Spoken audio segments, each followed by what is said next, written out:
Chapter 550 True Power Tao. Thanks to Gordon_4421 for the gift. Firstly, when it comes to lifespan, the overall lifespan is similar to the origin system, except powerful bloodline gave these cultivators an additional 10 to 30 million years of lifespan in the quasi-emperor realm, which was only the peak of the innate demon realm when their bloodline had been sublimated to the peak. The primordial demon cultivation system is more impressive than even both the origin and spiritual foundation system regarding battle prowess. However, they are too restricted by the environment. Without the special blood factor between heaven and earth and all the bloodline inheritances from ancient times, this system cannot be adequately cultivated to its full extent. Wang Wei can even predict in a few eras, once all the innate demons and primordial gods' bloodline inheritance have been discovered, this world will begin to go downhill in terms of overall strength. Even the unique bloodline factor in the environment won't last forever. By then, the cultivators will have to change their system or accept being the weakest of the primordial god realm individuals with no bloodline. He can even predict the vast difference between the primordial demon heaven world and the lower realm. The majority of cultivators there are probably the weakest version since they have no bloodline or specific environment to grow. Another major downside to this system, especially for Wang Wei, is the Dao engraving realm. In most cultivation systems, there are three standard ways to control the law: soul, body, and energy. The origin system used the soul, the spiritual foundation system used energy, while the primordial demon system used the body. The problem with using the last one is that it prevents any cultivators from entering the true power Tao realm. Body refiners are classified into three categories. At the top are the people who enter the true power Tao realm by tempering their pure physical powers to a certain height. The second level is for the body refiners who understand the laws of powers. Through understanding the law, body refiners can increase their strength, stamina, defense, regeneration, etc. Increasing these stats separately can also boost their comprehension of power laws in a cycle of self-improvement. The second level of body refiners can be as strong as the first level. They follow the same philosophy of using strength to break myriad laws. That's the essence of the Tao of power.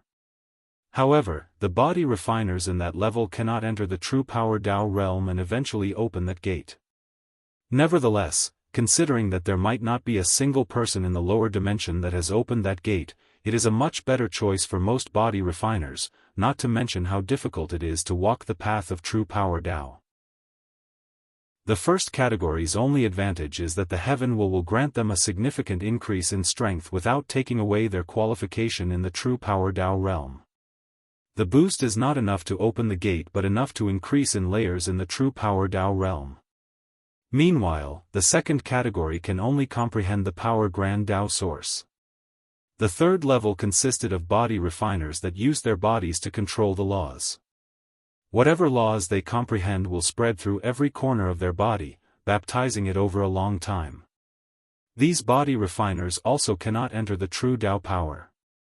The Tao engraving realm made it impossible for the cultivators of this world to walk on the path of true power Tao. After analyzing everything, Wang Wei placed the technique away and focused on his goal of coming here. He did not here to cause trouble. He could not if he wanted to give the strict control of the realm lords and how powerful the primordial demon world was with 5 eternal emperors. His only purpose in coming here was to set up a faction that could help him gather rare cultivation resources and, more importantly, bloodline. He wanted to prepare for when he cultivates the Fiend God 12 body revolution. So, he traveled throughout the 72 heavenly realms and 32 earthly territories to secretly control Supreme Land factions and have them work together to do his bidding. He focused more on human factions since the human race was only a middle-level race in the entire world. They were strong enough to help but not powerful enough to be always on guard by other races. Nevertheless, Wang Wei also controlled a few spirit race factions, along with other races. He did not touch the demon race since they were the most powerful race in this world. Luckily, these demon races did not act like the ones from the demon supremacy world. After that, Wang Wei headed to Ji Lanfan's world, the Immortal Ascension world. He did not use his luck to find an emperor scripture. He divined someone whose luck had awakened and would receive an emperor scripture. Then, he stole it from the poor guy before returning it. This world's cultivation was similar to the pursuing longevity world in the early stages: body tempering, chi refining, core formation, nascent soul. However, since they do not have an immortal source sealed in their worlds, they walk a different path. After nascent soul is the divine transformation realm, which is precisely like the origin system's primordial soul realm, refining the three immortal souls or ethereal spirits as they called it in this world. Then, it is the star-plucking realm, which came about due to a unique place in this world, the Dao star dimension. The Dao star realm contained numerous stars connected to a law of the universe. By connecting to one, cultivators can better understand the laws. There are levels in the realm. The more talented a person is, the higher they can reach in the Dao star realm to acquire their stars. However, a cultivator does not have to use the stars in the realm. Instead, they can create a unique star for themselves if they have a special law or Dao. Ji Lan Fang is a perfect example. Afterward, they will enter the body integration realm, where they fuse their stars with their bodies. Subsequently, they will undergo 9 tribulations in the tribulation realm. Each tribulation further elevates their lifespan and understanding of the laws. Finally, it is the Dao treading realm where cultivators use their stars to create a heaven path toward the grand Dao in their bodies. Once they reach that path's end, that's the quasi-emperor realm. And after acquiring the heaven-will world, the path will lead to the grand Dao source. Wang Wei could tell that whoever created this Dao treating system wanted people to become emperor or even Dao ancestors on their own without the heaven's will. Regrettably, the heaven path led to nowhere. The only thing it accomplished was giving cultivators an extra lifespan of about 5 million years. So, this system is slightly better than the origin system regarding lifespan, but the general battle prowess is similar. This system is interesting and might be worth studying in depth, he thought, pondering how he could fit some information in the optimization he would make to the origin system after proving the Dao. After his contemplation, he went to do what he came to do. His main objection was finding primordial star energy, as he felt this world might be the one with the highest possibility of having it. So, he searched everywhere through controlling luck or divination. He did find a small amount in a secret realm, but not as much as expected. Should I search the immortal realm? Thought Wang Wei. The immortal ascension world was divided into the mortal and immortal realm. As long as someone reaches tier 7, void-shattering realm, they can ascend to the immortal world. However, most cultivators do not do this for the simple fact that all the immortal tier powerhouses are forced by heavenly Dao to live in the immortal realm. They cannot spend much time in the lower realm or fight there. So, that place is a prison for them, but it ensures the safety of mortals. Due to the danger of the immortal realm, many people refuse to ascend even if the environment is slightly better. Only during the heaven-will battle where they would do so, since the battle usually takes place somewhere there. After contemplating for a moment, he decided to take some risks. He influenced some poor guy, forcing him to ascend before using his spirit particle to ascend with him. With this method, he was undetected and avoided people's eyes. After all, this world also had 5 eternal emperors. Then, he went on his search for primordial star energy. He found more than the mortal realm, but not as much as he wanted, enough to condense a few dozen black holes. So, he created many secret factions as he did in the primordial demon world to gather resources for him, but also to prepare for his plans after he became emperor.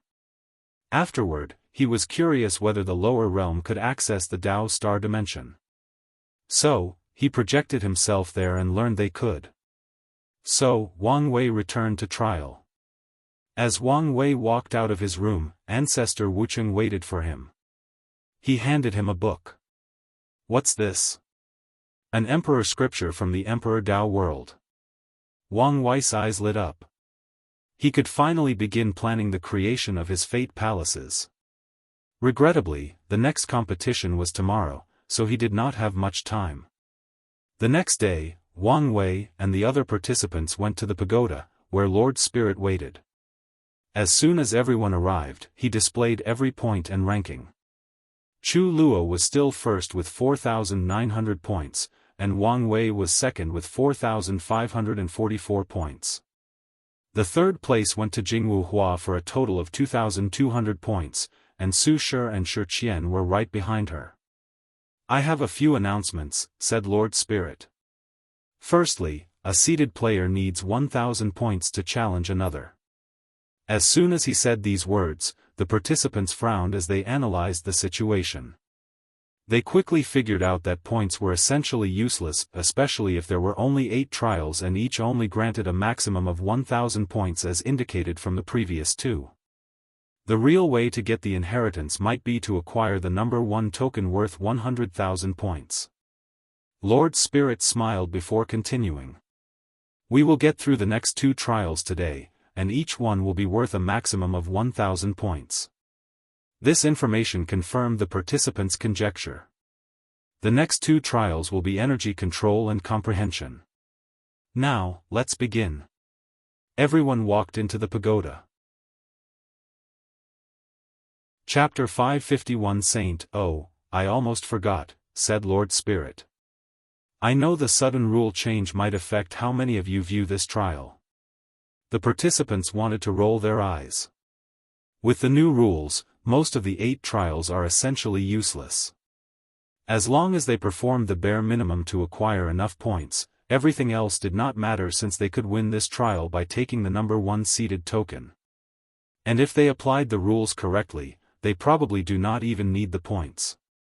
Lord Spirit smiled as he read these people's minds through their facial expressions. For the next trial, the first place prize is extremely precious, so you should do your best.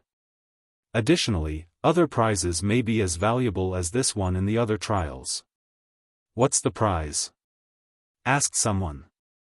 "All I can say is if you get your hands on it, it is enough to remove any regrets for not acquiring the final inheritance." Everyone squinted their eyes as they became more serious. Lord Spirit smiled cunningly before telling everyone to begin the subsequent trial. After entering the pagoda, Wang Wei could sense different types of energy or qi floating in the environment. He sat cross-legged and closed his eyes. The first part of the test was to control basic spiritual qi available in every world across the endless void. First, he had to control it to do many complex shapes to show the level of his control. Then, he had to use them to cast spells or other techniques. He had to create the largest destructive power using the smallest amount of energy. For example, 1 string of spiritual qi could create 1 ton of TNT in terms of destruction. An expert in energy control can use 1 string to cause 100 ton of TNT. And a person at Wang Wei's level could use 1/10 of a string of spiritual qi to create at least 100,000 tons of TNT damage. After doing so, Wang Wei then proceeded to another energy. Although he could not recognize what it was, he knew it was of a higher level than spiritual qi, but not quite at the level of innate qi, so, he did the same process, mold it before using it to display different levels of damage using the smallest amount possible. The process was slightly more difficult because of the higher quality of the energy, but he did not have a problem. There were 10 different energies. And each one higher than the others. Some of the ones in the higher level seemed to have wills of their own, making them even more challenging to control. Nevertheless, the entire trial was worthwhile of his time since it allowed him to apply his force control skill, and become more adept with it. Then, he waited for the result. A few minutes later, Lord Spirit's voice echoed in his trial room. "We have an unexpected result. Young Master Chu Luo and Young Master Wang Wei tied for first place." Many people sighed after hearing this. They had already begun to suspect these 2 might be in a league of their own. Meanwhile, Chu Luo was not happy. He had almost finished his 9-extremity Dao foundation, having absorbed 90% of all his power from all his reincarnations. Meanwhile, his adversary could only be said to be in the middle of his process, not even knowing whether he would succeed in setting a true 9-extremity foundation. Yet, he still lost. Yes, to him, a tie is a loss.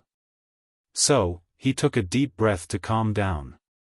Everything was fine as long as the number 1 token remained in his hand. No matter what, I must get my hands on that technique to compensate for my flaw. Now, for the final prize I mentioned, said Lord Spirit, who took a pause that was too long for many people's comfort. There is no prize, I deceived all of you. Many people began to curse out loud in their different rooms. They swore they would call their elders and ancestors to level this place to the ground.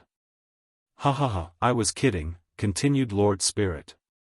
The prize is Dragon Sovereign Chi, 1 string for each of our first-place contenders.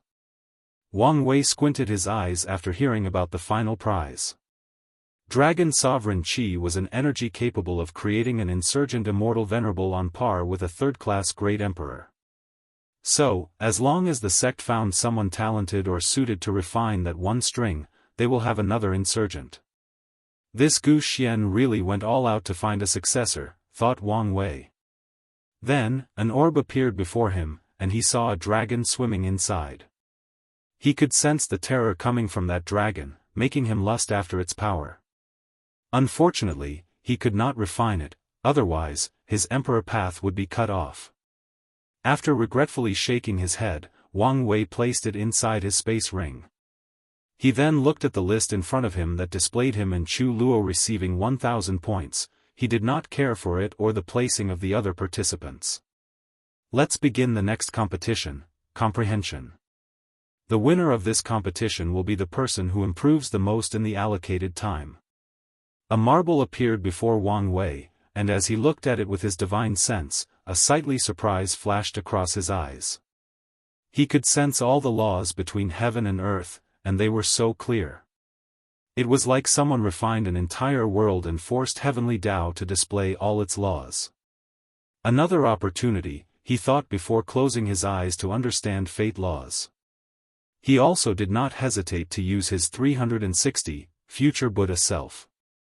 After an unknown amount of time, runes appeared around his body. These runes indicated he had entered the law manifestation stage of the void-shattering realm. The laws between heaven and earth were invisible and undetectable. However, once a cultivator's understanding is deep enough, they become visible and tangible, granting them more versatile use and applications. Wang Wei's law tree did not change much besides the runes on it, it was still a seedling. However, the deeper he understood the law, the more the seedling grew until it became a sapling. Finally, something changed. The law Altair inside his divine sea flew to his sea of consciousness, where his primordial spirit took control of it. Wang Wei's body shook slightly as he sensed a change. He could now control the surrounding 1,000 of kilometers and enforced his laws on them. He no longer had to adapt to the laws of other worlds since he could forcefully control them or make them adapt to himself. Wang Wei was now in the Saint Realm, a true person. The Saint Realm was divided into 3 stages, Dao Sapling, Young Dao Tree, and Mature Dao Tree. With each stage, he can extend the limit of his domain based on spiritual power and origin essence. Wang Wei knew this trial was an opportunity, so he decided to take it and continued his understanding. He did not know how long had passed, but all he cared about was his law tree was now young, symbolizing he was now in the Young Dao Tree stage. The time for the competition ended, and he opened his eyes. He spread his domain and felt he could do virtually anything. His control over the power of fate seemed to be boosted. 269 trillion kilometers. I'm only in the middle stage, and I've already reached the limit of my domain, muttered Wang Wei. Even his father's domain only reached the limit, so his domain would probably be quite large after he becomes a peak saint. However, Wang Wei did not care much since he knew some people would have larger domains than him. For example, Su Shi, who he knew, planned to follow Lin Fan's plan to fuse a world with her domain. Even if it's a middle 1,000 world, it would be more extensive than his. Nevertheless, he would never lose in a confrontation. Not to mention he technically has 8 other domains in the form of his incarnations. The main body currently has peak 1 leaf strength and can probably fight 2 leaf immortal venerable for a few rounds, Wang Wei muttered before he was interrupted. The winner of this competition is young Master Wang Wei. He is the person who improved the most during the past 100 years. Lord Spirit had to try extremely hard to hide his shock. 100 years is not a long time for cultivators, and it is impossible to expect significant improvement in such a short time, especially regarding law comprehension that takes thousands of years. Yet, today, he saw a miracle. Even in the particular case of this trial where the laws are easier to understand, such an improvement is unimaginable. Maybe, the master will finally find a suitable inheritor. There is no special prize for the top 3 of this trial. That's all for today, and see you in another week for the Willpower and Dao Heart trial. Wang Wei walked out of the pagoda. He sensed a sharp gaze and looked over to see Chu Luo staring at him. Do you finally see me as a competitor? He smiled but did not say anything. He thought there would be some time formation in the pagoda so that time would not pass long on the outside. He was wrong, 100 years had passed. This news made him smile as he sensed his other incarnations. 7 of them have already reached the quasi-emperor realm and even finished condensing most of their black holes. However, there was a slight problem with one that caused a delay. The Order Incarnation's mission had something go wrong that delayed him. So, he is still in the Saint realm and his memories sealed. If I borrow the power of the incarnations, I should have the power of 2 root Dao ancestor. Although he did not know for sure, he had a feeling. Nevertheless, he decided to test his full strength on ancestor Wucheng. But now, he focused on the task at hand since he knew a few battles should occur. Chapter 552 Su Shi's Challenge, Gift Bonus Chapter. Thank you to Genghis Khan for the gift. Jianghu Hua did not hesitate as she challenged the 4th-seeded player, Shi Qian. She paid the challenge price, and the two flew into the sky to battle. Jianghu Hua did not waste any time as she went on the offensive. A bright red flame appeared on her body, twisting the surrounding space with the sheer temperature. Golden crow flame, the flame on her body turned into a humongous crow before flying to her opponent. Pillars of Purification. Shi Qian waved her hand to manifest 3 massive pillars of golden lights, descending on the flame crow. Unfortunately, the crow easily burned the pillar and their purification ability before rushing toward her. Extreme Yang? Thought Shi Qian before creating golden light cages around the flame to slowly weaken the crow until it disappeared. 9 Yang suns. Jianghu Hua created 9 suns made of extreme Yang flame before dropping them on her opponent. Shi Qian frowned for a moment as she rapidly calculated her next step of action. A pair of white wings suddenly appeared behind her back. Then, she flew with unrivaled speed to evade the 9 suns, who felt on the city's formation. Jianghu Hua also grew a pair of wings, but hers were crow wings. She flew toward her opponent 100 times faster than light speed. Regrettably, Shi Qian cultivated the Dao of Light, a Dao with a natural speed advantage. Shi Qian did not clash head-on with his opponent. She knew her fleshly body would not be on par with a degraded demon like the 3-legged golden crow. Additionally, her main tactic of fighting is using long-distance spells. So, she used her speed advantage to kiting her opponent. She would create light spears, light swords, and numerous other weapons to attack Jianghu Hua, who only used the flame on her body to burn these attacks. After trying for a while to catch her opponent without success, Jianghu Hua used another approach. She used her Yang law to boost her speed. Everything between heaven and earth can be divided into yin and yang, speed and slow, for example. Speed is yang, while slowness is yin. So, through the laws of yang, Jianghu Hua controlled the concept of speed to boost her speed. In an instant, she appeared before Shi Qian and punched her. Boom! The immortal child descended from the sky and landed on the ground, destroying countless houses. Half her body was burned to crisps before she could remove the yang flame on her. Pure body, a golden light appeared on the burned side to make her body pure, and a pure body cannot have any injuries. Jianghu was not about to let her opponent heal, so she created a massive pillar of flame that descended from the sky to finish the job. However, when the attack landed, Shi Qian turned into motes of golden lights before appearing in the sky. However, she now looked completely different. She now had 9 beautiful white wings on her back and had a full-body armor made entirely of light. She now had a holy and noble aura emanating from her, an aura that would force the weak will to bow down and worship her. The light race transformation, Jianghu muttered. Karma judgment, Shi Qian pressed her hand down, and a golden beam descended on Jianghu. The latter released a flame barrier, but the light ignored her defense and went straight to her primordial spirit. Jianghu screamed as she felt a burning sensation directly in her soul. All the negative sins or karma in her life had turned into a flame of judgment. She quickly converted her yang power into light as a form of defense. After all, darkness is yin, while light is yang. Her action slightly reduced the attack's power, but it was not enough. So, Jianghu activated some power from her bloodline to hide her karmic sins. "You can hide your karmic sins, but what about your ancestors?" said Shi Qian, who waved her hand. Judgment of the ancestors' sins. With the motion of her hand, Jianghu instantly inherited all the sins her ancestors committed. Previously, her karma could be considered neutral, but now it was massively negative. As a result, the golden light's potency drastically increased. She knew she only had a short time before her opponent purified her soul and killed her. "Do I have to use that method?" thought Jianghu amidst her excruciating pain. Her father left a Dao bone taken from his ribs to her. He refined the bone with the best emperor materials he could find and left it in the Golden Crow clan for his daughter. After waking up, Jianghu had some trouble with the current patriarch of the clan since the latter wanted to take the bone for his family.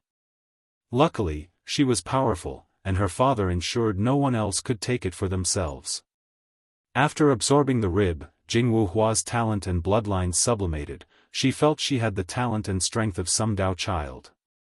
"It's better if I do not activate the bone now and leave it for the heaven will battle." She understood her decision meant she had little chance of winning the inheritance without the bone. However, considering that her emperor path was at stake, she chose the path that guaranteed a brighter future. As for the inheritance, she could stay to learn about her opponents, especially Wang Wei, who appeared to be her most significant threat. "I forfeit," Jianghu said, to Shi Qian's surprise. Then, she stopped her attack before sighing in relief. She looked at Mu Lei in the distance but did not challenge him.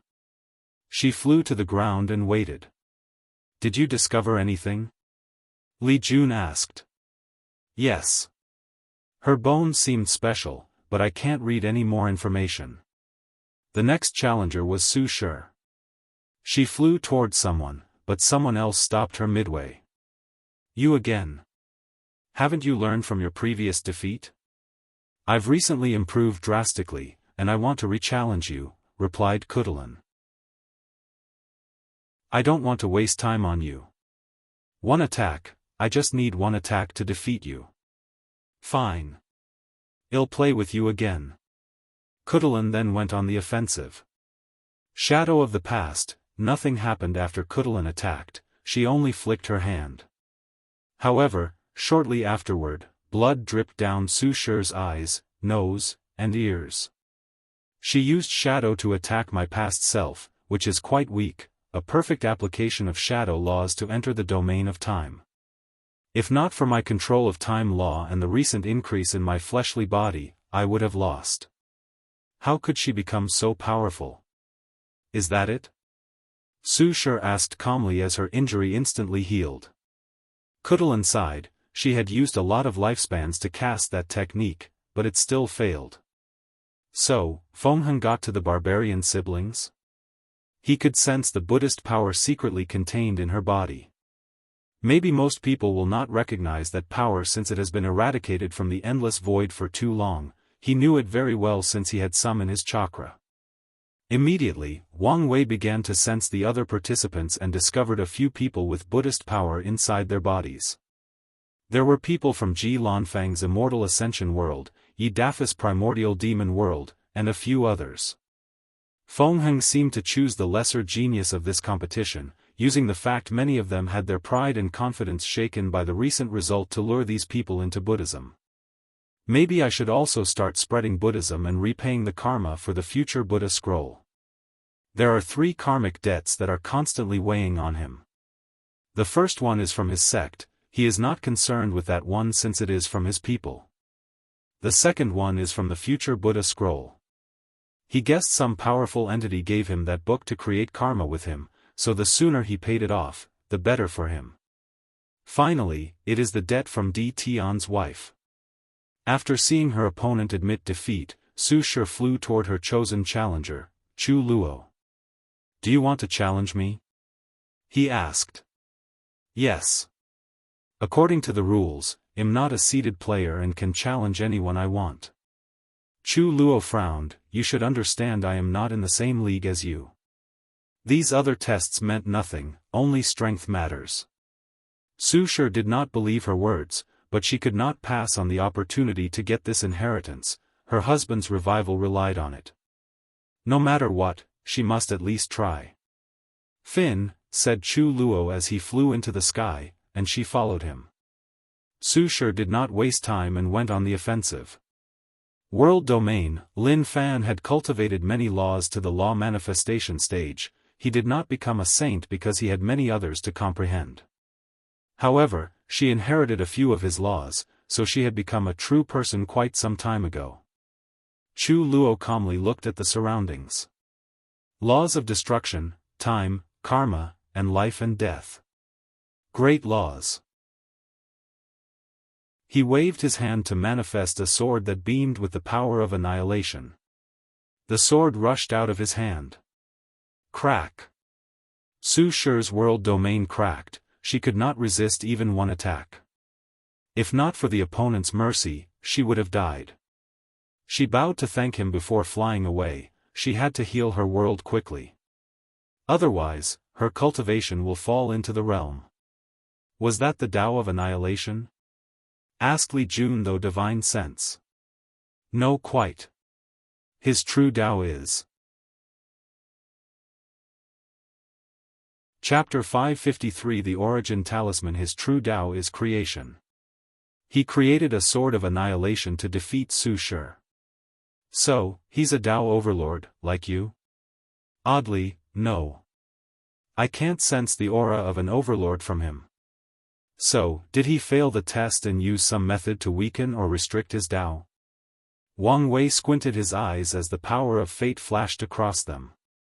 It seems that he did not have to take the trial. That does not make sense from what we know about outlaw Daoists, especially supreme outlaws, Li Jun said. I'm aware of this. However, I cannot sense the aura of a person who had to take the test. So, this situation could mean 3 things. He eliminated that aura, I could not sense it, or his parents found a way to allow him to use a supreme outlaw without the trial. But is such a thing possible? I don't know, replied Wang Wei. If it is, they must have paid a severe price, even if they were pseudo-eternal emperor.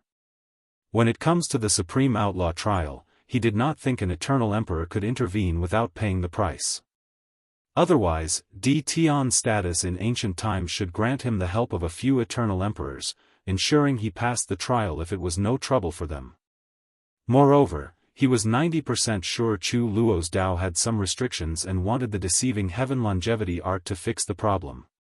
So, what's the plan? Do you think you can defeat him, or do you want me to test his strength for you? Wang Wei gave him a side-eye look. He could tell he got a little cocky after achieving a P-Jade soul quality. You saw that attack. Use the dream art to see if you can survive it. Li Jun closed his eyes for a few seconds before opening his eyes with a wry smile. He did not say anything else, so Wang Wei patted his shoulder. In front of the pagoda, not far from Wang Wei, Tong Ruobing also watched the battle. This level of power has reached the immortal venerable level. And if I'm not mistaken, Wang Wei also has this power level. She frowned as she thought deeply. My transformation is not finished, and it won't be anything soon. As such, I cannot achieve such level of battle prowess. She concluded that this inheritance would not fall into her hands. So, she needed to think of ways to benefit from this trial. Destiny. All these heaven-chosens are people with ample destiny. By defeating them, I could increase thus improving my chances of becoming an eternal emperor. So, she inspected the seated players, searching for an opponent. She ignored the first two before gazing at Ji Lanfang. I need a special trump card to defeat him. Then, she looked at the others, focusing on Mu Lei. Without much hesitation, she walked to him with a gentle smile. What a beautiful woman, muttered Mu Lei before fixing his clothes. Young Lady Tong, my name is Mu Lei, and it is an honor to meet you.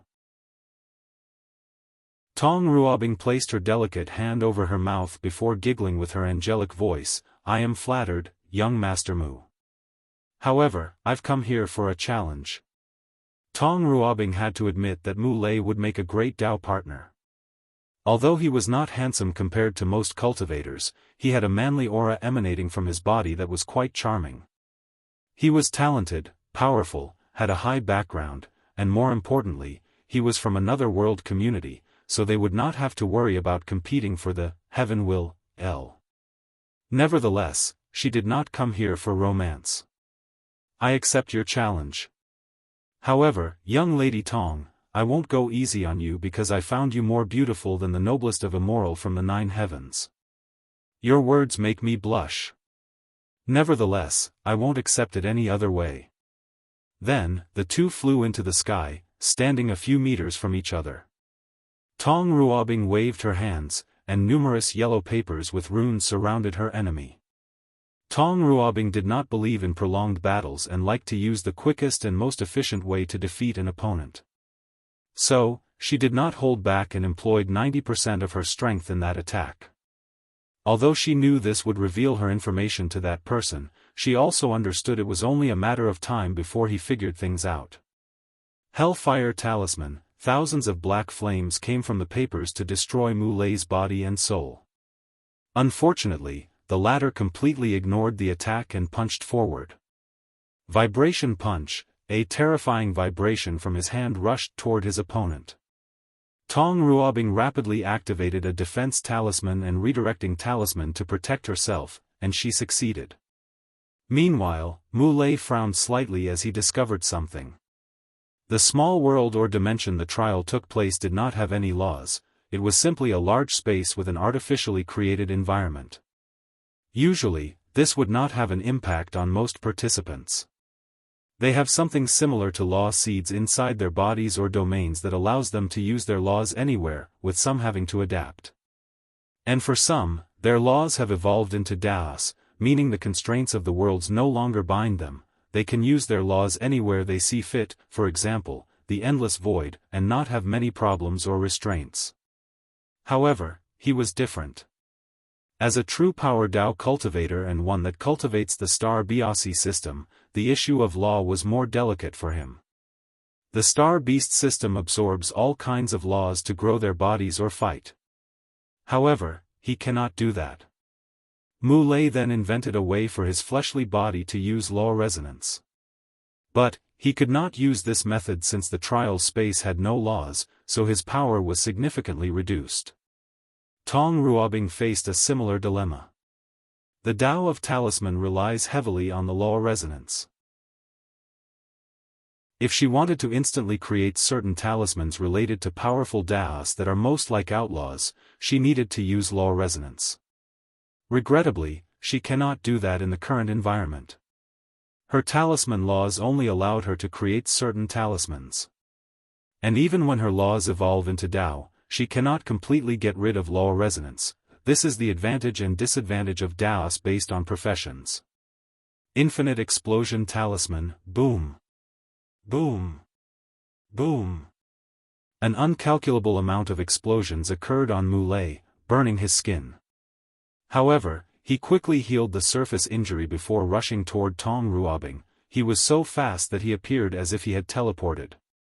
However, she used a switching talisman that allowed her to switch places with any objects in her surrounding, even a single string of spiritual qi. Then, she continued her bombardment. Meanwhile, on the ground, Wang Wei was secretly fuming. "What's wrong?"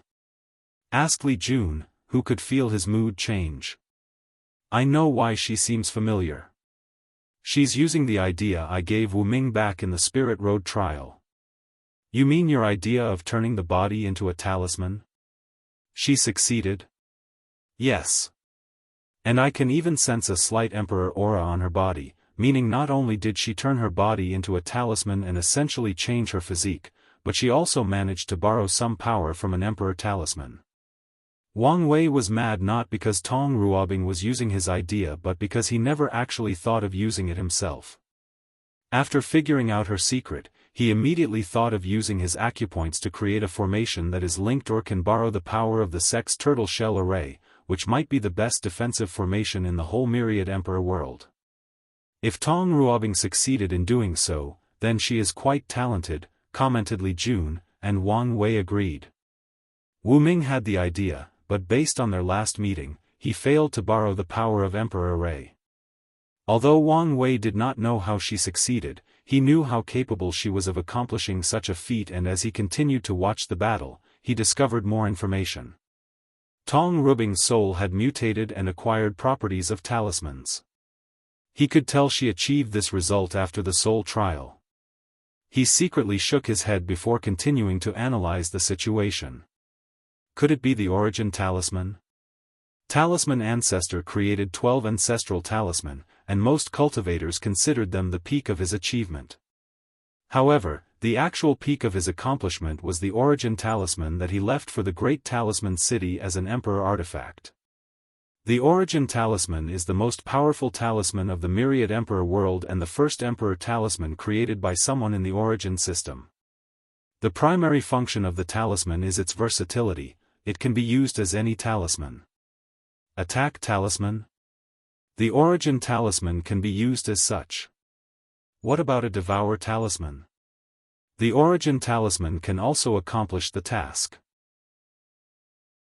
There were even rumors that the origin talisman was connected to all the talismans created in the Myriad Emperor world, even the ones after the talisman ancestor disappeared. Many people do not believe this rumor because the talisman ancestor was only a pseudo-eternal emperor. However, Wang Wei would not be surprised if it was true. He would not even be surprised if these profession ancestors had the battle powers of eternal emperors, given how special many of them were, except for the array ancestor. Wang Wei began to pay more attention to the fight since something had changed. "No more playing around," said Mu Lei as each of his pupils turned into 9 purple stars. Then, his body grew to more than 1,000 kilometers. This was a small size for Mu Lei, but the environment did not allow for a bigger size without complications. He turned into a dark light as he rushed toward her. His immense size did not diminish his speed. On the contrary, he became even faster. Boom! He punched her with his enormous hand. However, Mu Lei saw a pink crystal appear on Tong Ruobing's forehead, resulting in a sudden increase in her aura. The defensive talisman she created blocked his attack with relative ease. The Myriad Emperor world's proving Dao artifact? Chapter 554 Useless Plot. Gift Bonus Chapter, thanks to Linming 528 for the gift. I have 2 extra chapters coming up, but you guys have to wait a couple of days because of my schedule. So, we will go back to our regular 1-chapter release. Tong Ruobing did not hesitate to use her Proving Dao artifact to boost her talisman-making abilities and their overall strength. Finally, she took out a talisman from her space ring. Flesh Atomization Talisman. A brightening white light came from the talisman and enveloped Mu Lei before he could react. Even the participants on the ground had to squint their eyes slightly as they gazed at the light.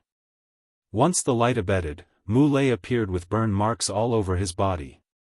However, he appeared intact overall, making Tong Ruobing frown. The flesh atomization talisman was one of the masterpieces she created to fight against people with powerful fleshly bodies. So, it should have atomized her opponent or, at the very least, severely injured him. However, he appeared to be only slightly injured. Tiny runes appeared in front of her eyes as she analyzed Mulei's body, and a look of realization dawned on her. The star body of the star beast world is unique in that it cannot be instantly destroyed, at least in general.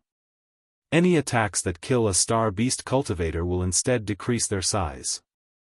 In other words, if anyone wants to kill a cultivator in the star beast world, they must constantly kill and reduce their size until they are killed.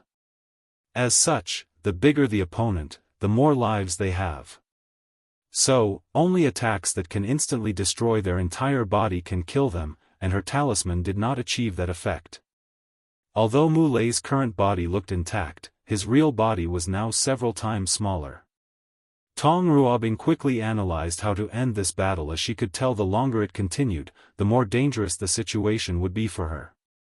She did not have an attack that could instantly annihilate her opponent, at least, not until she finished her transformation of binding with the origin talisman.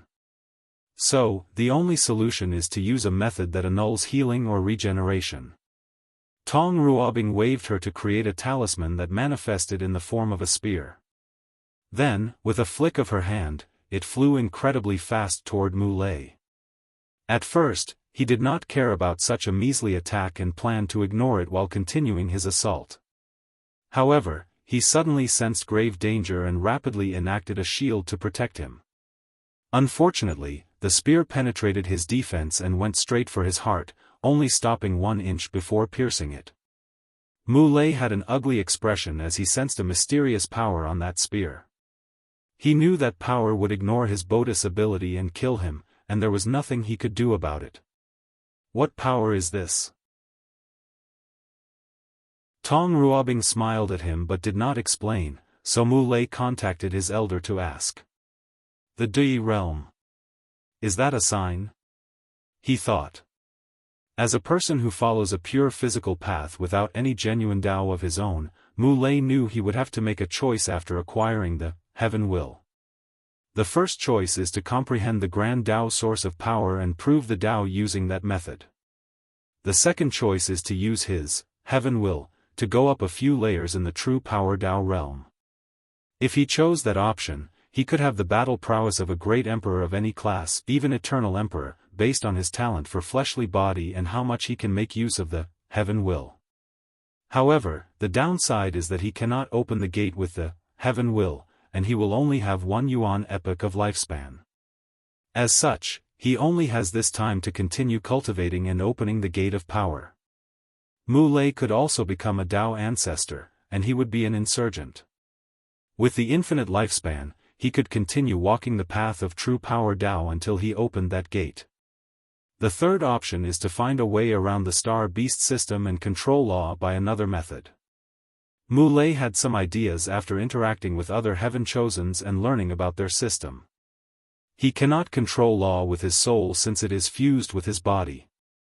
However, he could allow his body to create some energy/chi to control laws. With this method, he might enter the Dui realm, and after acquiring the Heaven Will, Heavenly Tao will consider him a dual chi refiner and body cultivators. He can comprehend the grand Tao source of whatever laws he controls while also getting a slight boost in the true power Tao realm. It seems like the third option is the best for me. Mulei remembered his recent business partner, Wang Wei. He was also a dual chi refiner and body cultivator. Moreover, as the wonder of the heavy axe physique, he has some advantages. The law seed inside his body should prevent him from walking the true power Tao, but he was allowed an exception by Heavenly Tao. He still could not control laws with his body. Thank you, young Lady Tong, for your benevolence. I owe you a great karma. You are welcome, replied Tong Ruobing with a smile. I could use this debt to my advantage, she thought. If I lose the Heaven Will battle, I could ask Mulei to cut off my karma for me to compete in the next generation. The only issue is whether he will prove the Tao in his world. Tong Ruobing was in a good mood after making a backup plan for herself and acquiring a decent amount of destiny. So she took Mu Lei's number 4 tokens and flew to the ground. She smiled and waved at Wang Wei, who ignored that shameless woman who stole his idea. How did she enter the Dui realm? Li Jun asked with slight envy. She turned her divine sea into a world of talisman, Wang Wei replied. With his true vision and his recent power growth, he could see many things previously hidden. He could see many different runes inside her divine sea, Qi gathering talisman, Qi purification talisman, Qi controlling talisman, space expanding talisman, along with a bunch of others. Overall, her divine sea was unique. I have to give Tong Ruobing some credit. She took the basic ideas I gave Wu Ming, developed them to their best, and even made them better. After this fight, there were no worthwhile battles. A few people who never reached the top 10 in the previous trials challenged the seeded players, including Wang Wei. But they proved to be too weak. So, everyone returned to their mansion. After returning to his mansion, Lian Shixing had 2 pictures before him, Chu Luo and Wang Wei. One of these 2 should be able to help me with my plan, and am leaning more toward the one from the Myriad Emperor world. Based on the result of soul and comprehension, he thought Wang Wei was the best person to help him achieve his goal. Let's wait to see the result of the willpower test. Then, I'll make a final decision. In another mansion, Hua Fenghuang calmly walked into one of the rooms full of formation. A man was sitting in the middle with his eyes closed. How is it going? What do you think? I've told you many times your plan was useless and stupid. Even though we are technically from the same clan, the Qiyuan Emperor severed our bloodline connection long ago. The cursed bloodline innate treasure did not work, she asked. Without any connections, how could it work? Hua Fenghuang frowned after hearing this. After having all 5 noble beast bloodlines, her heavenly eye talent evolved, and she could now see the level of a threat someone has to her. When she laid her eyes on Wang Wei during the selection part of the trial, she felt an intense warning. It was so intense that she was almost overwhelmed by despair. So, she began to prepare how to secretly take him down. Her original plan was to use the bloodline connection of the Wang aristocratic clan and the Dao opening sects Wang clan. So, she enlisted the help of Wang Zheming, the next heir of the Wang aristocratic clan. Hua Fenghuang hoped the latter used his bloodline connection to Wang Wei to curse, poison, or weaken him in any way. Better yet, steal his power. Honestly, she already knew her plan was pointless and stupid. However, she had to do something to at least relieve the pressure she felt every time she looked at him or when they interacted. Is there any way for this plan to work? If you could get me his bloodline, no, his blood source, maybe, Wang Zheming replied. He honestly did not want to help her and antagonize the other Wang clan. Unfortunately, Hua Fenghuang's status was higher than his, and the council asked him to follow her orders.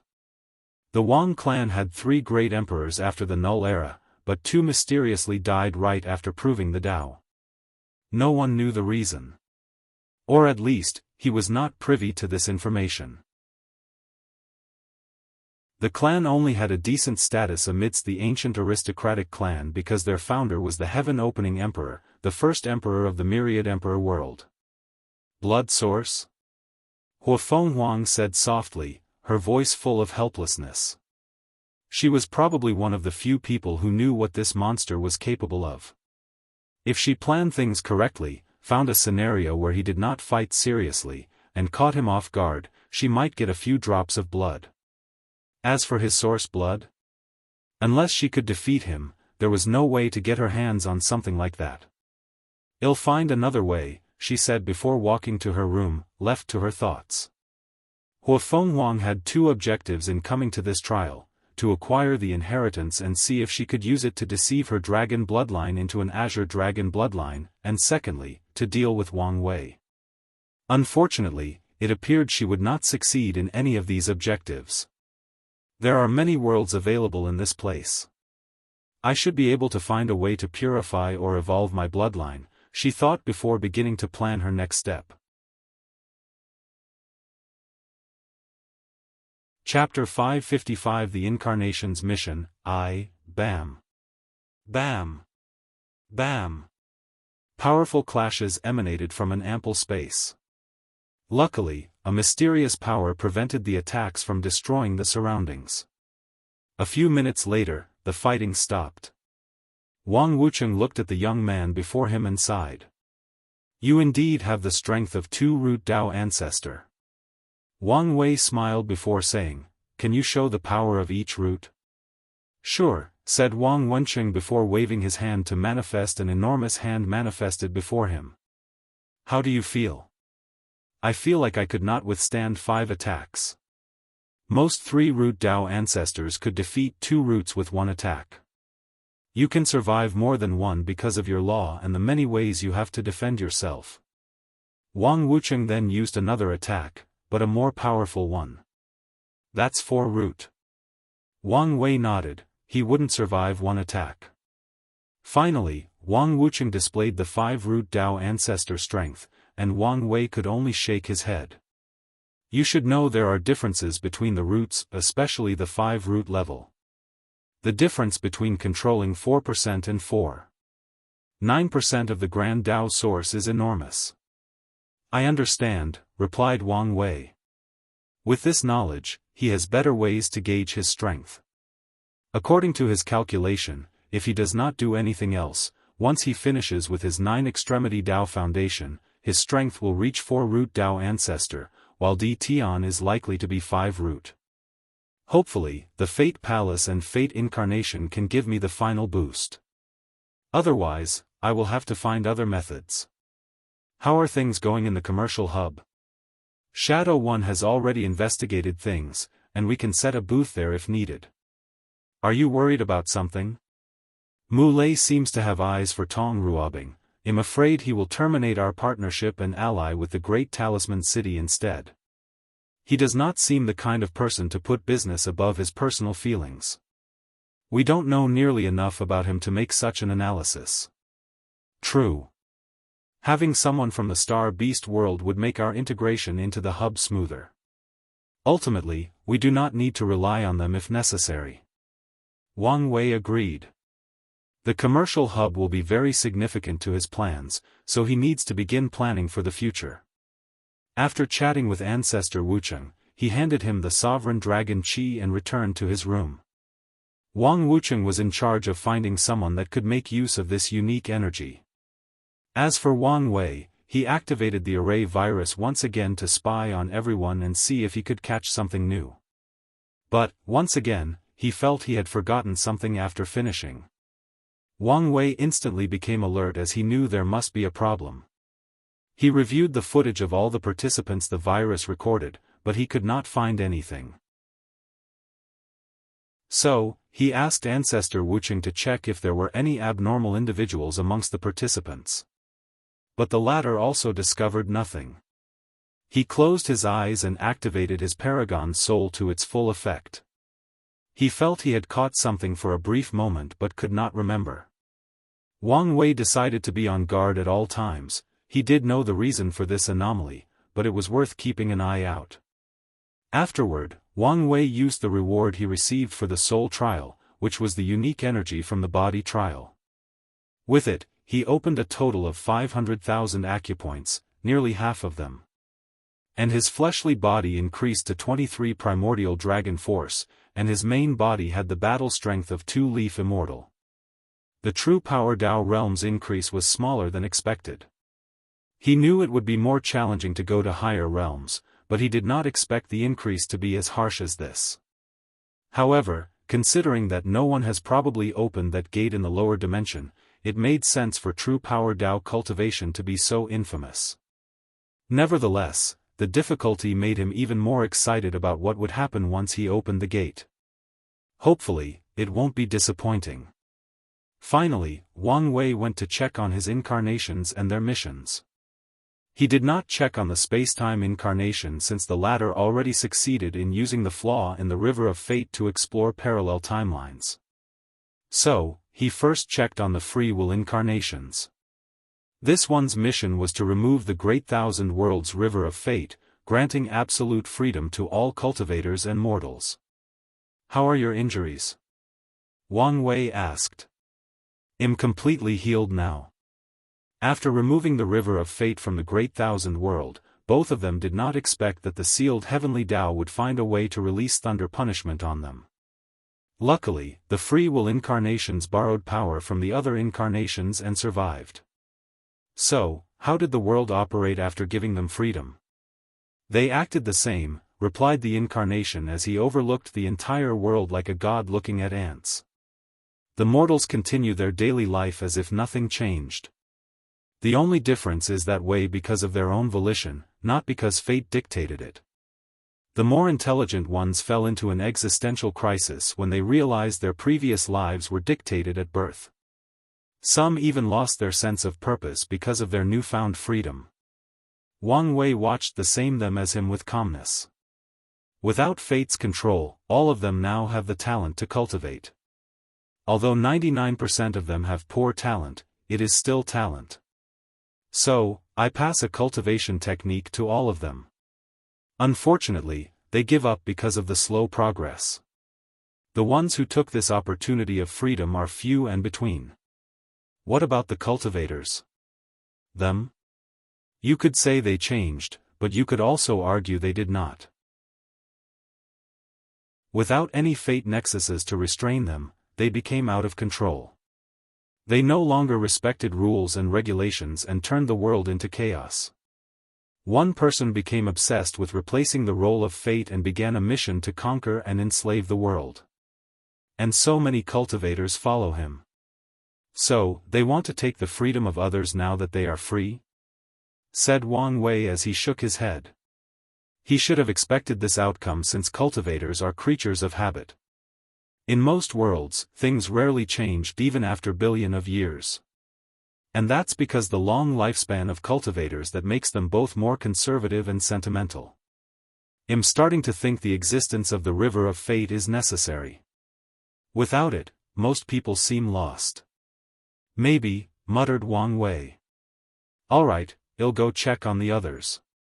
He used the transplanar transmission array to teleport to the Yin-Yang incarnation. This incarnation looked slightly different from the others. He had black and white hair and was more feminine. In general, it could be debated to be more handsome than the others, but it will depend on an individual's taste. "Do you want to say something?" "I know you do." "I don't have to say anything," replied Wang Wei as he tried hard not to laugh, making the Yin-Yang incarnation snort coldly, deciding to ignore this insensitive jerk. After taking a moment to regain his bearing, Wang Wei reviewed the latter's experience. The Yang incarnation became the devil's incarnate. With the devouring system, he made up for his lack of talent by swallowing others. As he grew stronger, he became a tyrant who did whatever pleased him. He was full of sins and negative karma. Meanwhile, the Yin incarnation was the opposite. She saved many people and became a chivalrous individual as she dreamt. As for their desire to become a man, it only partially succeeded. The Yin incarnation was the embodiment of absolute Yin, so when she created a method to revert Yin to Yang, she did transform into a man. Unfortunately, the transformation was only temporary.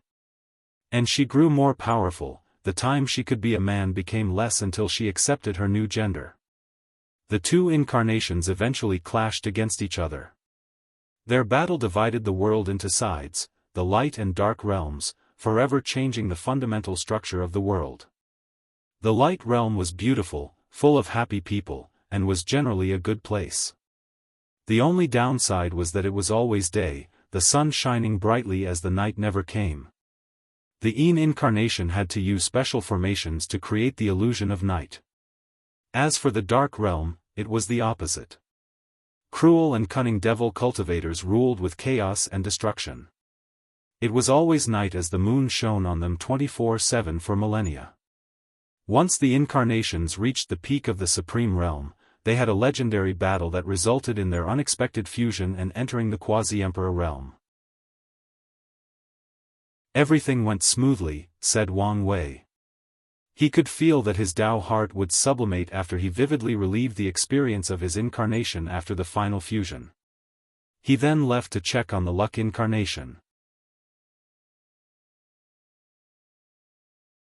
Chapter 556 The Incarnation's Mission. 2. Wang Wei looked at the unkempt version of him who reeked of alcohol, and he could only remain speechless. How could she do this to me? To us, said the luck incarnation, it's been a couple of thousand years, and you got your memories back. Shouldn't you let it go? Said Wang Wei. You weren't there, you haven't experienced the terrible pain. Once you do, you will understand, replied the luck incarnation as he took a big sip from his gourd. Wang Wei's lips twitched. Something changed the luck incarnation's mission. Ever since he was young, he had everything he wanted. He could be walking home from a night of drinking from the pleasure district and finding a bag full of money or herbs that could maintain health. As such, he never lacked anything in life, even power. He once wanted to become a scholar. And the next day, he found a crystal that increased spiritual power. He then accidentally saved the life of the most famous teacher in the city, and the latter offered to teach him everything he knew for free. His luck was so powerful that it could fulfill all his desire. One time, he met this beautiful woman and wanted her. However, she had a husband. His parents appropriately raised the luck incarnation before their untimely passing. So, he left things alone and did not contact or try anything against her. However, a week later, the woman's husband died in an accident, and he met her when some cultivators chased her. The incarnation wanted to help her, but he knew he was powerless against cultivators. So, he did the cowardly thing and hid in a desolate house nearby. And to his surprise, he discovered a talisman powerful enough to kill all the cultivators chasing the woman he desired. And after saving the damsel in distress, he took her home to protect and help her in her time of need. Unfortunately, at this time, the incarnation began to suspect he was a man with maximum luck and began testing it out. He went to a cultivator gathering and bought some random book and treasure that turned out to be of the saint tier. After figuring this out, the incarnation knew the reason this woman came to like him was most likely the result of his luck, making him conflicted if he should reciprocate. So, he delayed deciding by focusing on his cultivation. And as expected, everything went smoothly for him. Whatever he wanted, he would get it. Wherever he went, he encountered a beautiful woman who would fall in love with him and acquire some form of fortunate encounter. As time passed, the encounter became tired of life since everything came so easy to him, he never had to try for anything in his life. Once, he decided to become a king and headed to a place to establish his dynasty. On his way, he met a group of people who mistaken them for their runaway prince and rushed him to take the throne since most of his family had died recently. The incarnation almost died of anger when these people showed him the picture of their prince, who looked exactly like him. This world was vast with a population of the septillion. So, what were the odds of someone having the same face, build, height, and demeanor as him? Furthermore, when he tried to argue, these people pointed to a scar on his left wrist, which their prince also had. The incarnation had this scar since he was young and never healed it despite his cultivation since he acquired it in the accident that killed his parents. He kept it to remember his past. In the end, the incarnation flew away in anger after realizing his goal of being a ruler was again handed to him.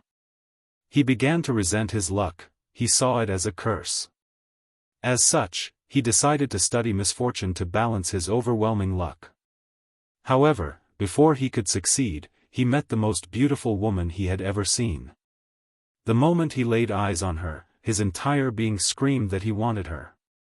So, he quickly investigated her to find out she did not have a Dao companion. Knowing it was his opportunity, he waited.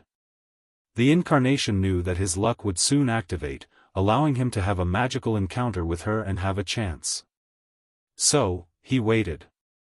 Unfortunately, the waiting lasted a week, then a month, and eventually a year, but nothing occurred. So, he became more proactive. He used a technique to give her misfortune. His plan was when she was in danger, he would swoop in like a handsome and chivalrous immortal to save her. His plan failed since nothing occurred. The incarnation soon discovered his luck did not work on her, which somehow made her even more desirable to him. Therefore, he approached her to court her directly. Regrettably, the first sentence she said to him was, "You're the bastard cursing me with misfortune? Get out of my sight." Despite the rejection, the luck incarnation did not give up. For a man who could acquire everything he desired, there was nothing he wanted more than something unattainable. Consequently, he pursued her religiously. No matter how many rejections he received or what terrible things she said to keep him away, he never gave up on her. And eventually, his persistence paid off. She began to warm up to him, they became friends before starting to explore a romantic relationship. Unfortunately, the incarnation's luck had repercussions. The luck backlash arrived in the form of a rumor: Wang Wei, the blessed one, whoever acquire can rule the world and achieve immortality. Once the rumor spread worldwide, all the cultivator sects, families, factions, and dynasties suddenly knew of the incarnations and wanted to capture him.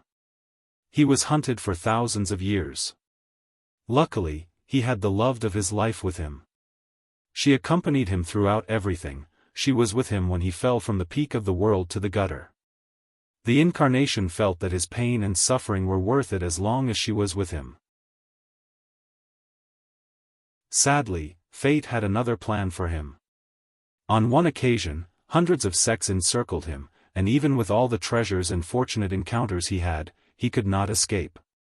In the end, she sacrificed her life to give him a chance. Grief, pain, despair, guilt, and absolute anger overwhelmed him. So, he went on a rampage.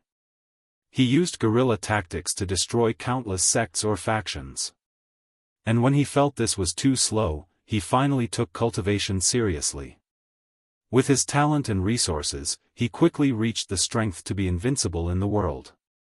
So, he killed 99% of all cultivators in this world.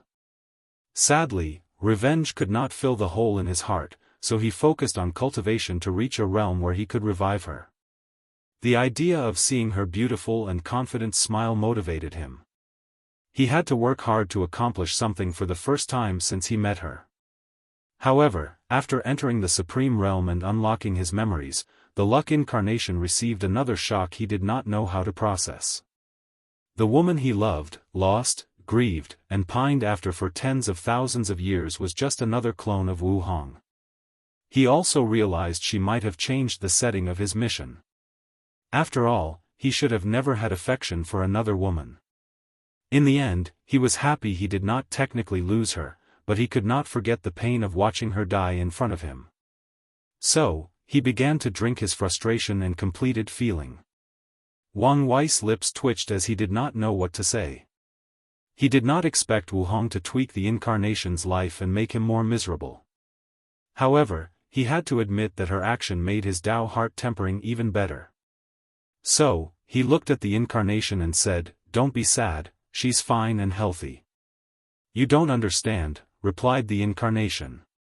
"However, when we fuse, you will experience how I felt and know how much it truly hurt." Wang Wei knew he was correct. In the final fusion, he will experience the life of these incarnations as if it was his own experience. So, all their emotions, thoughts, and actions will be extremely vivid to him. "You're right," Wang Wei replied, but he appeared a little distracted. He was thinking about the incarnation's way of courting Wu Hong's clone. Although his persistence seemed romantic, he felt that the incarnation appeared too much like a stalker. If Wu Hong did not have feelings for him, his actions would not seem as romantic but creepy. As a person with memories from Earth, he should know better. Does that mean I have some secret stalker tendencies? Or is the result of his environment? He quickly denied the first option and blamed everything on the incarnation. He also ignored that they would fuse and become one sometime in the future. So, after giving the incarnation an odd look, he went to check on the karma incarnation. Chapter 557 The Incarnation's Mission. 3. Wang Wei looked at the Karma incarnation, who now had yellow hair. "So, how is it?" he asked. "Why don't you see for yourself?" replied the incarnation, and Wang Wei looked at this great thousand world. He saw karma threads connecting to the incarnations, and they were so many of them. He could see that the incarnation was now connected to every single individual of this world, every single object, and even every single atom. Wang Wei looked at an ant a few 100,000 light-years away, and he could see the incarnation had some connection to it. "Is this your answer?" he asked. "Yes," replied the incarnation. "My entire life was boggled down by karma. I could not even breathe the air without owing heaven and earth some karma. I tried isolating myself from the world to cultivate in peace, but the debts I owed would eventually catch up to me. I tried repaying my karmic debts, but more kept piling on my head. No matter how carefully I tried to act or how many calculations I made to avoid karma, it was impossible for me to escape." The incarnation paused as he reminisced. Every step he took felt like he was in quicksand, unable to move and slowly drawing. It was truly a nightmare since he never knew a single moment of peace. "I tried to transcend karma, to become free from its restrictions. But I failed." "So, you choose to fuse with it?" asked Wang Wei. "Yes. I became the embodiment of karma itself in this world, the origin of all karma. And to my surprise, I've achieved the transcendence I desire. It does make sense. As the source of karma, it's normal to be no longer affected by it. So, how did you bear such a heavy burden?" Wang Wei did not think it would be easy for the incarnation to fuse with all karma of the world and bear it without some backlash or negative consequence to his body and soul. The incarnation smiled before waving his hand to manifest a yellow river made of threads. "You made a river of karma?" "Yes. While cultivating the Tao of karma, I discovered the river of fate. So, I thought of replicating it with the power of karma." Wang Wei's eyes lit up after seeing the river, thinking of the many benefits. He could sublimate his karma-unbound physique with this river and no longer worry about karma ever affecting him after proving the Tao. Although Immortal tier powerhouse has high resistance to karmic restraint, it is not entirely gone. The sad truth is even paragons cannot completely ignore karma. However, Wang Wei has a high chance of reaching such a state. This will be a significant step in his goal of achieving freedom. "I'm sure you can understand the significance of this river to us, but I will tell you a few more abilities." The incarnation waved his hand, and a drop of water came from the river. "Karmic washing water," said Wang Wei. "Yes. You can easily create an ocean and leave it to the sect. In the future, they won't worry about washing karma and needing help to compete for the next generations, heaven will." Then, the incarnation pointed to another thread in the river. "The river of karma is connected to all karma, past, present, and future.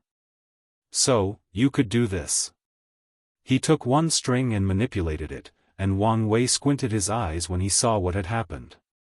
About 2 million years ago, in this great thousand world, a spiritual herb called human mushroom went extinct. As the incarnation manipulated the thread, Wang Wei saw a scene 2 million years ago. A young hunter found this mushroom and took it for dinner.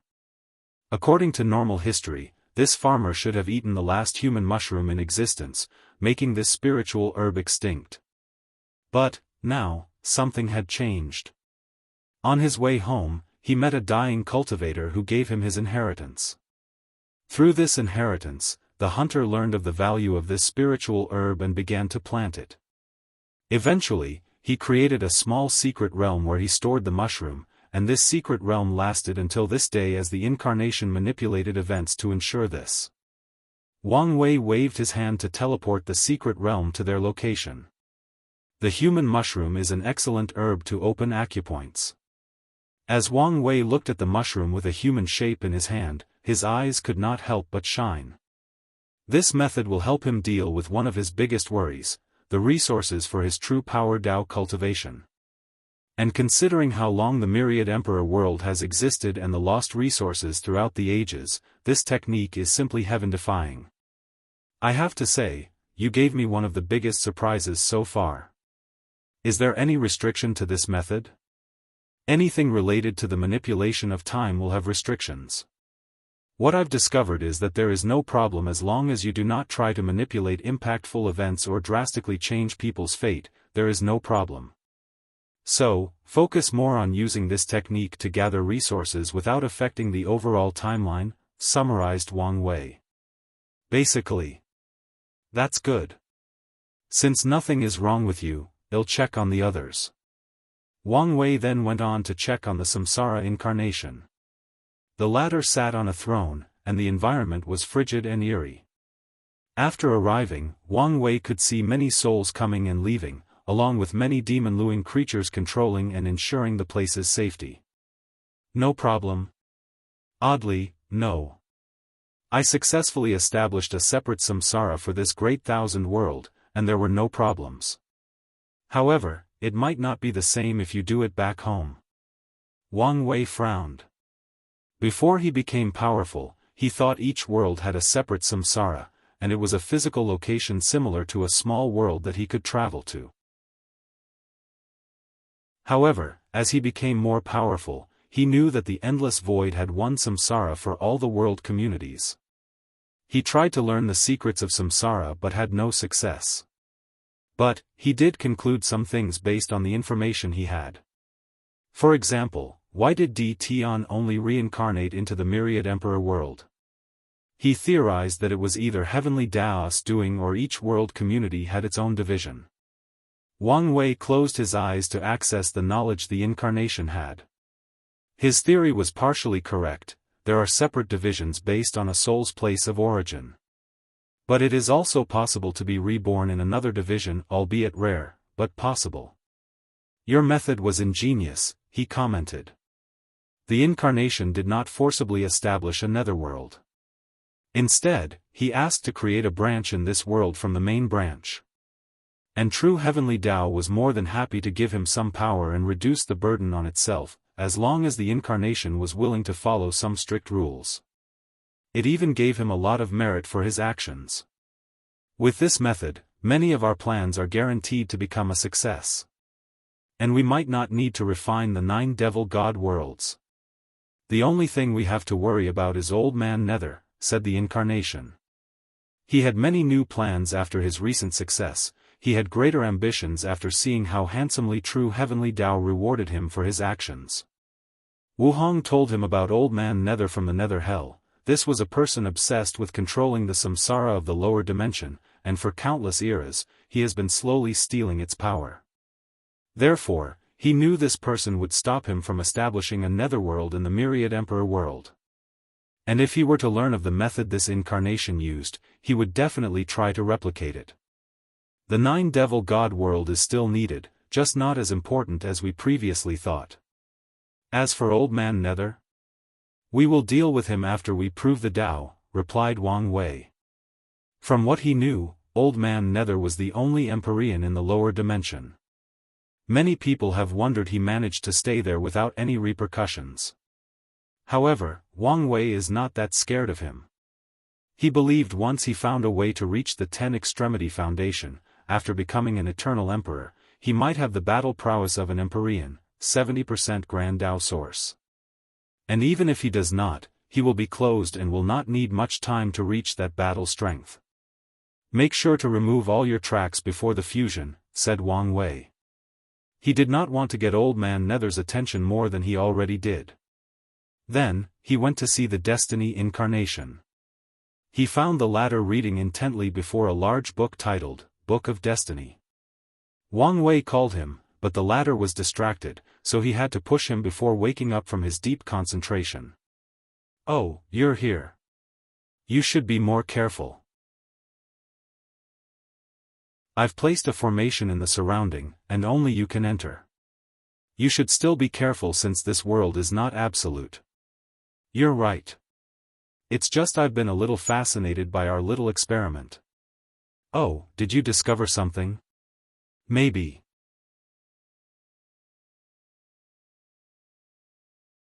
Chapter 558 The Incarnation's Mission, Finale. Using the Book of Destiny, the Incarnation controlled or established the destiny of everything cultivators in this great thousand world. When people with a talent for cultivation are born, their names will automatically appear in the book, and the Incarnation will establish their destiny. Each individual's destiny is different. For example, it could be as simple as they are destined to become a supernatural realm cultivator. Of course, just because someone is destined for such an accomplishment does not mean that they definitely can achieve it. This is not how destiny functions. The cultivators have to work to achieve their destiny. They have to undergo arduous cultivation, temper themselves, and fight for resources. Now, as someone destined to become a supernatural realm cultivator, they will have a particular luck to ensure they accomplish their goals. They also have specific karmic connections with people that help them achieve their destiny. Nevertheless, destiny still gave people a certain level of freedom to accept or reject their destiny. Furthermore, the Incarnation discovered other forms or unique destinies, for example, the destiny to become the most powerful sect in the world. Once, he tried to give this destiny to a faction, and he realized that some people could compete with the chosen faction to hinder them from achieving their destiny or steal the destiny of becoming the best sect. After controlling the entire world's destiny, the Incarnation tried to recreate the Eternal Emperor's destiny and failed. No matter what he tried, he could not succeed. So, he tried to create an immortal destiny. As long as he gave an individual such a destiny, they had a 90% chance of becoming an immortal tier powerhouse. Consequently, his actions touched the bottom line of true heavenly Tao, and he received a warning. Another application the Incarnation discovered is establishing the destination of mortal objects and animals, turning them into spirits or demon race. This method is valuable to the spirit race but has no actual application to Wang Wei besides maybe creating an army of spirit race. As you can see, we have learned much about destiny but no revolutionary discoveries. That's fine as well. What about battle applications? Did you come up with something? In fact, I did, replied the Incarnation, who stood up from his sitting position. He looked at Wang Wei and said, "Attack me with your chaos flame." Then, the Incarnation created a wound on his forearm with his left finger. "Alright," said Wang Wei before creating a multicolored flame in his hand and throwing it at the Incarnation. At first, it appeared as if the latter was rapidly burning. But soon, the process ended, and the wound on the Incarnation healed. Wang Wei squinted his eyes. Purpose manipulation. Exactly. I changed the purpose of your chaos flame from burning to healing. You can imagine the wide application of such a technique. Indeed, there were many applications of this ability. Wang Wei could alter his fleshly Buddha's purpose, allowing it to use more force than usual. He could change the purpose of his enemies' attacks and make them help him instead or render them entirely useless. Wang Wei waved his hand to manifest a turtle shell. It was the 8-trigram turtle shell he borrowed from the Heaven Mystery Pavilion. He then used the Destiny technique to modify the purpose of this magical artifact. It used to be a supporting item used only for divination, but Wang Wei turned it into an attack artifact that used the River of Fate's power. And since the artifact was an immortal artifact, the attack it could use was at the same level. Of course, Wang Wei could modify an item of such level because he now had the strength of Immortal Venerable. If not, he would fail or suffer some backlash. This technique is worth all your effort, said Wang Wei. I tried my best, replied the Incarnation as he looked at the world again. I found it fascinating to control the lives of so many people, controlling their destiny with them being none the wisest. Don't lose yourself to such meager power. You underestimate me, replied the Incarnation. He knew that this great thousand world was a drop of water in an ocean in the grand scheme of things. Furthermore, he only learned to control people's destinies to control his own. As long as you understand, replied Wang Wei, who patted his shoulder before leaving. He went on to check on the Order Disorder Incarnation, the one who had problems. He saw the latter at the center of the world's core, sitting cross-legged and fighting heavenly Tao that was supposed to be sealed. He frowned. The Order incarnation had to begin his journey from a low thousand world. After becoming the supernatural realm, he would replace the heavenly Tao of that world and decide the order of this world. He would establish the rules, regulations, punishments, and restrictions for all mortals and cultivators. With this method, the incarnation could make the world safer for mortals and prevent chaos. Consequently, many cultivators did not like absolute order, rebelling against the incarnation and creating more chaos or disorder. However, this is precisely what the incarnation wanted. He wanted oppositions to help him understand disorder laws. Once he finished his mission, he ascended to a middle thousand world and repeated the same plan once he reached void-shattering realm. The issue arose after he ascended to a great thousand world. The heavenly Tao of this world acted swiftly before Wang Wei sealed it. It created a sun of destiny that Wang Wei did not even detect, and that destiny's sun made some cracks or flaws in Wang Wei's formation. That person even destroyed some of the puppets he left guarding the formation. So, once the Order incarnation ascended, he had to confront the Sun of Destiny and Heavenly Tao. By now, he had already dealt with the Sun of Destiny, but the incarnation had to face part of Heavenly Tao while still in the Saint realm, thus delaying his progress. Wang Wei frowned as he watched all of this happening. He could tell Heavenly Tao was stalling the incarnation while gathering power from the world's inhabitants to help it and might even be creating another Sun of Destiny. After thinking about it for a moment, he decided not to intervene since this experience could also be a form of tempering. Furthermore, the confrontation with Heavenly Tao might give him an insight into how it controlled the law and help him in the future when he creates further levels of his force control skill. As for his battle with Chu Luo, his current strength should be enough. If it's not, he has a hidden trump card to make the difference. After making a decision, Wang Wei thanked the immortal powerhouses that controlled the time acceleration formation. Finally, he went to see the Fate incarnation. The two began to work on creating the spiritual foundation or the Fate Palace. After divination, they discovered it was impossible to make 10 Fate Palaces, one for each of the incarnations and the main body. Based on the Emperor Tao World's cultivation system, cultivators can only create one spiritual foundation for each cultivation realm for a total of 9, and the 10th can be made after proving the Tao. Nevertheless, Wang Wei also discovered both he and the Fate incarnation could create a Fate Palace and fuse them. This palace would be the main one, while the other incarnations could develop branches. And during the final fusion, the Fate Palace would baptize him with Fate power, similar to how Di Tian did through Samsara. The fusion will also elevate his comprehension, allowing his 9-extremity foundation to perfectly complete at a power level of 5 root Tao ancestor. There was not enough time for Wang Wei to create the main Fate Palace, but he left the Fate incarnation with this mission before returning to the trial. Wang Wei discovered Wang Wucheng waiting for him after he returned. "Wait, your strength. Is there a problem? You already have 2-leaf strength?" "Yes." "Is something wrong? Don't you ever have any bottleneck?" Wang Wei controlled his urge to say, "Bottleneck? What's that?" Instead, he thought about the question and realized that this was true. "You should know, this is odd.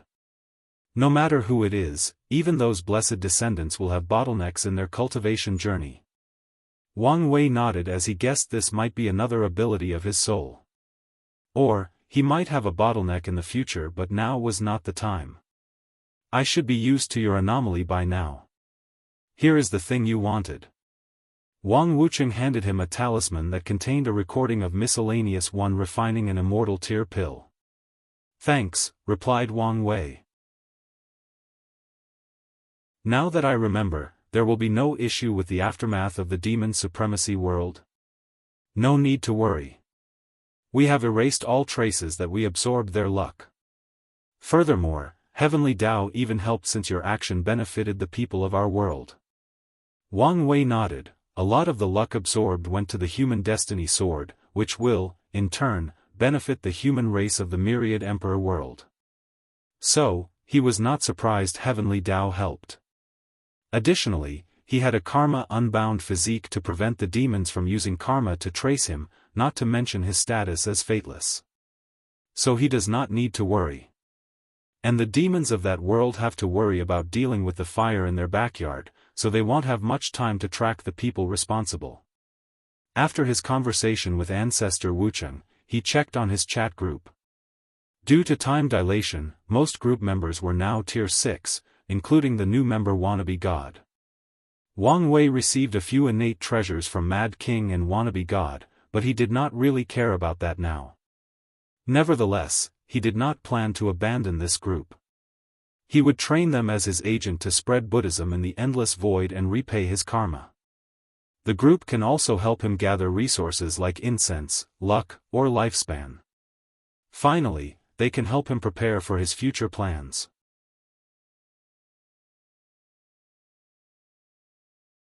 Chapter 559 Willpower and Tao Heart Trial. Wang Wei flew to the pagoda. However, unlike his usual relaxed and easygoing mood, he was now on high alert, secretly looking everywhere. He did not know where the anomaly he felt came from, so he wanted to be on guard. He barely listened to Lord Spirit before entering the pagoda. He received a message on how this trial will proceed. A few seconds later, it began. A large number with at least 20 zeros appeared above his head, and Wang Wei felt a slight pressure on himself. However, the pressure was not on his fleshly body, he had to carry the weight with his willpower. Then, the number increases by at least 3 zeros every 10 seconds. Then, at some point, there were no longer any words but the character 4, small thousand world.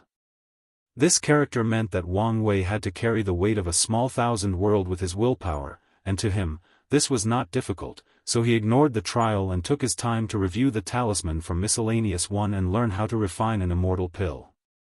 A few seconds later, the weight on him changed to 5 small thousand worlds before continuing to increase.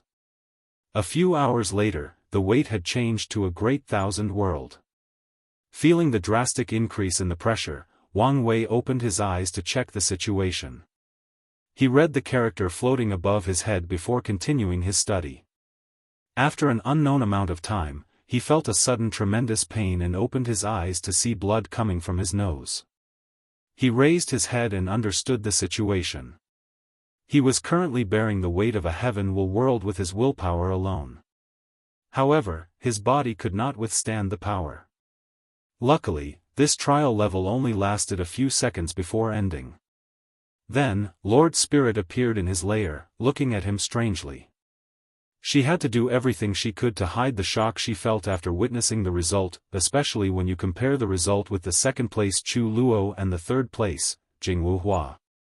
Chu Luo has gone through numerous reincarnations, and Jianghu Hua sealed herself for countless generations. So, I understand where their strong willpower comes from. But this Wang Wei is truly an anomaly. Could he be so naturally gifted? Some people are naturally born with high willpower, but Lord Spirit do not think they can reach such a level.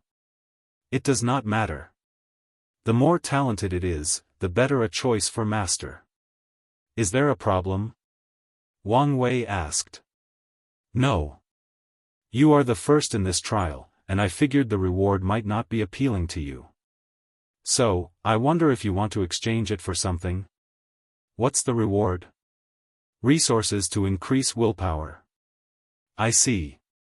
I'll exchange for the same previous reward. Lord Spirit then gave him a crystal full of a mysterious power. I've been wondering. What is this thing? It's called tempering qi. As the name suggests, it can help cultivators temper various body parts, muscles, bones, meridians, acupoints, etc. It's an excellent body refining resource because of its versatility. I could see why it's precious. Anyway, thank you. Lord Spirit bowed before disappearing. Immediately afterward, the other participants received the result and the allocated points.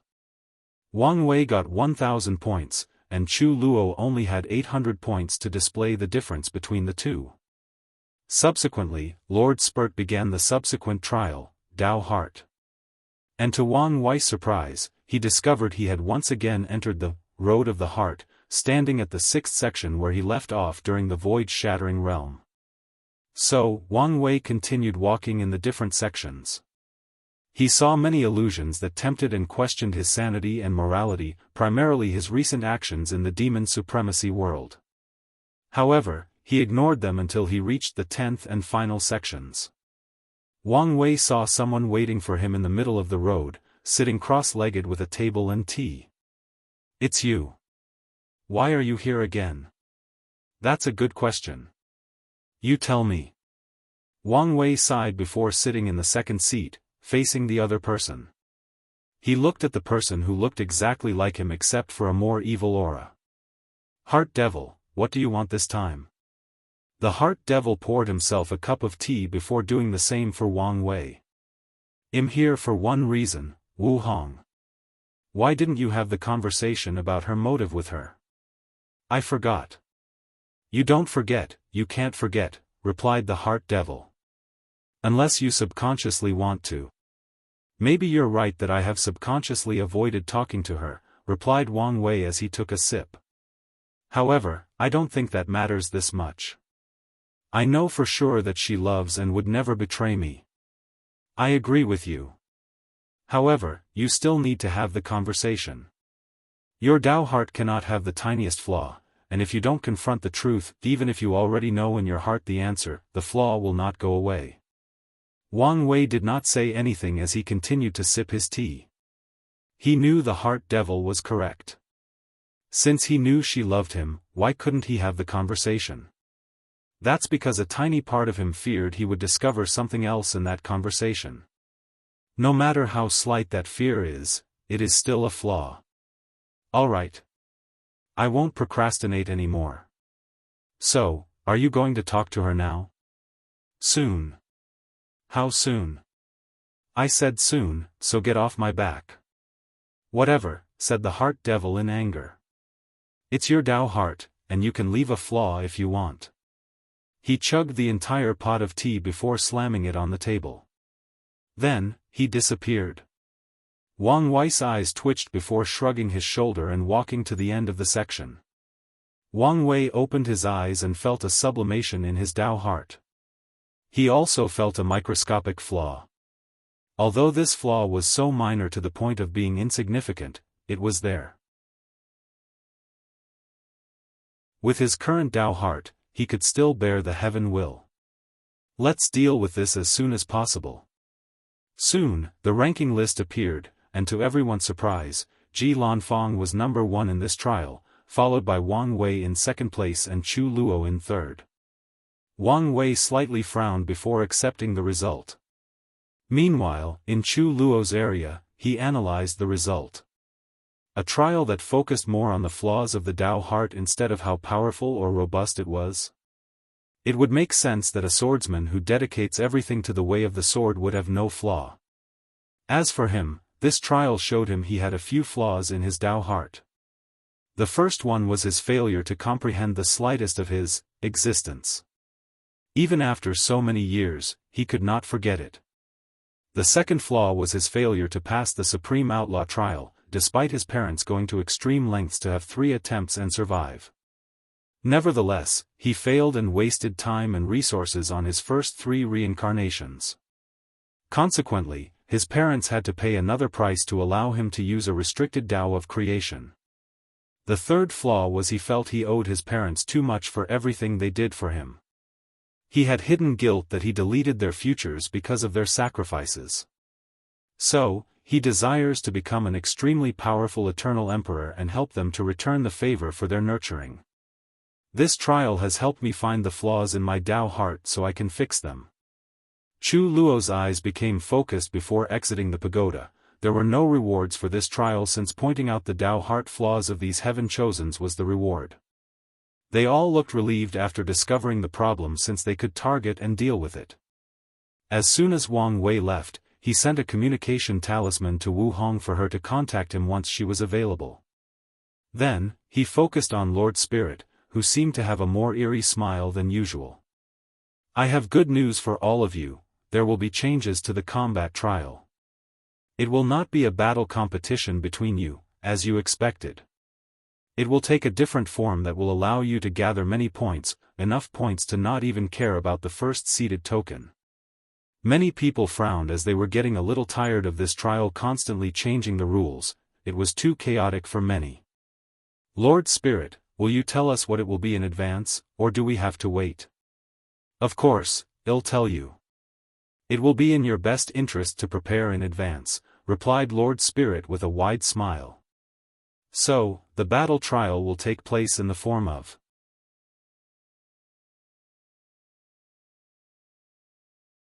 Chapter 560 Complications and Curse, Gift Bonus Chapter. Thanks to Daoist True Self for the gift. So, the battle trial will take place in the form of challenges, but not from each other, but Heaven Chosens in the upper dimension.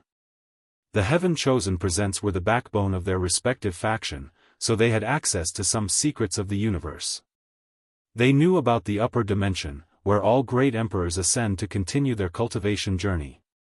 But now, they had an opportunity to battle the geniuses of that place. They instantly became excited as they did not believe they would be inferior, even if they lived in a far worse environment. Of course, some feared humiliating themselves or bringing trouble to their sections. Things were about to get complicated, thought Wang Wei. He did not fear any challenge from these upper dimension heaven chose. He worried about the political aspect behind their presence. Even though he knew these powerful entities could not readily interfere with the lower dimension, they still had the capability. Things would get complicated if he offended one of these young masters and caused trouble for his sect. And relying on Wu Hong as a backer might make things even worse. I should probably begin to think about robbing the final winner instead of participating in this trial, he thought. He would wait and analyze the situation and weights the pros and cons before making a decision. Many participants began to ask questions regarding the upcoming battle trial, but Lord Spirit only said to wait a month until these people's arrival. Afterward, everyone returned to their mansion.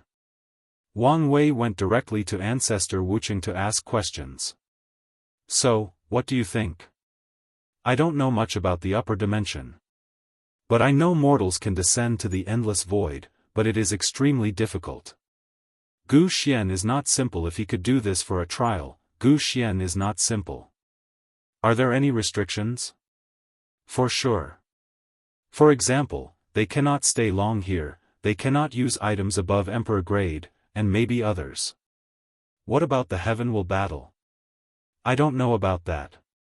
Let me ask Origin 1, replied Wang Wucheng before disappearing and returning a few minutes later.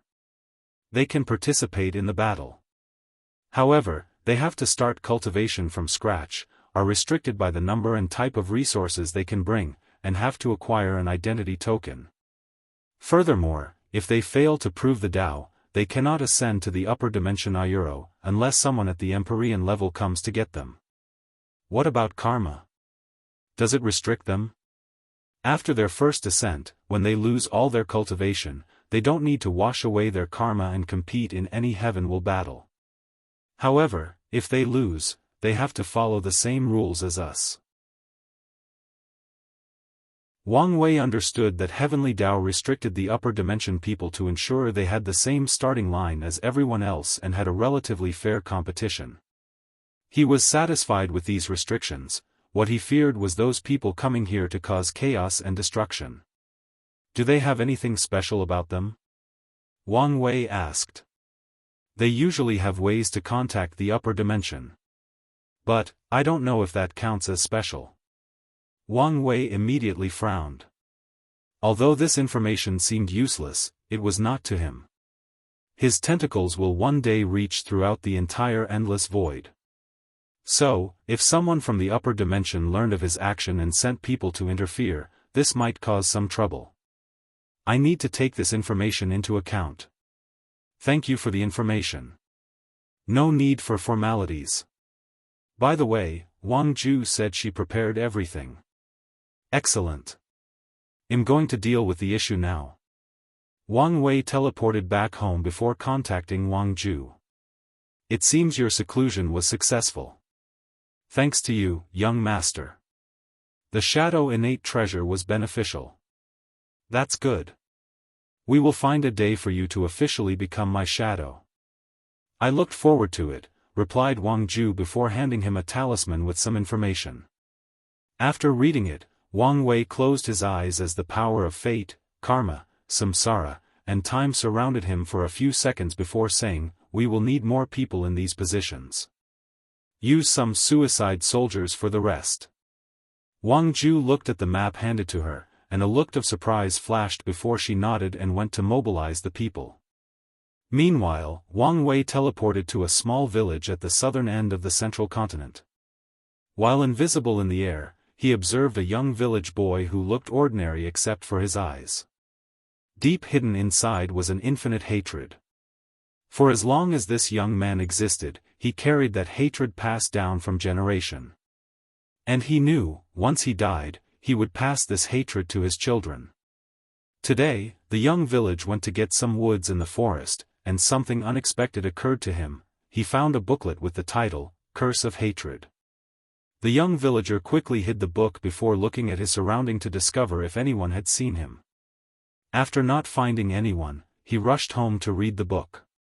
He was glad his wife and daughter were not here, and he felt this was not something they should involve themselves with. A few minutes later, he finished reading O.D. Tian. Do you think you can do whatever you please because you are a mighty cultivator? Today, I will teach you that your actions have consequences. The young village boy closed his eyes before chanting in weird and incomprehensible language. As he did so, the hatred deep in his soul, inherited from his bloodline for thousands of generations, activated to power the curse to unimaginable heights. Wang Wei watched as a dark and invisible power traveled to the western continent, and he knew it was going for D. Tian. After receiving the curse of hatred, and the bloodline curse, he had a basic plan on his mind that he laid the groundwork for while taking his trial. He changed the memories of an ordinary mortal family that D. Tian destroyed their village, killing everyone they loved. This act resulted in fostering a powerful hatred of that family. Then, he cast a spell on them to pass down that hatred through bloodline for countless generations, nurturing and strengthening that hatred over time.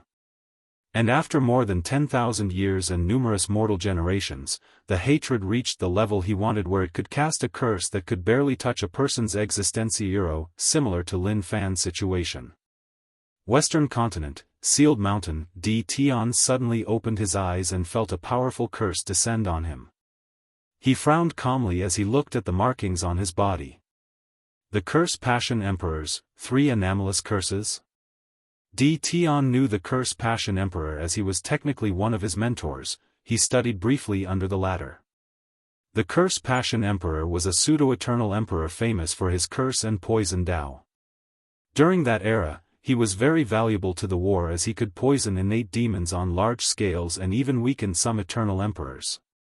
One day, the Curse Passion Emperor discovered a destroyed village with only one survivor, a young girl full of hatred. He tried to help the young girl, but she only wanted revenge. So, he promised to cultivate her into a powerful being to have her revenge. She refused. She wanted her revenge now. So, the Curse Passion Emperor created a special curse for her to use her hatred as the source and her life as the price. Finally, the girl killed her enemy before moving on to samsara. After that, he created 2 other curses of the same category, which were eventually called the 3 anomalous curses. This curse became essential to the war as it allowed mortals to have significant battle prowess. However, the Curse Passion Emperor came to hate his creation because of how much damage it did to mortals. He hated the acquired side for weaponizing these 3 curses. D. Tian was momentarily sad after thinking about the past. He was present when numerous primordial gods and innate demons besieged the Curse Passion Emperor and killed him. He was pretty sad after receiving the news. Although they were not close, the latter was still one of his mentors. Using such a cruel and cunning method, this must be Wang Wei's method, he thought before sneering. If I did not have some understanding of existence, this curse would have killed or crippled me. So, he used his Dao will to protect his existence. He knew from the Curse Passion Emperor this was the quickest method to deal with this curse with no repercussions. A few minutes later, the markings on his body disappeared as he returned to normal. So, it failed as expected, Wang Wei muttered. Then, he contacted Wang Ju to begin, who then mobilized all the Fate Shadow Guards worldwide.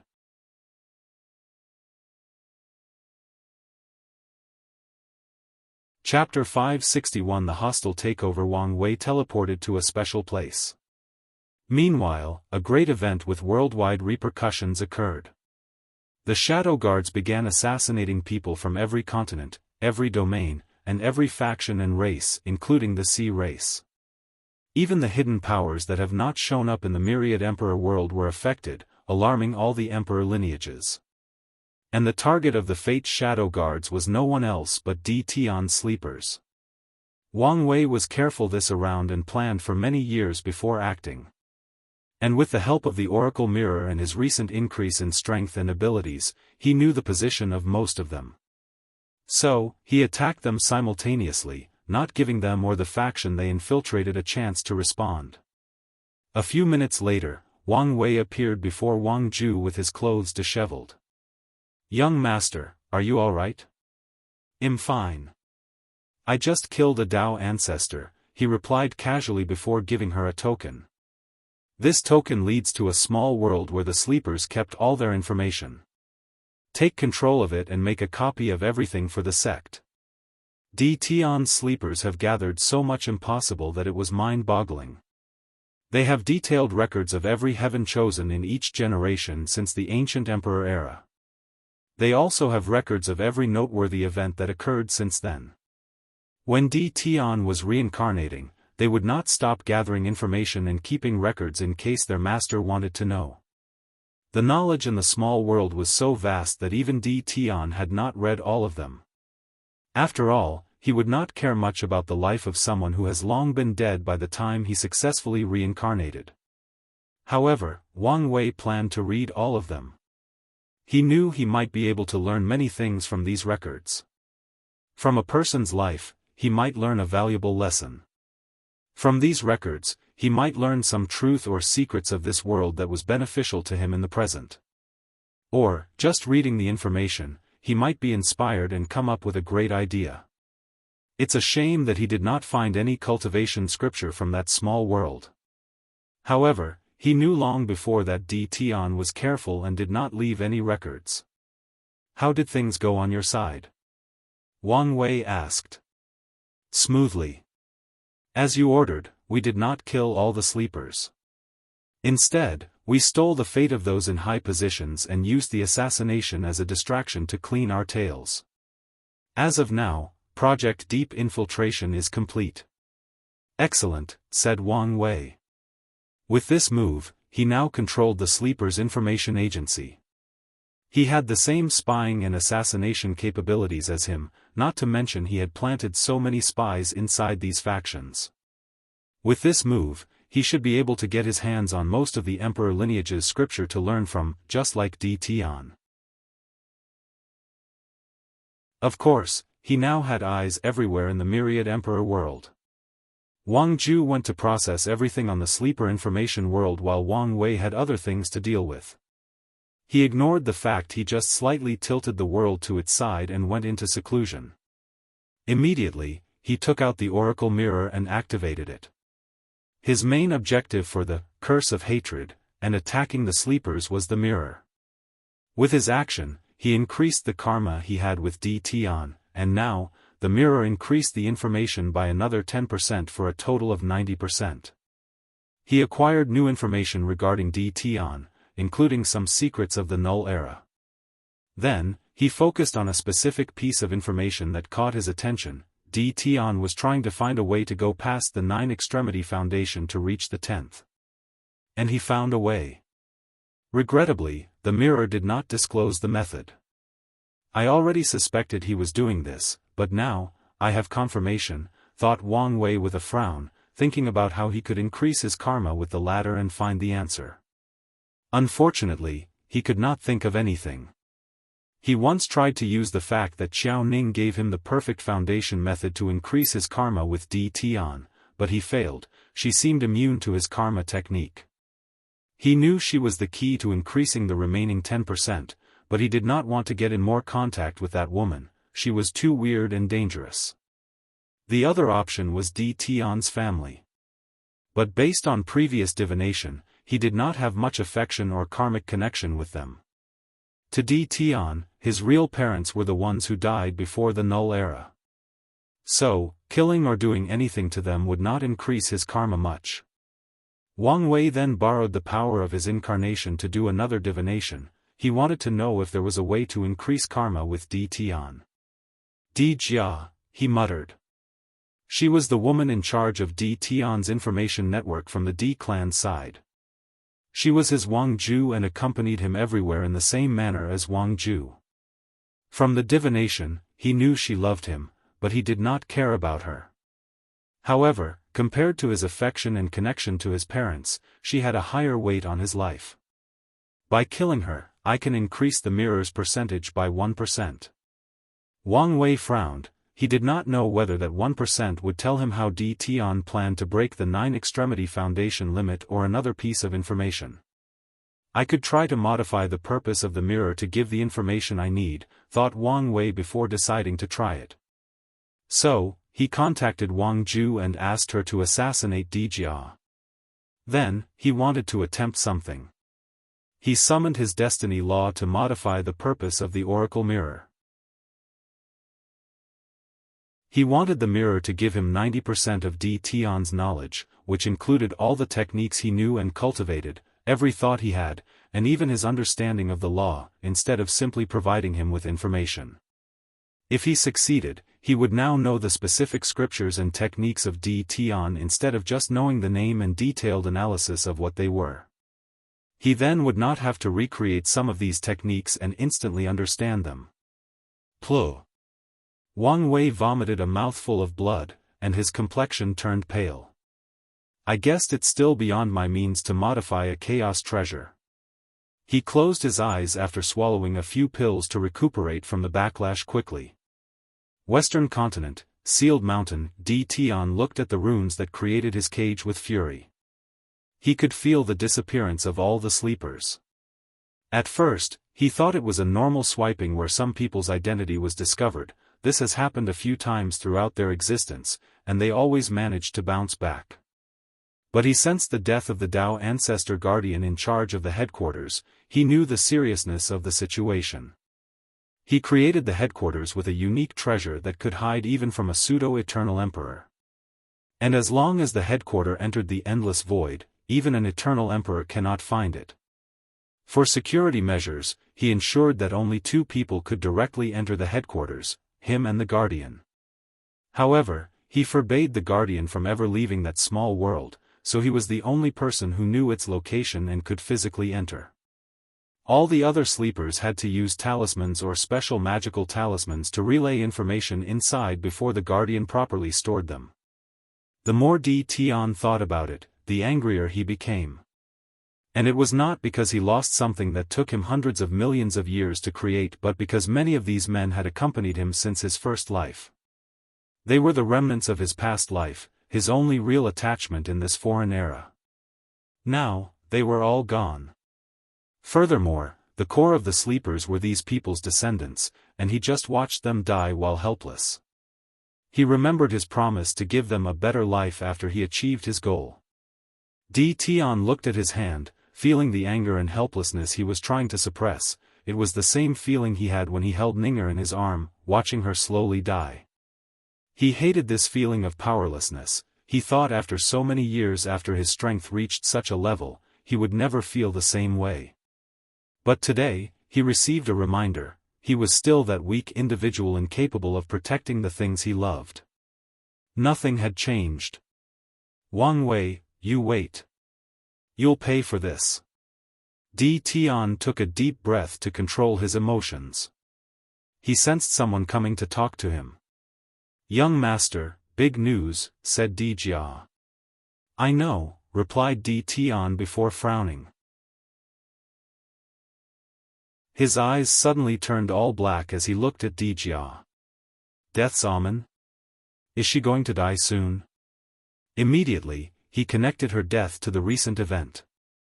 I don't know if it is really Wang Wei who wants her dead, but better be safe than sorry.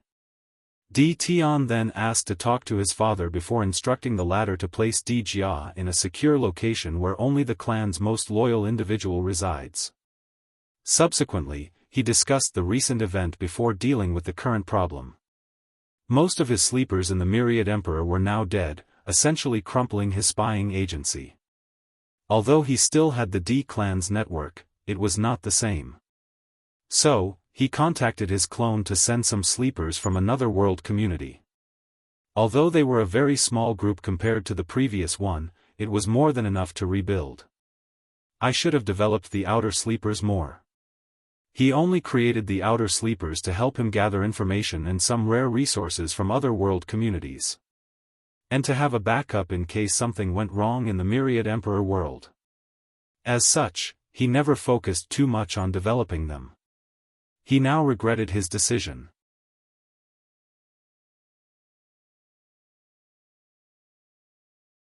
Chapter 562 Ultimate Glorious Age. Wang Wei opened his eyes and exhaled deeply. After 2 days, he was now back in his prime state.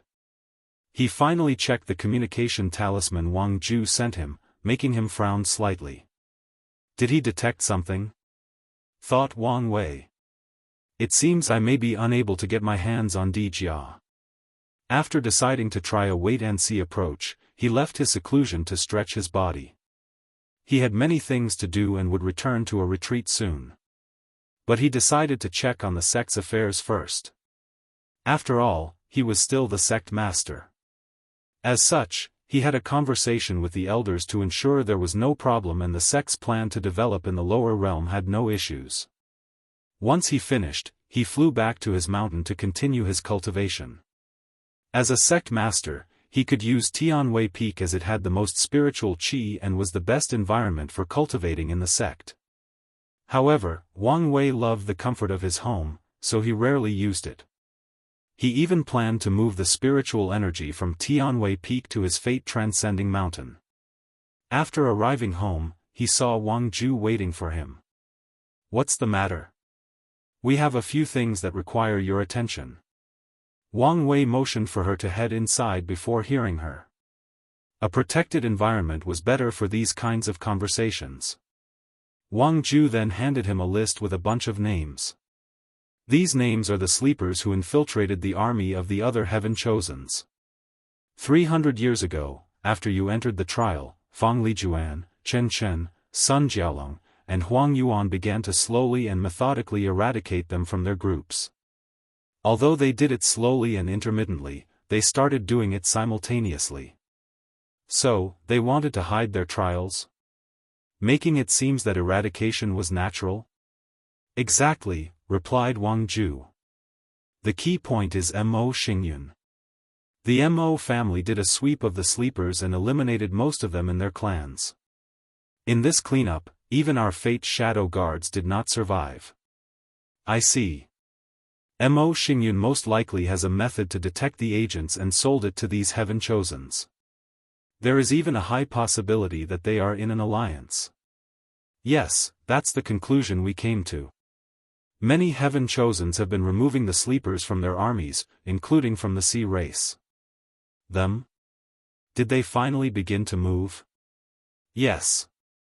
The Heaven Chosen representing the sea race in this generation's Heaven will battle is Yi Liancheng, an abyssal squid. What's that? Asked Wang Wei, as he had never heard of such a species. That's what he calls himself. However, he is probably from the deep squid race but had some mutation. You don't sound too sure.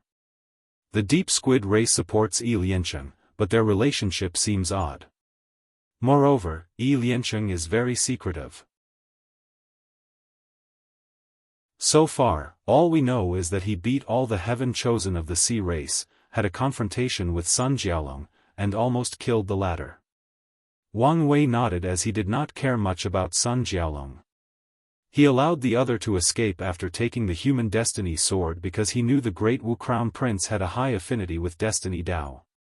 And letting him live might help him gather the luck-condensing treasure of the other races. What happened to Xiao Songxi? He lost to Yi Liancheng. However, he is now in the process of taking the patriarch position from his half-brother. Wang Wei smacked his lips as he could guess what was going on. Xiao Songxi's father had another child that was pure Bai Shi. Now, these two brothers were fighting for control over the clan. There is something else you should know, said Wang Ju. What is it? Our spy has heard a rumor that the Bai Shi clan has a 5-star star sage sealed, and Xiao Songxi wants to become the patriarch to get access to it. So, he wants to ask the star sage how to prove the Dao in this generation? Even how to become an eternal emperor, muttered Wang Wei to himself. How credible is that rumor? It's not very credible. If the Bai Shi clan had a star sage of that level, they would have used it long ago. Unless they find a way to increase the bloodline of a lesser star sage, commented Wang Wei. The star sage bloodline is one of the few very restrictive bloodlines. There has never been a precedent of one person going from 1 star to 2 stars, let alone achieve the highest 5 stars level. Usually, that would be the case. But this is a glorious age, unlike anything that has ever been seen. Anything is possible. Wang Wei was not just saying these words to justify his wild guess, he was speaking based on a recent observation from the trial. There were too many high-level heaven chosens. All the top individuals who participated in the trial have the talent and potential to break the barrier between mortal and immortals. It could be for only a brief moment through secret techniques with a terrible price or even using some treasures or unique methods. Nevertheless, they had the potential. And that potential will also transfer in the form of becoming eternal emperors. Wang Wei would not be surprised if all these people became eternal emperors in their respective heaven-will world. All this information indicated that a glorious age was occurring throughout the entire endless void. This conclusion might sound absurd, but Wang Wei had other evidence to support his conjecture, the absolute chaos physique. Why did 9 of them appear in one generation? The first heavenly physique was precious not only for his power but because it allowed individuals to wield outlaws and supreme outlaw Daoists without consequences. Consequently, heavenly Dao will not grant this physique lightly. So, it is normal for hundreds of generations to pass by without the first physique showing up. The only exception is when some heaven-will world began a glorious age by sacrificing the heaven-will of one generation to benefit the next one. And even then, the physique might not show up then. Yet, 9 of them appeared in one generation. No matter how anyone analyzed the situation, this is a statistical anomaly. And since nothing ever occurred for no reason, there must be an explanation for the anomaly. Wang Wei has a theory that involves the myriad emperor world, him, and Di Tian. He believed these worlds' heavenly Dao sensed a shift in the endless void coming from the myriad emperor world, and they wanted to maintain balance. If Wang Wei proves the Dao, he will bring significant changes to the endless void. However, not every world wants to change, nor do they want someone from another world to make that change. Furthermore, the changes he will bring will grant him tremendous power, to be precise, unchecked power.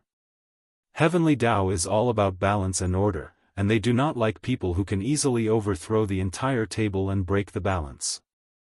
If Di Tian proves the Dao, from the conversation Wang Wei had with his dead wife, he could tell the latter was on the verge of madness. With the power he will acquire after becoming an eternal emperor, who could stop him if he went on a rampage in the endless void? So, Wang Wei believed that these heavenly Daoists across different world communities had created a glorious age in the entire endless void to eventually balance the two of them and manage the influence the myriad emperor world would have during their resurgence. He believed this is why so many peak heaven chosen suddenly popped out of nowhere, making it seem as if achieving immortal venerable strength was common. Wang Wei even suspected the real mastermind behind this move of balance was the true heavenly Dao from the upper dimension. Although he did not have any concrete proof for his theory, nor could he verify the truth through divination. He felt he was correct. As such, he will proceed with his plans bearing this information in mind. Keep a watch on Xiao Songxi and the Baishi clan. Even if the rumors might be unsubstantiated, it's best to be on the lookout, just in case. As you wish. Is there anything else? Nothing that you need to concern with immediately, replied Wang Ju, who suddenly remembered something. I don't know if this news is important, but a Wang clan member from the ancient clans traveled with Hufeng Huang. Is that so? I'll pay attention, replied Wang Wei. How about my parents? How is their mortal dust proceeding? So far, there is no trouble. During mortal dust, Wang Tian and Yu Yan sealed their memories. Although they can regain it in an emergency, it would break the tempering process. So, the people of the sect are secretly protecting them. Suddenly, he thought of something not pleasant. Wang Wei took out his sect master token and ordered a 5-root Dao ancestor to protect his parents secretly. After finishing, he dismissed Wang Ju before using his divine sense to check on the supreme cottage. His grandfather was on a long retreat to repair his Dao heart. Wang Wei designed many scenarios similar to how he did to cultivate his ever-changing Dao heart. He hoped they would help him repair his Dao heart, but he did not know if it would be successful in the end. If his grandfather could not elevate his Dao heart to a certain level, he would not be able to become Dao Ancestor or Immortal Venerable to enact his plan to defeat Emperor Nine Sons. After checking on the cottage and noticing the latter was still in retreat, he focused on his own retreat.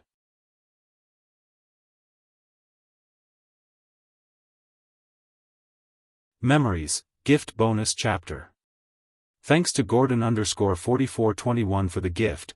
In his retreat, the first thing Wang Wei did was absorb the tempering qi he received as a reward for the willpower trial. With it, he opened 720,000 acupoints and 28 primordial dragon force of strength. And it only took him a week. Since he had another 3 weeks before the subsequent trial, he focused on his other tasks. He briefly checked on his incarnations, mainly on the Fate incarnation, since he wanted to know the progress of the Fate Palace. Finally, he began to review the talisman miscellaneous one gave him, trying to see if he could refine an immortal tier pill. After watching the process and explanation, Wang Wei frowned. The divine runes needed for a pill of that level were at least 10,000 times more complex than the best quasi-emperor pill. However, he could still manage with his soul. The problem was the immortal qi needed to engrave the runes, and he did not have that. Could I convert spiritual qi or innate qi into immortal qi? Thought Wang Wei as he pondered the feasibility of this method. He then reviewed all the knowledge he had about immortal venerables. He even went to the sect's secret archive to acquire more. Immortal venerable have something called immortal mansion inside their dantian or divine sea. It is essentially an organ used to convert spiritual qi into immortal qi. As long as an immortal venerable continues to expand their divine sea and acquire more qi, they can increase their realm to immortal sovereign and eventually immortal king. Additionally, immortal venerables can increase their classification. A cultivator becomes 1 leaf or 2 leaf based on talent, control, and understanding of energy. A talented person can immediately become a 9-lead immortal venerable after establishing their immortal mansion and refining their first string of qi. At the same time, cultivators can also purify their qi to reach higher quality, leaf, before trying to reach higher realms. However, the process requires a lot of time and resources. Higher forms of neutral energy like innate or chaos qi are easier to convert into immortal qi, and the conversion rate is higher. So, 1 string of innate qi might convert to 10 strings of immortal qi. 1 string of chaos qi was worth 100 strings of immortal qi, and 10 strings of spiritual qi equaled 0. 1 string of immortal qi. Wang Wei wrote these numbers in front of him to better visualize the concept of immortal qi even though he knew they had no basis. And as he observed them, he wondered how he could convert spiritual qi into immortal qi for pill refining. He first thought of his qi flower that could create spiritual and innate qi. Maybe if he knew enough about immortal qi, he could program it to create immortal qi. After all, the flower was connected to the source qi space. Consequently, anything related to the source qi space is inherently dangerous, so Wang Wei did not want to mess with that place and place himself in deep trouble. So, he wanted a second solution before trying this one. The answer he came up with was the origin pill flame that had the power of good fortune, which could change anything rotten to something magical. If he considered spiritual qi as something rotten and immortal qi as something magical, he could convert between the two with the flame. Wang Wei analyzed this possibility for the next few hours. And the more he pondered the issue, the more likely it became.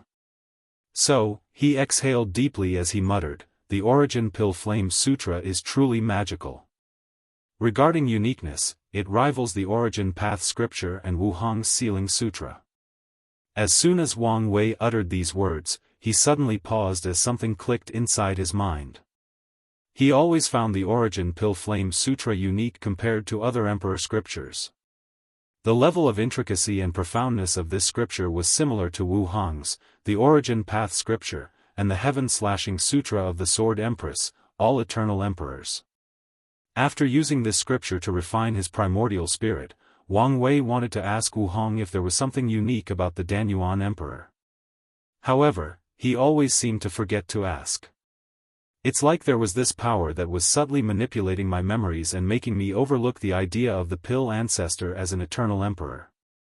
After coming to this conclusion, Wang Wei felt another click inside his mind. He closed his eyes as he mobilized his soul to the limit. He sensed two invisible power affecting his memories. One was very subtle but unresponsive, and the other was more aggressive.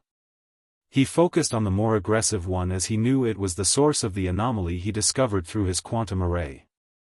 Wang Wei immediately noticed he could not remove or seal that aggressive power. However, he also found its function. The power was blurring some of his specific memories, to be precise, the memories of someone. And no matter how much Wang Wei focused or what method he used, he could not see the person in the memory, so, he reviewed the memory countless times, trying various methods. Then, he sensed something. It was the emotion of hatred. Wang Wei then used the trick he learned from Suya to read the unique emotion released by a person, and he immediately sensed an indescribable rage, hatred, fear, and desire to kill. Using these intense emotions as a guide, he bypassed the aggressive memory-blocking power and saw a hooded figure staring at him. During the trial's dinner party, when he entered the pagoda, every time he fought or watched a battle, the hooded figure would stare at his every move. On a few occasions, he locked eyes with the hooded figure, but as soon as he moved his head away, he would forget the latter. He would forget the latter even when he watched the hooded figure through the quantum arrays. What a weird power, what a creepy person, thought Wang Wei as he decided how to act next with his new information. Suddenly, his communication talisman activated, and his eyes lit up once he saw who it was. Perfect timing. "Wife, I miss you dearly." "Really? How much did you miss me? You have no idea how miserable life has been without you. The world seemed to lose color without your presence. I miss your smile that could make all infinite Daoist bloom. I miss your touch that made my heart beat louder than the echoes of the universe. Damn it. Although I know you are only saying sweet words, I cannot help but smile," replied Wuhang, with a brilliant smile. "I meant every word. And I don't doubt you. So, did you miss me as much as I missed you?" "No." Crack. Wang Wei held his wounded heart, his face full of shock and endless grief. "I have to say, your acting skills have gotten better," said Wuhang. "I know, right? I think it's the result of my thick skin derived from aging. It's not bad to become an old monster." Wuhang shook his head. 10,000 years old was nothing but a baby in the cultivation world. "You still have no proclaim how much you miss me. Although I'm not as good with words as you, I think I can still express my feelings in a poetic way," said Wuhang before thinking of her words. Then, she whispered many sweet words to Wang Wei, and he reciprocated them. For the next few hours, this young couple did nothing but express their love and affection through flowery words. They did not care how cringy their lovey-dovey act was and enjoyed the moment. Finally, they became serious. "So, how is your seclusion? How is that thing going?" "Better than expected. That woman Xiao Ning has spent a lot of time understanding the concept of perfection, making my job easier." "That's good. Do you have a rough calculation as to when you will finish?" "I honestly do not know. However, I should finish quicker than I previously anticipated." "All right," said Wang Wei with a bit of sadness. He missed having his wife around, talking to her. Overall, he missed being in her presence. "Anyway, I wanted to ask you if the Danyuan Emperor was an eternal." He had figured out how to deal with the soft memory affecting power. All he had to do was have one of his spirit particles hold the desire to ask the question. Before the power could activate, move it to another spirit particle. This tactic allowed him to delay the soft power indefinitely. Him? He is indeed an eternal emperor. I knew it. So, what is his story? Why did he have to hide the fact he was an eternal?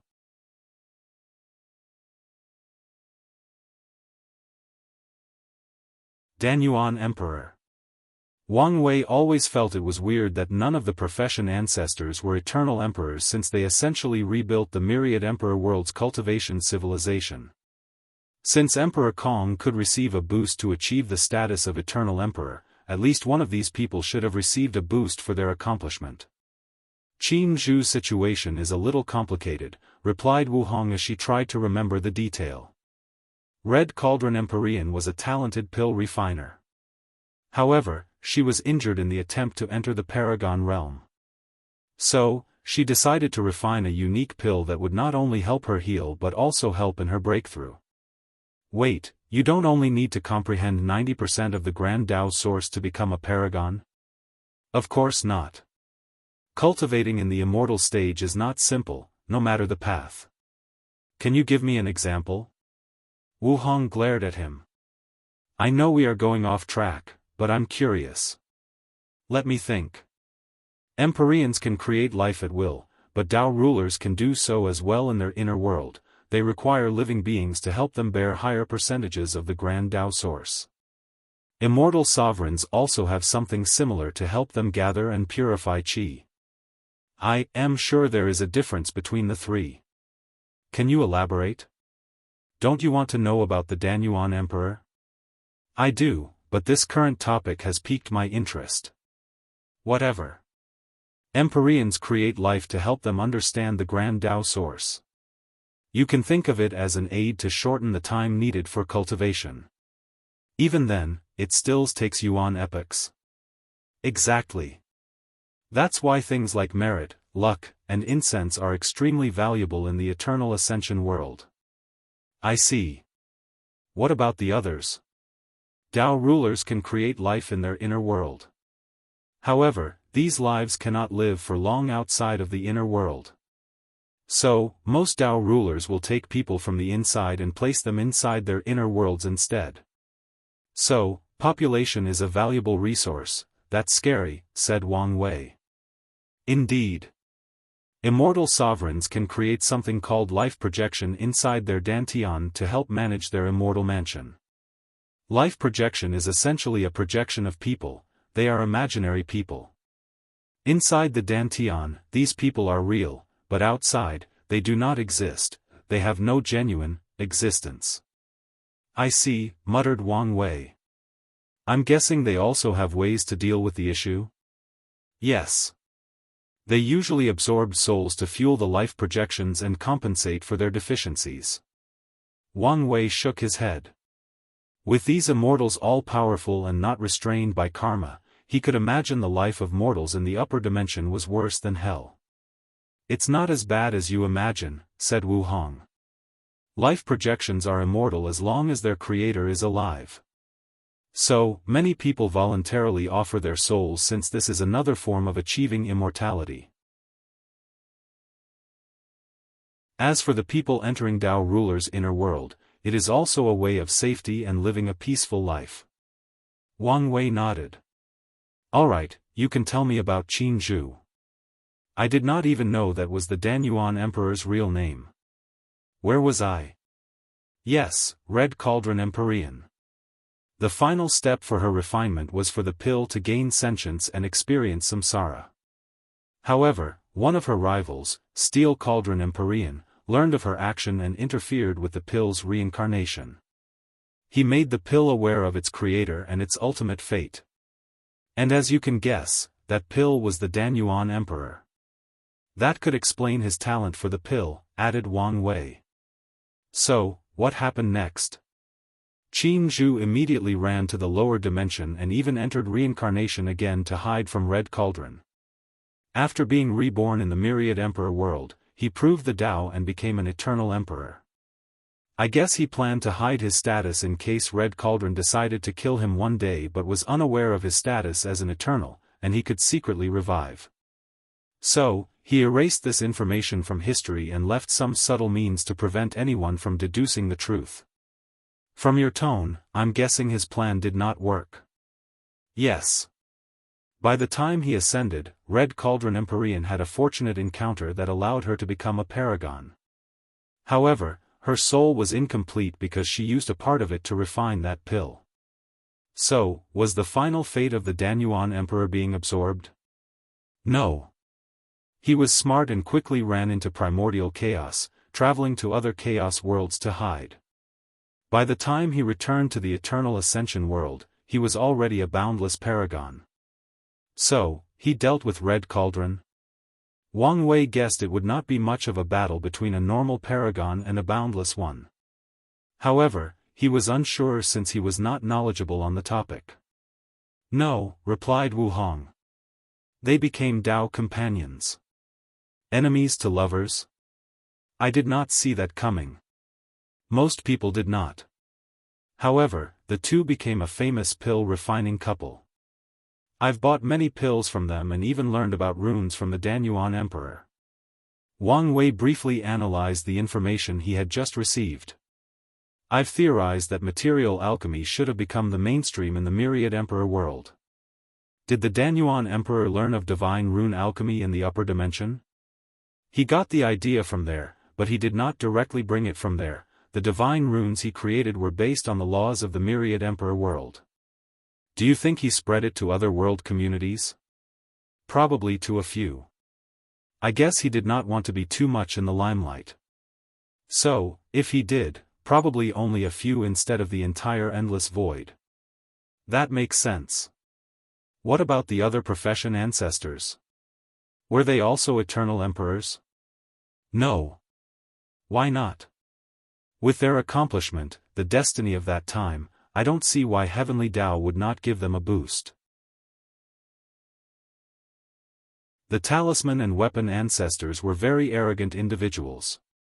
They refused Heavenly Tao's aid and only became pseudo-eternal emperors. The Formation Emperor only became a pseudo-eternal emperor because of the boost. What about my ancestor? Did he rely on merit? No, he relied on himself. But, he did receive a lot of merits. Yes, which helped him cultivate faster than most people in the immortal stage. The same for the Sword Empress. That makes sense. Heavenly Tao that has emotion will break the principle of balance that they should operate. So, removing their emotions and even ensuring they could no longer have emotions would grant her a lot of merits, analyzed Wang Wei.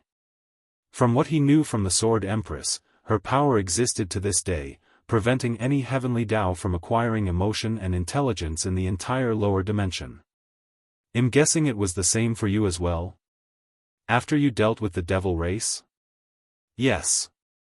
Suddenly, Wang Wei thought of something and asked, was there an ultimate glorious age during your time as well? What's that?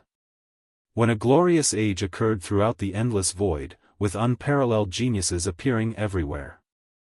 He also told her about his theory. Wu Hong paused for a moment. Now that you mention it, it was indeed like that.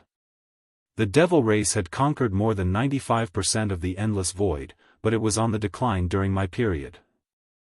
When I traveled to other world communities, I met numerous genius that could be considered the sons/daughters of an era and had unparalleled talents. They probably resulted from heavenly Tao revolting against the devil race. Wu Hong remembered the time she left the myriad emperor world with great fondness. She met many talented individuals, defeated many, and became friends with a few. That specific period was the first time in her life she felt free, not having to worry about being constantly hunted down. It was when she built her confidence, since she no longer had to always hear that it was her honor to be desired by the devil prince. She also no longer felt the weight of the world crushing her. As she witnessed the suffering of various races throughout the endless void, she no longer felt her mission as a daughter of destiny was a burden but a choice she consciously made. It also helped to know she was not alone. I remember this kid who was collecting absolute chaos physique, proclaiming that he would create the greatest body-refining scripture of all time, she said with a brilliant smile. Did you meet anyone with the 9-extremity foundation? Said Wang Wei after momentarily being enamored by that smile. Wu Hong slightly frowned as some memories she could not previously remember suddenly appeared in her mind. Beside me, there was none. You also had this foundation? Not exactly. After I defeated Di Tian's reincarnation, I sealed his foundation and absorbed it as my own before taking the heaven will. Later, after I ascended, I learned I had a pseudo-incomplete 9-extremity foundation. So, I hunted an eternal emperor with a complete 1-to-perfect mine. Wang Wei gave her a thumbs up. He did not expect less from her. Now that we are on the subject, what happened to the absolute beginning emperor? You said he was in limbo, implying someone killed him?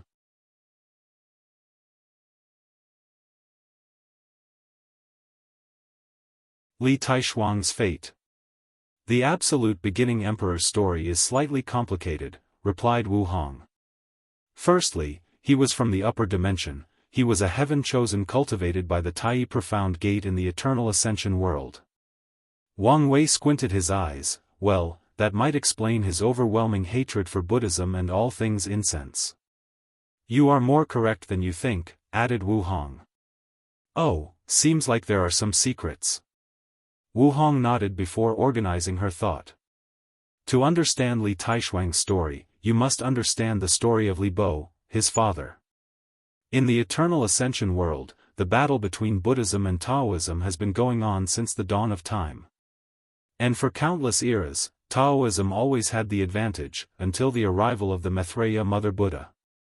She revolutionized the philosophies of Buddhism while also creating the concept of incense itself in the eternal ascension world.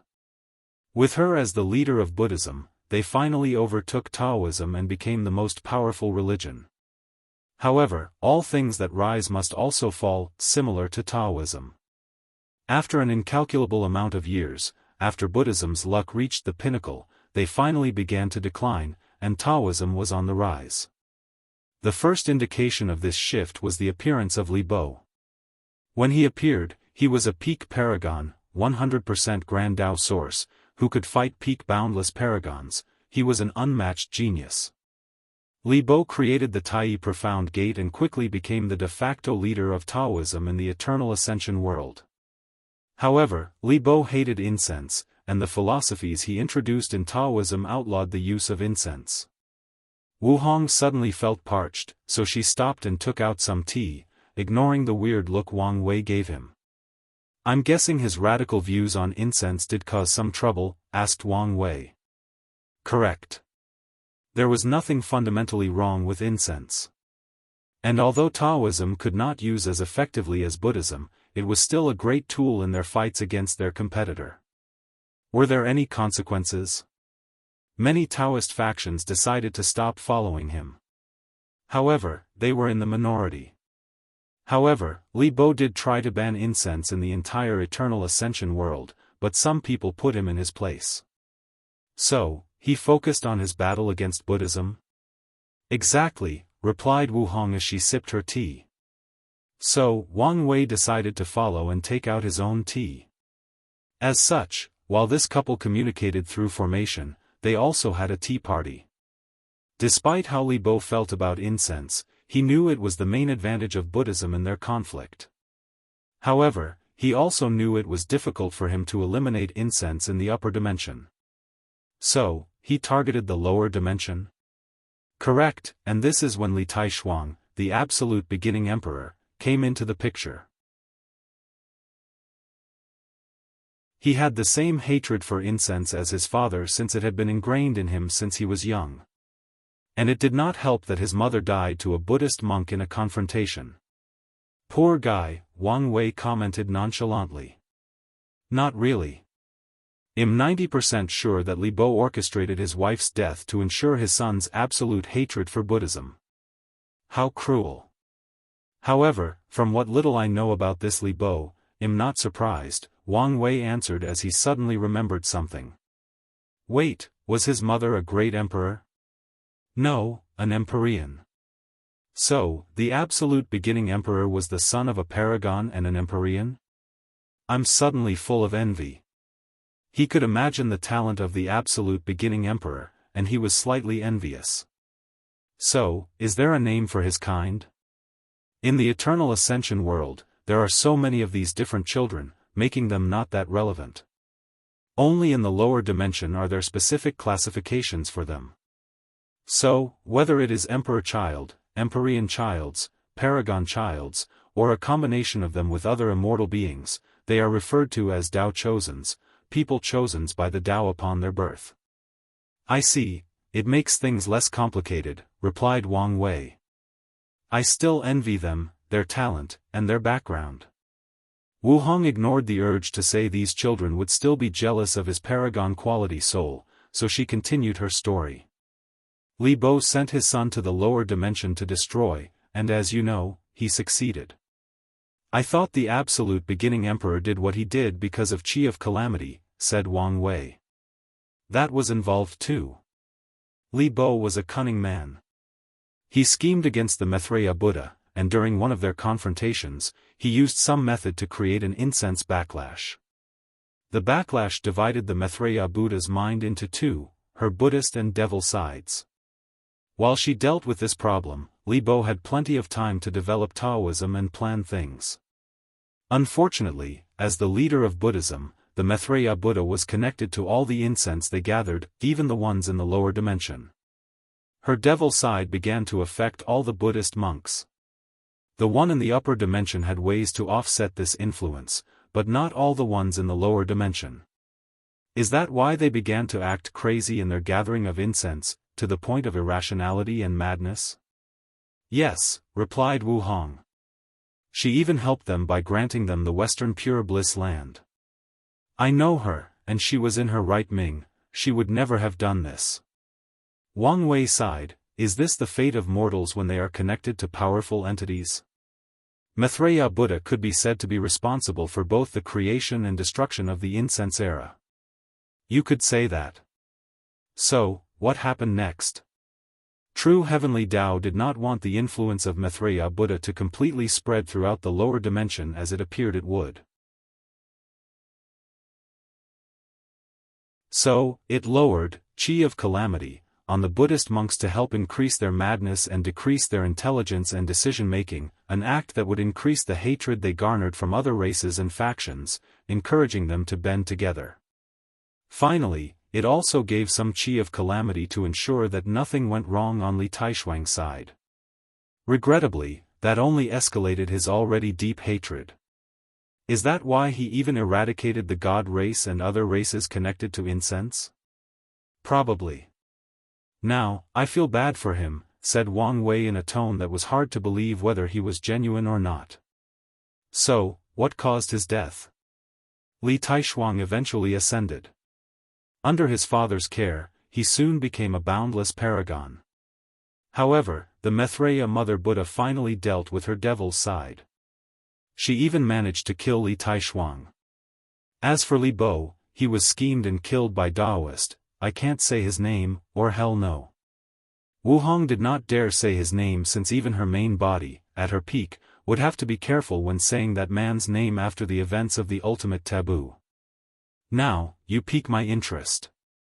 All you need to know is that another person became the leader of Taoism after killing Li Bo. He's responsible for preventing Li Taishuang from completely being annihilated by the Maitreya Buddha, since he wanted the latter's magic to remain in the lower dimension. So, what was the result between Buddhism and Taoism? Did any of them win? No, there is currently a balance between the two, as they are now even considered partners on some issues. However, if you were to analyze the situation, you would discover Taoism has an advantage in overall strength, while Buddhism wins in terms of popularity or prestige. So, one has power while the other is loved by the people?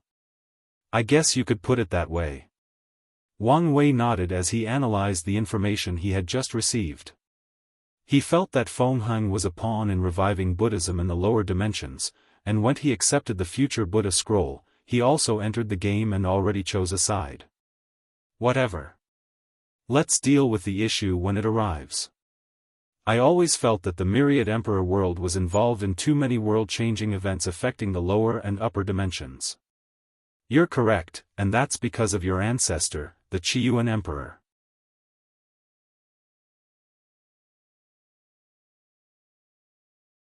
Qiyuan Emperor, Gift Bonus Chapter.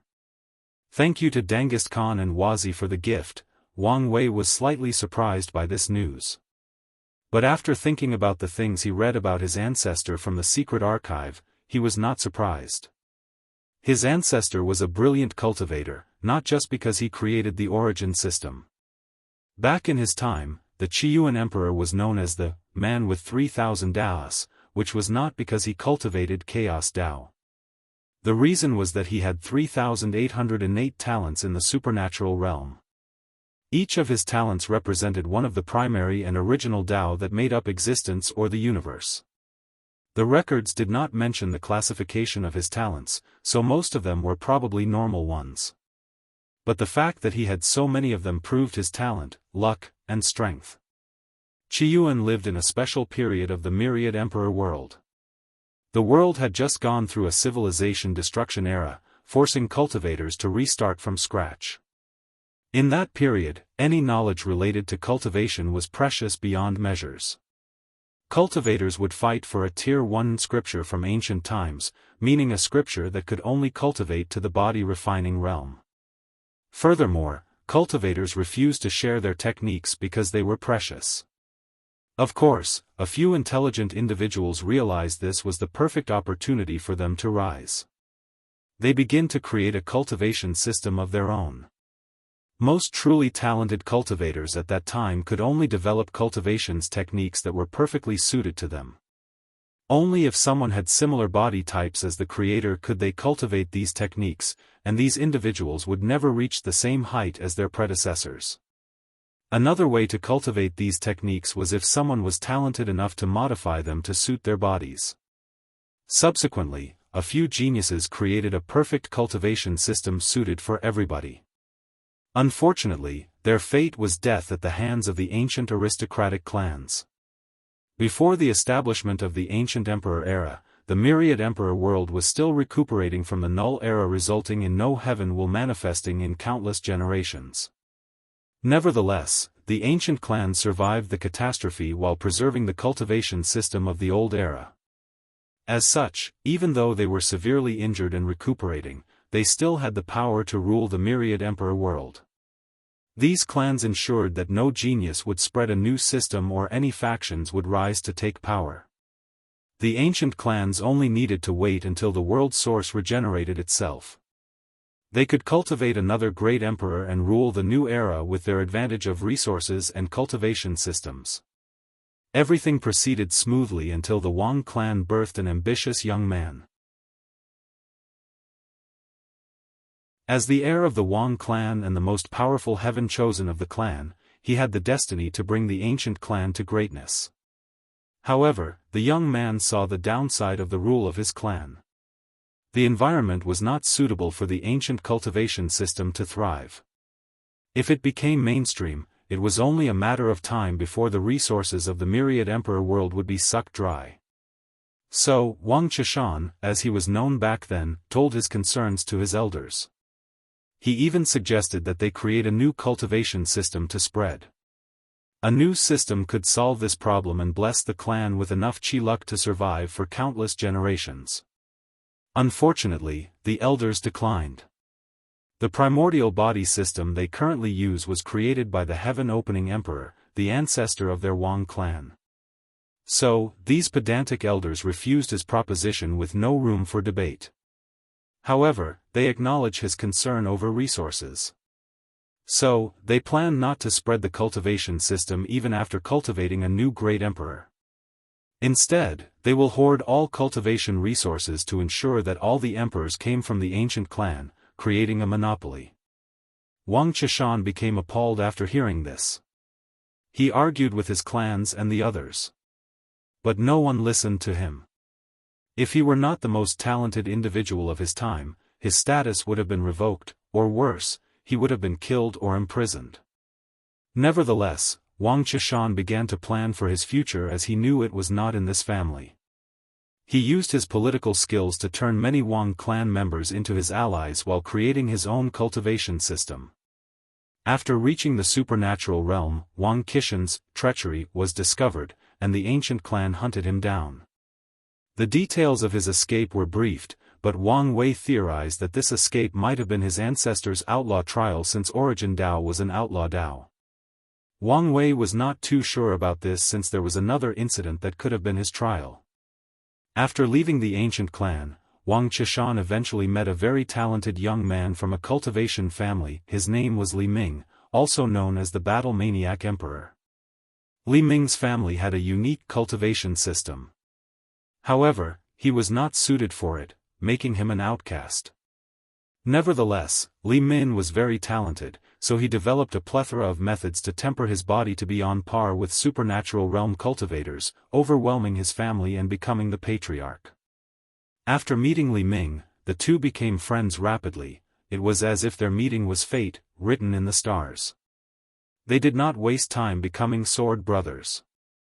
And after spending time with Li Ming, Wang Qishan learned a great deal about the body, allowing him to create the divine body realm in his new system, even making up for some of the flaws in the body refining realm. The two optimized the already existing realms and even completely changed some of them. Afterward, the two began to travel worldwide and through other world communities. They learned about other cultivation systems based on Taoism, Buddhism, bloodline, martial arts, soul, etc. They learned from them to perfect the system. With each new system, he would improve the origin system. And it was during this time that Wang Qishan invented the concept of innate talent and made the origin system unique. Then, the two encountered a great danger in another world community that caused them severe injuries. Luckily, a young lady from a wealthy family saved them, despite her family's disapproval. Her name was Yan Hai, and her name would one day be known throughout the endless void, the Sword Empress. After meeting Yan Hai, Wang Qishan knew someone had sealed her talent for the sword. And after a quick investigation, he knew the heavenly Tao of her world had sentience, so it sealed her out of fear for her talent and future potential. The records on this period are not much. Most likely, there might have been some trouble with Yan Hai's family. However, what is left is that these three began their travel together around the endless void, fighting other heaven-chosens and perfecting their cultivation system. After accomplishing their tasks, these three returned to the Myriad Emperor world to spread this cultivation system without being detected by the ancient aristocratic clans. The process was not easy since the clans still had some immortal tier powerhouse alive. But they survived and succeeded in their actions. Then, Wang Qishan participated in the Heaven Will battle, proved the Tao, and became an eternal emperor. Afterward, he took the Wang clan that followed him, Yan Hai, and Li Ming's family to create a sect, the Tao Opening Sect. He sealed the ancient aristocratic clans for a few generations to prevent them from messing up with his achievement.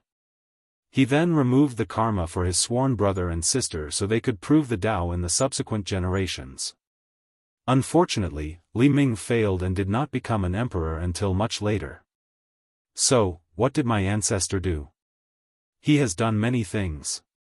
What he is most known for was the Battle of Origin. After becoming a peak boundless paragon, Qiyuan wanted to change the origin of the myriad emperor world to bless with the most luck and destiny, making it a focal point of all history of the entire eternal accession world. If he succeeded, the myriad emperor world would have the most eternal emperors, the most pseudo-eternal emperors, and first-class emperors. Most major incidents that would affect the entire chaos world would be linked to it in one way or another. The myriad emperor world would become the epicenter of this chaos world. That would explain a lot, nodded Wang Wei. The innate acquire war began in this plane, and there are rumors it also ended here. Then, there is the Buddhist catastrophe and the end of the devil race, two events also connected to the upper dimension. I'm guessing he succeeded? Yes, but it was not easy. All the paragons of the other world communities would not allow such a thing to happen, so they joined to stop him. A lot of paragons from the myriad emperor world came to help, but few also did not want this to occur as this move could place the world in danger. Then there were the paragons from the upper dimension who also did not like the idea of some world in the lower dimension becoming the focal point of history. Wang Wei's eyes lit up more brilliantly than the sun. Did you participate in that battle? No, that was before my time, Wu Hong replied. However, I did travel through space-time to experience it myself. It was truly legendary. Qiyuan, Sword Empress, and the Battle Maniac fought and slaughtered so many paragons and others in this confrontation. Wang Wei's blood boiled as he listened. I wish I were present. Me too. Luckily, I was there for the second Battle of Origin. There was a second one? Yes. Qiyuan wanted to do the same, this time, for the entire Chaos universe. He wanted the Eternal Ascension world to be the focal point of all history of the Chaos universe. That battle involved countless paragons from other Chaos worlds, countless fiend gods, and other races. That battle also started the Golden Age of the Eternal Ascension world. If the Devil Invasion was the precursor to the Golden Age, the second Battle of Origin was the beginning, and the ultimate taboo was the end.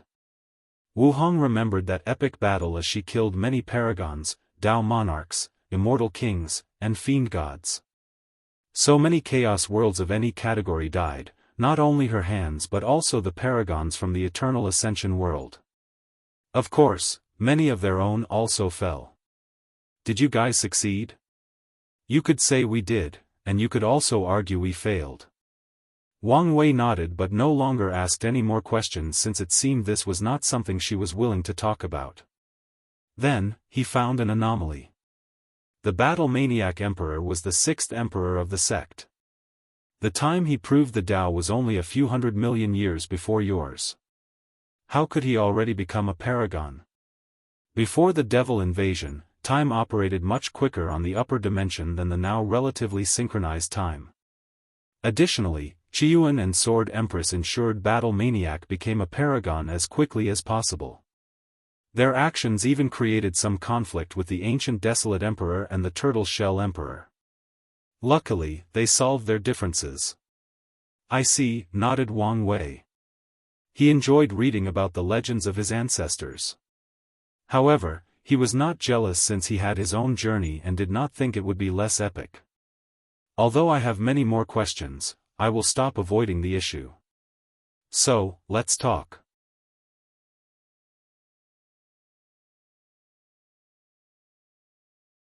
Insecurities. Wang Wei directly told her about the conversation he had with his heart devil, his worries, and the flaws in his Tao heart. Wu Hong frowned slightly before ending the communication. Then, she disappeared and appeared outside his retreat room. And after opening the formations for her, she entered so they could have a face-to-face conversation. The young couple sat opposite each other to have their conversation. I understand how you feel, but what do you want me to do to fix the situation? Asked Wu Hong. You should understand that there are some things I physically cannot say even if I want to. I'm aware of this, and I've come to terms with that. Then, what can I do? If you want, I can link my existence with yours. What does that mean? It means if you die, I die. And if I die, you also die. Wu Hong felt this was the best way to show her love and devotion to him and how far she was willing to go to save this relationship. She never wanted any harm to come to him. Her main goal was to ensure that he did not have many regrets or suffer tragedies. At the same time, she wanted to meet him earlier than they did in the previous timeline and create more beautiful memories. She did not want their relationship to go through all the dramas. Wang Wei looked at her deeply in the eyes before holding her hands. I never want you to have to prove your love for me. I know you love me and would be willing to die for me. And I would gladly do the same. Wang Wei sighed aloud. But I still have my insecurities. For heaven's sake, you are Empress Wu, a beautiful and renowned eternal emperor. No, a boundless paragon. Your name and beauty are probably known throughout primordial chaos. I cannot imagine how many men more handsome and capable than me who desire you. So, why me? Why did you choose me, of all people? Wang Wei did not evade her eyes as he said these words. I've thought about this many times. What is so special about me that you, of all people, choose me? The first explanation I used to convince myself was my potential. But, upon deeper analysis, it did not make sense. My paragon soul made me unique, but I know for sure many people have the same soul or something similar. My background is nothing compared to your achievement. The only thing special about me is that I'm from Earth. But, with the recent encounter with Hong Jun, I doubt I'm the only one. Wang Wei paused as he felt his voice was slightly elevated, so he took a moment to control himself. I've thought about it all. I tried to convince myself that you did not care about these things as they were artificial. I convinced myself you love me because of who I am, my personality, or how I make you feel. But is that really enough? Are those things enough to make me worthy of you?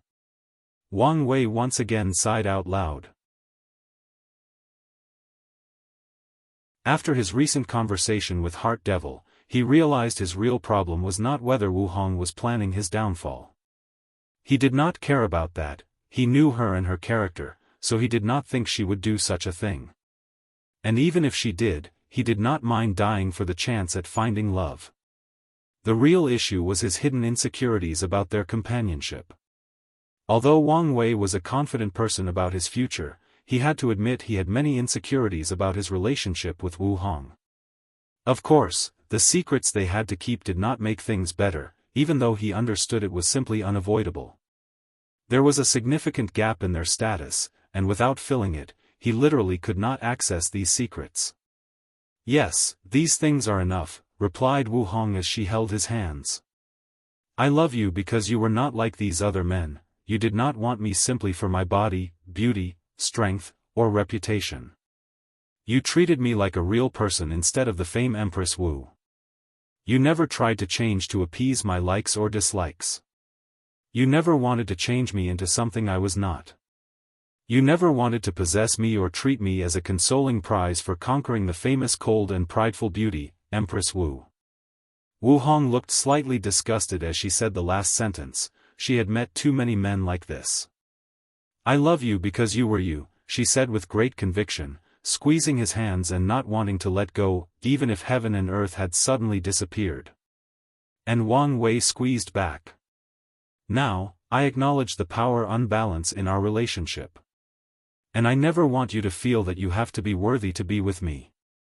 I support you in your cultivation journey, not because I want you to reach the same status as me or so that we can be socially compatible. I simply want to support you in all your endeavors, just like you have done or will do for me. I just want you, or us, to be happy. Wang Wei held her hands even tighter than before, then gently laid his foreheads against hers. I know this about you. And this is one of the many reasons that I love you. But, sometimes, I cannot help my insecurities get the best of me. I know how you feel. You do? Of course, I have my own insecurities as well. What are you insecure about? You. Me? You have no idea how charming you are. Although I know I'm handsome, it's not to the point of causing insecurities. Look at all the women in my generation, they all want to kill me instead of being attracted by my charm, said Wang Wei with a smile. That's because you live in a glorious age. All the women in your generation are focused on the throne and have no time or desire for companionship, which would make things complicated for their future. However, after you prove the Tao and ascend, with your looks, strength, achievement, smooth tongue, and personality, I can already foresee how many women will throw themselves at you. Wang Wei laughed joyously before he saw the sneering and severe look on Wu Hong's face. You're serious? She sneered even deeper. In the other timeline, Wang Wei had attracted so many women even though he was not as accomplished as he would be, and always being cold and indifferent like some emo kid. However, she could already imagine how things would be 100 times worse in this timeline. His future self will be irresistible to many immortal women that have lived for countless epochs, searching for the perfect Tao companion. I'm warning you right now, said Wu Hong with a deep tone. If you dare cheat on me, I will castrate you and seal your regeneration ability for 1,000 yuan epochs. Gulp. Wang Wei swallowed his saliva as he touched his legs. Just imagine not having his little Wang Wei for such a long time was the worst form of torture. And he would also imagine that the process would not be clean, not to mention the pain. Come on, give me some credit. I'm not Li Jun or Lin Fan. I would never do such a thing. Don't forget today's promise since I'm not playing with you. I promise, he hurriedly said with sweat falling down his back. Then, the two laughed out loud. Then, Wang Wei felt a weight suddenly removed from his shoulder, his mind became refreshed, and his control over his power increased by a negligible amount. The flaw in his Tao heart was now gone, and he could not be happier. Wait, why don't we talk about you cheating? Women don't cheat, replied Wu Hong with no shame. Only men cheat. That's the worst double standard I've heard of. But it's true. Based on what? Because I said so, replied Wu Hong, and Wang Wei became speechless by this response. However, he soon lost the strength to argue when Wu Hong kissed him. Instantly, he gave up arguing for man's sake. At this moment, she was correct. While this young couple indulged in their animalistic instincts, a bird with enormous wings traveled in the endless space. The bird was unique as it had a small world inside its body. After traveling for a few days, the bird suddenly stopped, and the person living inside its body suddenly opened his eyes before appearing outside. The man looked at a compass in his hand before muttering, "We've arrived?" As he looked around, the man thought. According to the information, should be near the abyss gap. Luckily, I don't have to go deeper. The man then followed the compass to a specific location in the void. At first, there was nothing until the man used a few techniques to see an enormous pitch-black coffin appear. And before the man could do anything, even react, an irresistible power swallowed him. When he reappeared, he was in a dark and stale space. But before he could look around and analyze the situation, the man heard a deep voice, "I've finally found you."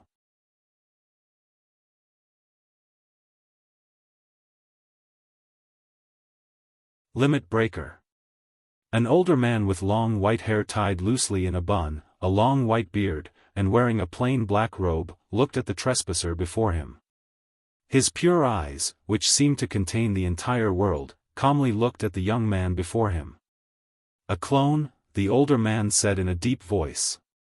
Then, his eyes seemed to penetrate an infinite distance to see a young man sealed underneath a mountain.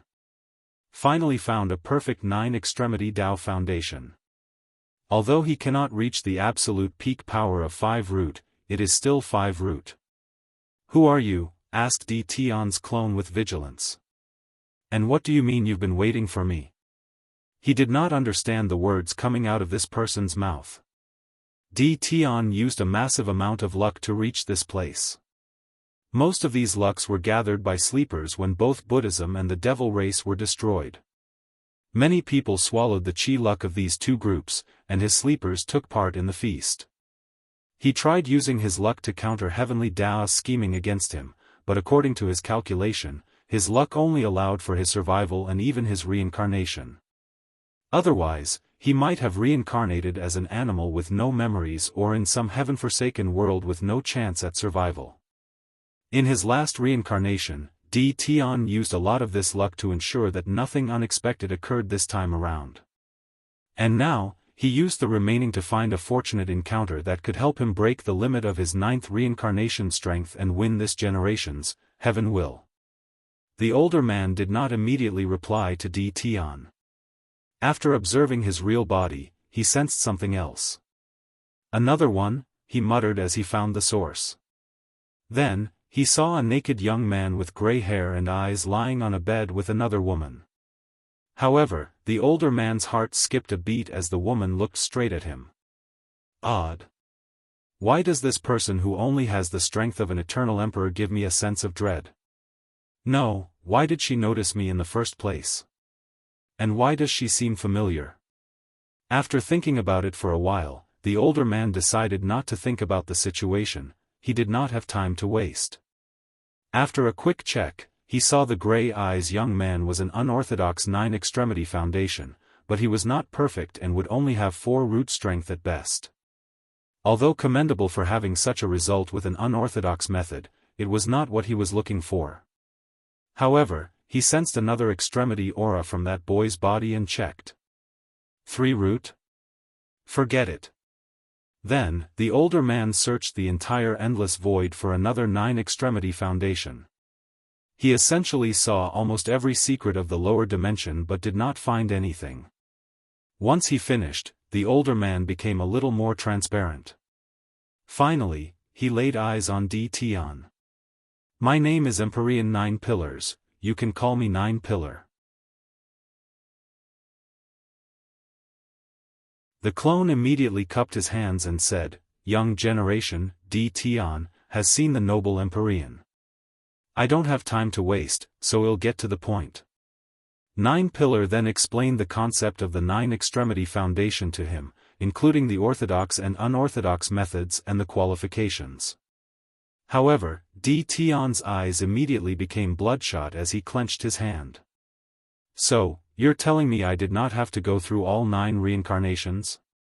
I could have simply created 9 clones to get the power I want. He did not care about the so-called 9-extremity foundation. All he wanted was the power to revive his wife. And if he did not have to suffer through all these reincarnations, pain, and failures, he could have proven the Tao countless eras ago. Don't be mad. The unorthodox method has the highest failure rate of the 2 approaches, and the difficulty of achieving perfection is 1,000 times more difficult. Furthermore, Samsara Tao is perfect for the orthodox method, having the highest chance of success through the constant nourishment after each reincarnation. And the fact you have comprehended a tiny part of existence made it easier for you to absorb your cultivation seed, thus boosting your success rate of achieving perfection. Unfortunately, Di Tian did not care what 9 Pillar said. For a moment, all he could think about was all the time he wasted, how he could have been holding his wife's body long ago, enjoying her warmth. Nevertheless, he took a deep breath to rain out his hatred and anger toward the world. 9 Pillar watched how Di Tian regained his composure. He analyzed that the latter accidentally walked on the orthodox path of the 9-extremity and even achieved perfection through some level of luck or coincidence.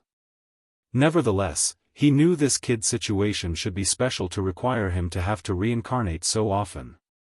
But, he did not care about that. I will tell you my story to understand my purpose in bringing you here, said 9 Pillar before giving a half-minute explanation of his life. He was born in the upper dimension, and his master, Emperor Red Spear, took him as a direct disciple when he was young. His master had high standards for him, so he immediately told 9 Pillar about the 9-extremity foundation with the hope of cultivating it. And 9 Pillar did not disappoint. After his master paid a hefty price to have an eternal emperor preach about existence to him, he managed to comprehend something. However, his master did not want him to walk the unorthodox path due to the low percentage of success.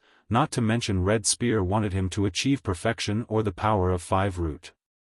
At the same time, he could not easily go through the orthodox method in the eternal ascension world because of the stricter rules about samsara. No mortals can keep their memories intact after going through reincarnation.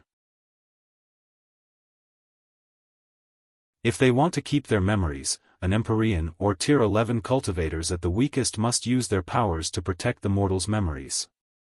Furthermore, going through 9 reincarnations could have many complications in the upper dimension. So, his master sent him to the lower dimension to accomplish the 9 extremity foundation. He abandoned his cultivation to start over. Then, 9 pillar tempered his soul's energy, body, Tao heart, and willpower to the absolute peak before condensing his cultivation seed, or extremity seed, as that was the official name. He joined a powerful emperor lineage to gather resources.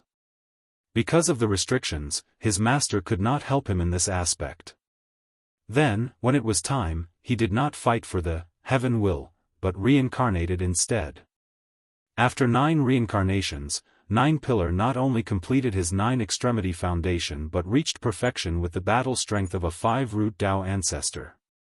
However, 9 pillar was not satisfied, so on his last reincarnation, he condensed 9 clones to cultivate to the peak of the mortal realm before absorbing them.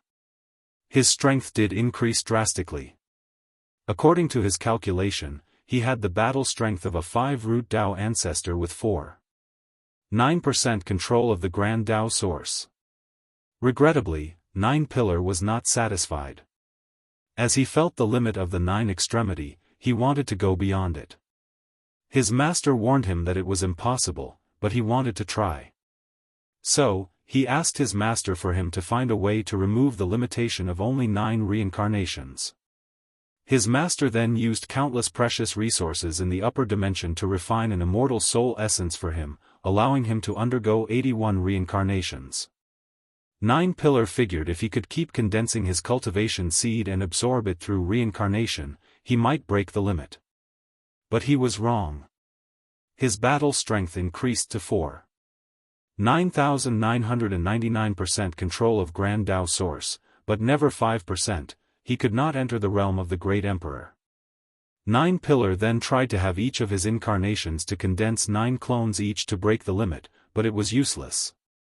Despite this, he did not give up since he wanted to succeed. However, his master finally convinced him that it was futile, so 9 pillar eventually proved the Tao to become an eternal emperor. He was among the most powerful eternal emperor of the upper dimension, making his master and sect proud. But 9 pillar did not care about that. He had become obsessed with breaking the limit of the 9 extremity. So, after becoming an everlasting Empyrean, he entered primordial chaos to search for a method. He was prepared to abandon his cultivation and start again once he found it, that's how determined he was. And he did find what he wanted. Regrettably, a fiend god also wanted the thing that would help him. And after a battle, the fiend god killed him and even eradicated his existence, history, and anything related to him. The only reason 9 pillar survived for this long was because of a unique treasure he had and because of his intense obsession to find a successor that could break that limit. He has little to no power left, so he spends most of his time in deep sleep, waiting for someone worthy to find the inheritance he scattered all over the world. But, he did not expect someone to come directly to his door. 9 pillar raised his hand, and a purple orb the size of a tennis ball appeared. This is a very rare primordial chaos treasure called the Limit Breaker. Its purpose is to remove limitations or restrictions. Fiend gods are restricted by the laws or attributes they are born with. So, they love treasure like this since it can remove their bloodline limits. Great emperors, Empyreans, and even paragons use this thing to remove the limitation of their talents and achieve higher realms of cultivation. There are even rumors that a unique limit breaker exists that allows paragons to reach the realm above. Of course, I think that's pure nonsense. Tion did not understand many of the words coming out of 9 pillar. However, he understood the concept of removing restrictions. You said this thing could remove any restrictions? That's correct. Does it apply to taboo as well? What do you mean? I'm asking if someone could use this thing to remove the restriction that they cannot partake in certain taboos. Nine Pillar frowned slightly. Depends on the taboo. The taboo of perfection. The frown on his face became more profound. It would depend on the level of taboo. What do you mean? Perfection taboo has many nuanced complications. But, it can be loosely divided into mortal and immortal perfection. Tian acted swiftly and showed Nine Pillar his memory of his wife, asking what level of perfection taboo she was. She appeared to be a peak mortal perfection. So, would the limit breaker work on her? Yes, replied Nine Pillar with a deep frown. But I did not give it to you to revive your loved one. I gave it to you to break the 9 extremity limit. But, Nine Pillar raised his hand to interrupt him. Then, he pointed at the purple as countless runes appeared above it before fusing with the orb. I've put a seal on it so it can only be used to break the 9 extremity limit. Otherwise, it won't work. Tian's face became ugly after hearing this, and Nine Pillar secretly shook his head. He suddenly regretted choosing this person. Unfortunately, he waited for so long before he could find a suitable heir. Nine Pillar did not know how long he could last. But with his awakening, he knew it wouldn't be long. I guess I don't need to give him my other inheritances. His coffin was extremely precious, but he decided it would be buried with him. Nevertheless, he still had one last thing to do. I've studied the 10th extremity all my life, and one of the requirements I've determined is to have at least an emperor quality soul. Nine Pillar waved his hand to manifest a cauldron. This cauldron should help you achieve an innate emperor quality soul. Tian had controlled his emotions, hiding his thoughts deep in the back of his mind. So, he respectfully asked, is there a difference between acquired and innate emperor soul? He knew great emperors would reach such quality after accessing the Grand Tao source. But he felt that Nine Pillar's words hinted at a difference. There is. People with innate emperor, Empyrean and even the rare paragon quality soul are numerous times more talented than people who have to acquire it through cultivation.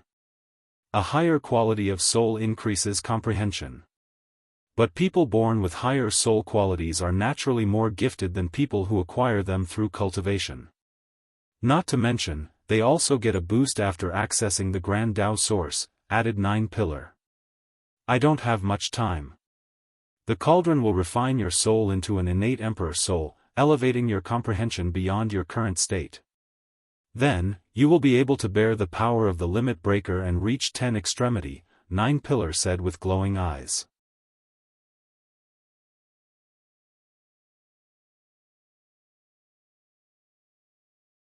Tian's woe. Nine Pillar had an expectant look, followed by regret. He knew he would not live to see his dream accomplished. However, he was satisfied with knowing it would eventually be fulfilled. He glanced at Tian before controlling the power of the coffin and using it on the limit breaker. He used the coffin to escape with this precious treasure from a fiend god. After so long, he knew his enemy was alive and even more powerful than ever. As such, he decided to take precautions to prevent the feed god from sensing the limit breaker and coming after it. Nine Pillar handed the 2 treasures to the clone before waving his hand. In an instant, Tian's clone appeared before the mountain where the real body was. Meanwhile, Nine Pillar's gaze penetrated the upper dimension to check on his master and sect. And as expected, they were now all gone. He sighed deeply before shaking his head. He wanted to leave the coffin for his sect. But based on what he learned of the upper dimension, they could not keep such a treasure. So, he decided to disappear with it. And that's exactly what he did. With his obsession removed, he had nothing to keep tethering him in the world of the living. So, Nine Pillar and the coffin disappeared from this world as if they had never existed. Myriad Emperor World, Western White Tiger Continent, inside the sealed mountain, Tian looked at the limit breaker before him, deep in thought. What should I do? Which is the right choice? These questions echoed in the depth of his min, occupating all his thoughts. After syncing memories with the clone, he analyzed the situation, realizing he had to make an important choice: absorb the limit breaker now or wait later to remove Nine Pillars seal. With Wang Wei as my opponent, I may not be able to win this generation's heaven will even with the Nine Extremity Foundation. So, I need the limit breaker to prove the Tao. He never thought about going to other world communities to prove the Tao. Every great emperor has a special connection to the worlds they prove the Tao to, and he needed that connection to revive Ning'er. He used materials and laws from the myriad emperor world to create her. As such, she has an imprint in his world. An example of the imprint's importance was that she used it to live on for many years as a spirit. If Di Tian proves the Tao in another world, the plan he has to revive might fail, or at the very least, become hundreds of times more difficult since he could not access her imprints in the myriad emperor world. Di Tian looked at the purple orb floating before him, his eyes full of complex emotions. On the other end, after I prove the Tao and revive her, will she be my perfect Ning'er or someone who just looks like her? Di Tian asked himself how he would feel if it was the latter, and he did not know the answer. He did not want to know. And with the limit breaker, he did not have to find the answer. His Ning'er will be the perfect creature he envisioned and created. Then, everything would be back to normal. Maybe, Wang Wei will not reach the 10th extremity, maybe, I can still win with my current strength. He wanted to convince himself dearly of this truth. After all, a person as powerful as Nine Pillars searched for numerous Yuan epochs for a method. And he died after finding the answer. So, it is not far-fetched that Wang Wei would fail, especially given the available time. But he knew better than anything to underestimate an enemy, especially someone like Wang Wei. Di Tian took a deep to enter a logical thinking state.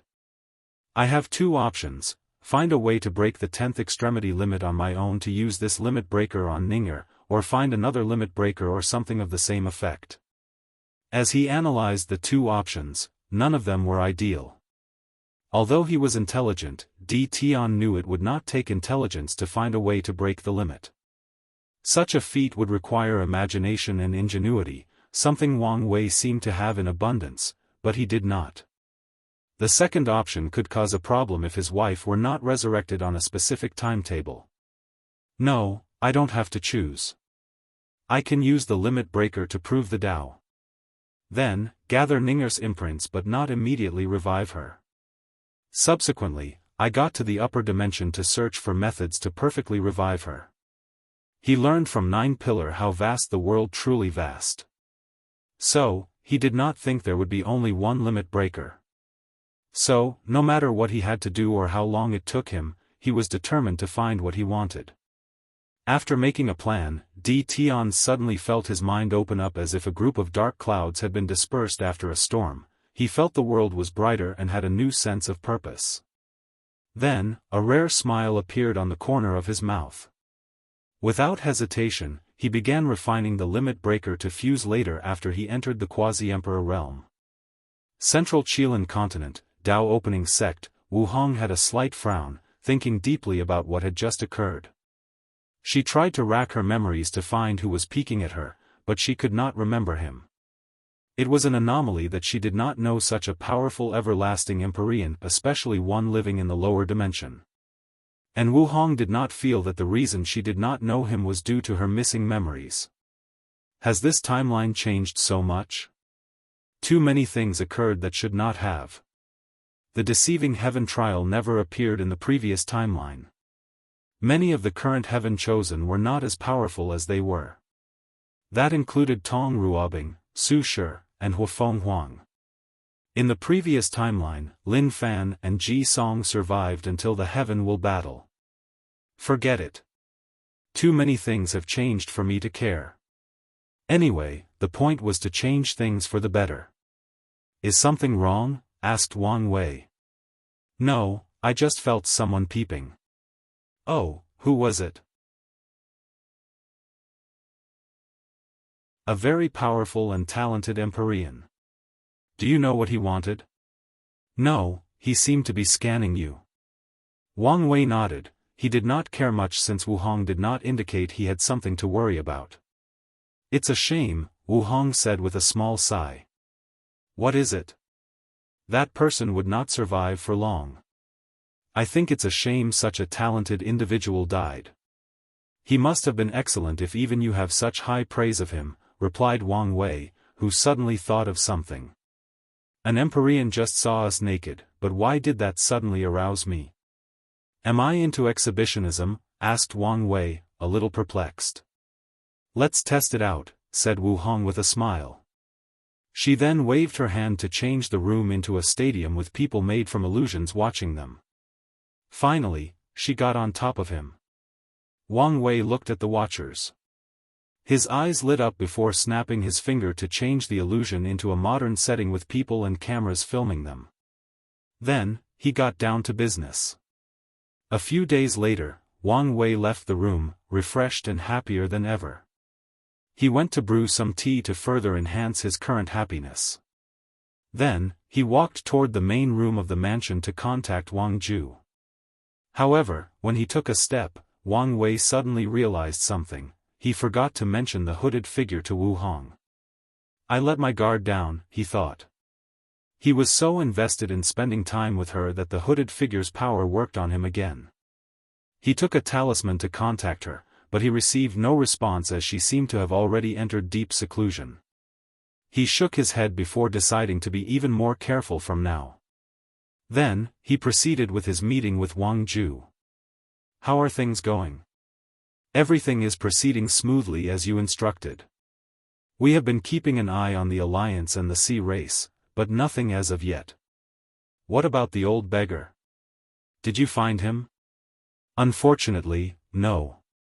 However, we did receive news of an innate treasure's aura appearing on the eastern continent. Our investigation has suggested that it might have been related to the old beggar. So, he succeeded, muttered Wang Wei. Even he could not find the old beggar through divination. You don't have to focus too much on him, he ordered. The old beggar will only be vital after he proves the Tao. And by then, no matter where the latter hides, he will find him. Wang Wei chatted with Wang Ju for a while before dismissing her. Immediately afterward, he received a summon from Li Jun from the trial. Someone wants to see me.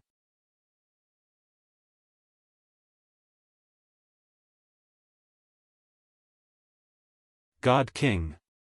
After pondering about things and reading the information Li Jun sent to him, Wang Wei decided to return to the trial. Before returning, he first checked on his parents' mortal dust, the sect, and other things. He saw someone waiting for him in his mansion after being received adequately with tea and snacks. Young Master Liang, it's a pleasure to make your acquaintance, Wang Wei asked after sitting down. He could tell the person next to him was a clone, but he did not mind the latter's cautiousness. The pleasure is all mine, replied Liang Shixian. I'm sorry for the intrusiveness, I hope I am not bothering you. Not all. I'm always happy to receive guests, added Wang Wei. Then the two had small talks about their thoughts on the trial, the other competitors, and what to expect when the heaven chosen from the upper dimension arrived. Have you heard of the god, or divine race? Liang Shixian finally asked with some embarrassment. He thought Wang Wei would ask him about his purpose, and he would use this question to mention his goal, but the latter seemed to really enjoy talking and receiving guests. Of course, Liang Shixian knew that was not true, his competitor likely wanted to dominate the conversation. And since he wanted something, Liang Shixian decided to no longer beat around the bushes. I've heard of the tragedy they suffered at the hands of the absolute beginning emperor. Well, I'm a member of the divine race. I see. How fortunate for your kind. You don't seem surprised. I've had my suspicions when I saw the mutation of your soul was incense-related, Wang Wei replied. But that could have meant I used an incense-based cultivation system. I've met people who use incense, and they have a less pure aura than you.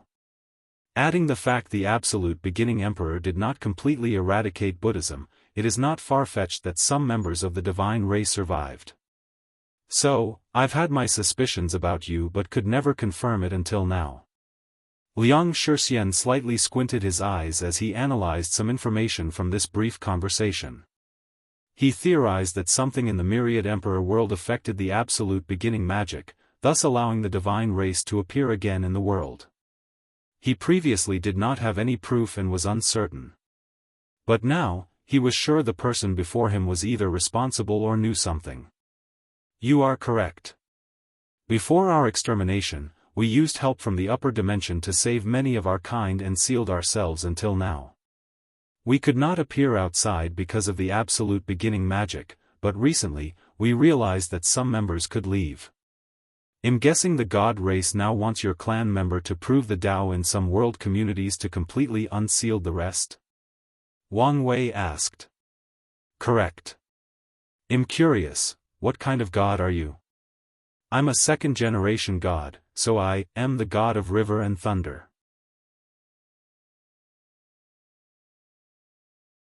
But from my cultivation, I'm also the god of soul. Second generation? Wang Wei had never heard this term from the secret archives. It's understandable if you don't know since this term has only recently become popular after the catastrophe, replied Liang Shixian. First-generation gods are the ones born purely from incense and worship. They usually have one attribute or divinity based on the people worshipping them at birth. Meanwhile, second-generation gods are born from two gods mating. They usually inherit both their parents' divinity. Fascinating. Are there any other differences? Yes. First-generation gods have a harder time cultivating laws not related to their divinity. In fact, most of them don't even try, Liang Shixian said with a slight sneer. Second-generation gods are more open-minded and not overly limited by their divinity. Of course, it is also because it is easier for us to understand foreign laws, and it also helps that we usually have two divinities, making us stronger. I can see the conflict such a division would create. Indeed, replied Liang Shixian. Second-generation gods are way more talented and powerful than first-generation. Nevertheless, the first generations are the ones with most, if not all, of the power. The main reason for this situation was the seal. First-generation gods are the oldest, and many of them survived the annihilation. Second-generation gods did not increase their population to a substantial level until after living in the sealed world. As such, they were younger but with no power. The first generation had many immortal tier powerhouses, but the second generation could not become immortals in the sealed world. The only immortal tier powerhouses they had were the rare second-generation gods that existed before the catastrophe and survived. But many of them are old-fashioned and share similar views as the first generation. Luckily, only second generations could leave the sealed world, and as soon as someone proves the Tao, the power scale will shift to their side. So, why are you telling me all of this? Asked Wang Wei when he realized Liang Shixian did not want to mention the inner conflicts of his race. I need your help with something. Liang Shixian took out a book before handing it to Wang Wei. After inspecting it, the latter read it. What a good idea. How come I never thought of that? It's perfect for my situation, thought Wang Wei. You want to create the fourth path of immortality? Correct. Besides the Emperor path, the Tao path, and the Immortal path, I believe a soul path is also viable. Just like there are immortal venerables, Tao ancestors, I want to create God kings. Interesting. I like the idea, but why are you coming to me? Because I want your help to help me create that path. I've observed your trials, whether it is the soul or willpower trial, you excel at both of them. I understand why you came to me. I want to know why you didn't create this path on your own. If I could, do you think I would ask you? Of course, you could. Based on your work so far, it's obvious you could create this path after proving the Tao. Liang Shixian quieted down for a moment. I don't want to become emperor. Excuse me? It's as you heard, I despise the emperor path. Why do I have to compete like Poison Gus stuck in a cave to be the final winner? I refuse to participate in Heavenly Dao's cruel game. So, my goal is to create a path that is above the emperor path. I understand how you feel and admire your conviction. But you understand your actions are futile, right? Said Wang Wei. The endless void is a place dominated by the emperor, to the point of strictly restricting the others. So, even if you create the soul path, no other individuals will be able to become a god king without an emperor's aid, including you. I know. That's why I wanted to use the deceiving heaven longevity art to deceive Heavenly Dao to allow me to become an immortal tier powerhouse. You should understand that this is most likely impossible. Otherwise, this scripture would have been too valuable, and Gu Xian probably would not have survived long. Liang Shixian sighed aloud. I'm aware, but I still choose to become a god king with an emperor's help instead of becoming one myself. Wang Wei shook his head before commenting. No matter what you do, the best outcome is for you to become an insurgent god king capable of killing eternal emperors. In the end, your soul path will probably be between the Dao and immortal path regarding strength. Not necessarily. The way I envisioned it, god kings can create immortal mansion inside their bodies while also borrowing the grand Dao source's power. Then, you are delusional. Heavenly Dao will probably restrict the soul path, making it separate and incompatible with the other paths. The best you could do was create an insurgent technique that allows you to have the power of the other paths. But such a technique would never be universal or a fundamental aspect of the soul path. How is that fair? Asked Liang Shixian with slightly clenched teeth. It is fair. The emperor is technically a combination of the three. Great emperors have powerful souls, can directly control the grand Dao source, and their Dao bodies are immune or have high resistance to most high-level forms of energy.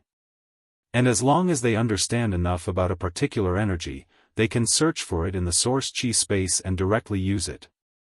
Liang Shixian snorted coldly. I still refuse to be a performative puppet for Heavenly Dao. I despise the emperor path, and nothing will change that. Wang Wei shrugged his shoulder. He also did not like how the heaven will operated. However, he understood that sometimes, you must play the game before making the rules. Heavenly Dao and Grand Dao above dictated the rules of the cultivation world.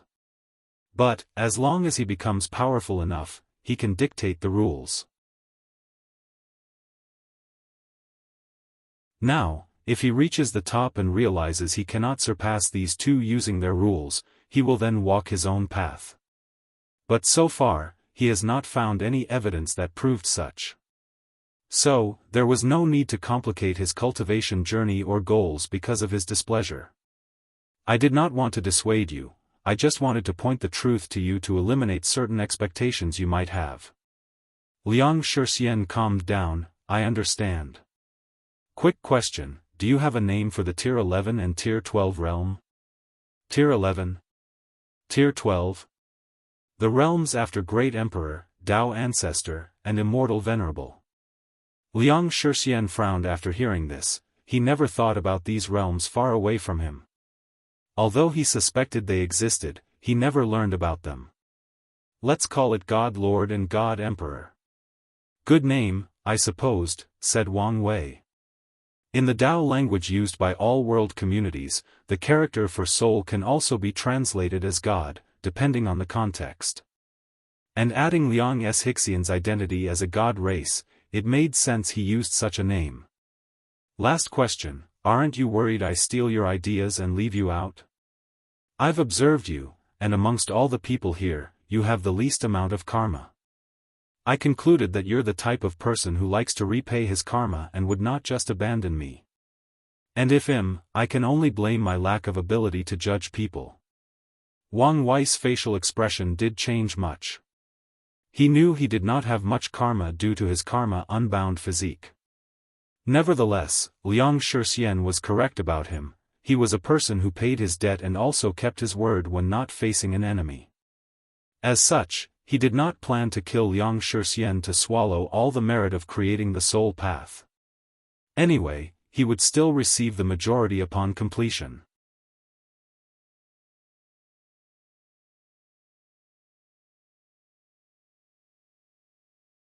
The upper-seated players. Wang Wei no longer said anything to Liang Shixian regarding his ideals and goals. He took out the book about the soul path and reread it with greater focus. Liang Shixian did a lot of research on the soul beforehand. He studied incense, different cultivation systems, and spirits. He even traveled to the ghost immortal world, which was a world that focused on cultivating the soul to the point of entirely abandoning the body. From the book, Wang Wei saw that the latter included many studies in the soul path, even suggesting that all god kings abandoned their bodies to achieve an immortal soul. Other methods included fusing immortal qi or some other forms of energy with the soul, using a massive amount of incense, cultivating an immortal body before sacrificing it to nourish the soul and turning it into an immortal soul, and finally, using other resources like the law to elevate the soul to another level. After reading everything carefully, Wang Wei frowned. Why don't you try modeling the soul after an emperor? If a soul has the quality and quantity of an emperor, it will become an immortal soul. I know the easiest way for the soul path to become a reality is to have a great emperor use their grand Tao source to temper a mortal soul. But, as I said, I don't want my path to have anything to do with them. And as I said, you will have to rely on them. Yes, but I can reduce the amount of influence they have on my path. Fine, said Wang Wei as he contemplated. He activated all his spirit particles, acting like a supercomputer as he analyzed many things. I think I may have a way that used incense, he said a few minutes later. Really? What is it? Wang Wei did not immediately respond. He took out a highly binding contract before inscribing it with his divine sense. Liang Shixian looked at the contract and hesitated. Since I come to see you, I'll put my faith in your character. There is no need for the contract. I admire your nobility. But, we should never mix business with personal beliefs. The contract is for both our peace of mind. Liang Shixian thought it would help their future cooperation, so he agreed. However, after reading the contract, he frowned. Why are all the rules about secrecy? They seem a little too harsh. He could not reveal any information, and the rules even involved his memories and soul. The contract would prevent anyone from getting information from him even if it meant killing him. The method I came with involved some secrets I do not want to get out before I prove the Tao, hence the harshness. If you want to remove these clauses, it's fine. But, I won't share the method I came up with you until I prove the Tao. Liang Shixian shook his head as he did not want this. He did not want to wait that long. So, he decided to accept the clause and continued reading. Once finished, he added a few clauses as well. Wang Wei had to use other means not involved with the emperor's path, and the final division of merit would be decided based on the ingenuity method he thought of. So, after a few debates and back and forth, the two signed the contract with their souls before taking an oath to their Tao. Finally, Wang Wei told him the method he thought of for the soul path. The required secrecy was because this method involved another one of his plans after becoming emperor that would affect the entire endless void. He did not want the information to leak and cause trouble. With his mouth slightly opened, Liang Shixian looked at him. You're crazy and ambitious. But I'm glad I chose you. He had eyes on both Wang Wei and Chu Luo as his partner and chose the former after close observation. Chu Luo had an unapproachable vibe that kept most people at a distance. If your plan works, shouldn't there be no need for a great emperor? That's possible but very unlikely. I figured. Afterward, the two discussed the plan's possible success and the division of merit. Once everyone was satisfied with the outcome, Liang Shixian left. He had accomplished his primary goal of coming here. He did not want to leave yet since he still hoped to get his hands on the inheritance despite knowing it was improbable. So, he decided to watch to the end to see if there was an opportunity. Time passed, and it was time for the combat aspect of the trial. Wang Wei flew to the plaza and saw two podiums facing each other, with 6 seats. The one on the left with his name on the second seat had the words, lower-seated player, while the other had the title upper-seated player. Wang Wei shook his head as he could tell Lord Spirit used these titles to raise contradiction and fighting between these two groups. Without saying much, he sat in his position. Not long afterward, everyone arrived. Chu Luo sat on the first seat, Wang Wei on the second, Ji Langfang on the third, Tong Ruobing on the fourth, Shi Qian on the fifth, and Jingwu Hua on the last. As for the other participants, they sat on the side of the two podiums. Lord Spirit manifested with her eerie smile. I know many of you have been anticipating this moment for some time. As such, I won't waste your time. Let's begin. She pointed her finger to the first seat on the other podium. The number 1 seated player from the upper dimension is Xiao Tiandi, owner of what is considered the best physique for cultivation, the innate Dao source physique. A light beam came from the sky, descending on the first seat. Then, a young man dressed in ordinary, almost shabby clothes appeared. He glanced at the other group for a moment before closing his eyes, laying on the chair as if he did not care for anything. Everyone could see dirt and plant leaves on his hair, but he did not seem to mind. These heaven-chosen were speechless, wondering if this man was naturally arrogant or if he genuinely did not care for anything, even his personal appearance. Lord Spirit ignored these people's confusion before continuing. The second-seated player is Shi Rulin. She was born with an emperor bones, meaning after she reached the peak of the mortal realm in cultivation, all she has to do is activate her bone, and heavenly Dao will lower heaven will, for her to prove the Dao. Moreover, the heaven will is specially created as only she can use it, and give her a 10% chance higher than normal to become an eternal emperor. The participants looked at Lord Spirit, their eyes asking if she was joking, but the silence indicated otherwise. Then, one participant stomped his feet on the ground before flying back to his mansion. A few people followed him. The words, "This is unfair," could be heard from them even from a distance. Meanwhile, a young woman appeared in the second seat. She had a blue hanfu and short hair, which was quite surprising to many since only monks or nuns cut their hair. And after Buddhism's destruction, the practice has become less prominent, except in a few martial worlds where it is more common for women to cut their hair. But even then, it is still not as commonly seen. Shi Rulin looked at the opposite team and waved her hand in enthusiasm. However, she quickly realized something and stopped. Instead, she became serious and cupped her hands before bowing slightly to them. The others returned the salute. The third place goes to Ao Tiani, said Lord Spirit. One of the most talented younger generation of the primordial dragon race. For those who don't know, primordial dragons are chaos lifeforms born from pure or orderly chaos chi. They are a race that does not exist in the endless void. A young man dressed in tight white martial clothes appeared, with 2 horns on his head. He looked at the opposing team with disdain before looking at the people next to him. I understand not being first, but how could I lose to her? Didn't I slap you around the last time we met? Said Shi Rulin with a gentle smile. I had just shed my scale and was still in a vulnerable state. How does that count? You dragons always have an excuse for your defeat, replied Shi Rulin while shaking her head. She decided not to engage with this prideful idiot. The fourth place goes to Shi Xianxia, a member of the celestial race, Lord Spirit announced.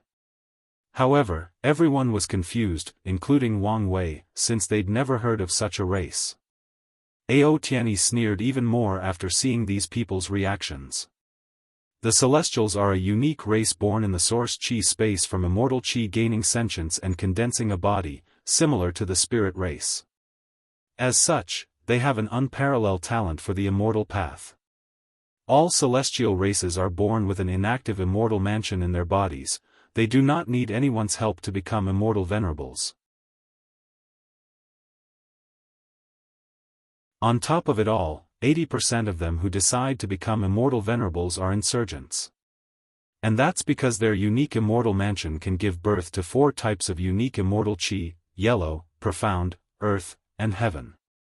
Yellow immortal chi grants them battle prowess on par with third-class emperors, profound immortal chi corresponds to second class, earth to first class, and the potent heavenly immortal chi grants battle prowess on par with eternal emperors.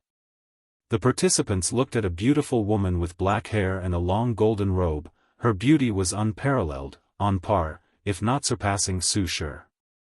Not to mention, she had a cold and natural noble aura emanating from her body. Most people did not care about her beauty as they were still shocked at the fact such a powerful race existed. These heaven chosens always knew that heaven and earth were unfair, but they did not think it was to this point.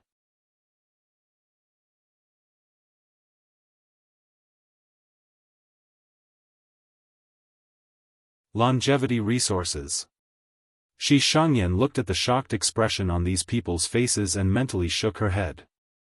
Although it looked like the celestial race was powerful beyond reason, it was not. In the eternal ascension world, the number of great emperors battle force a faction did not matter.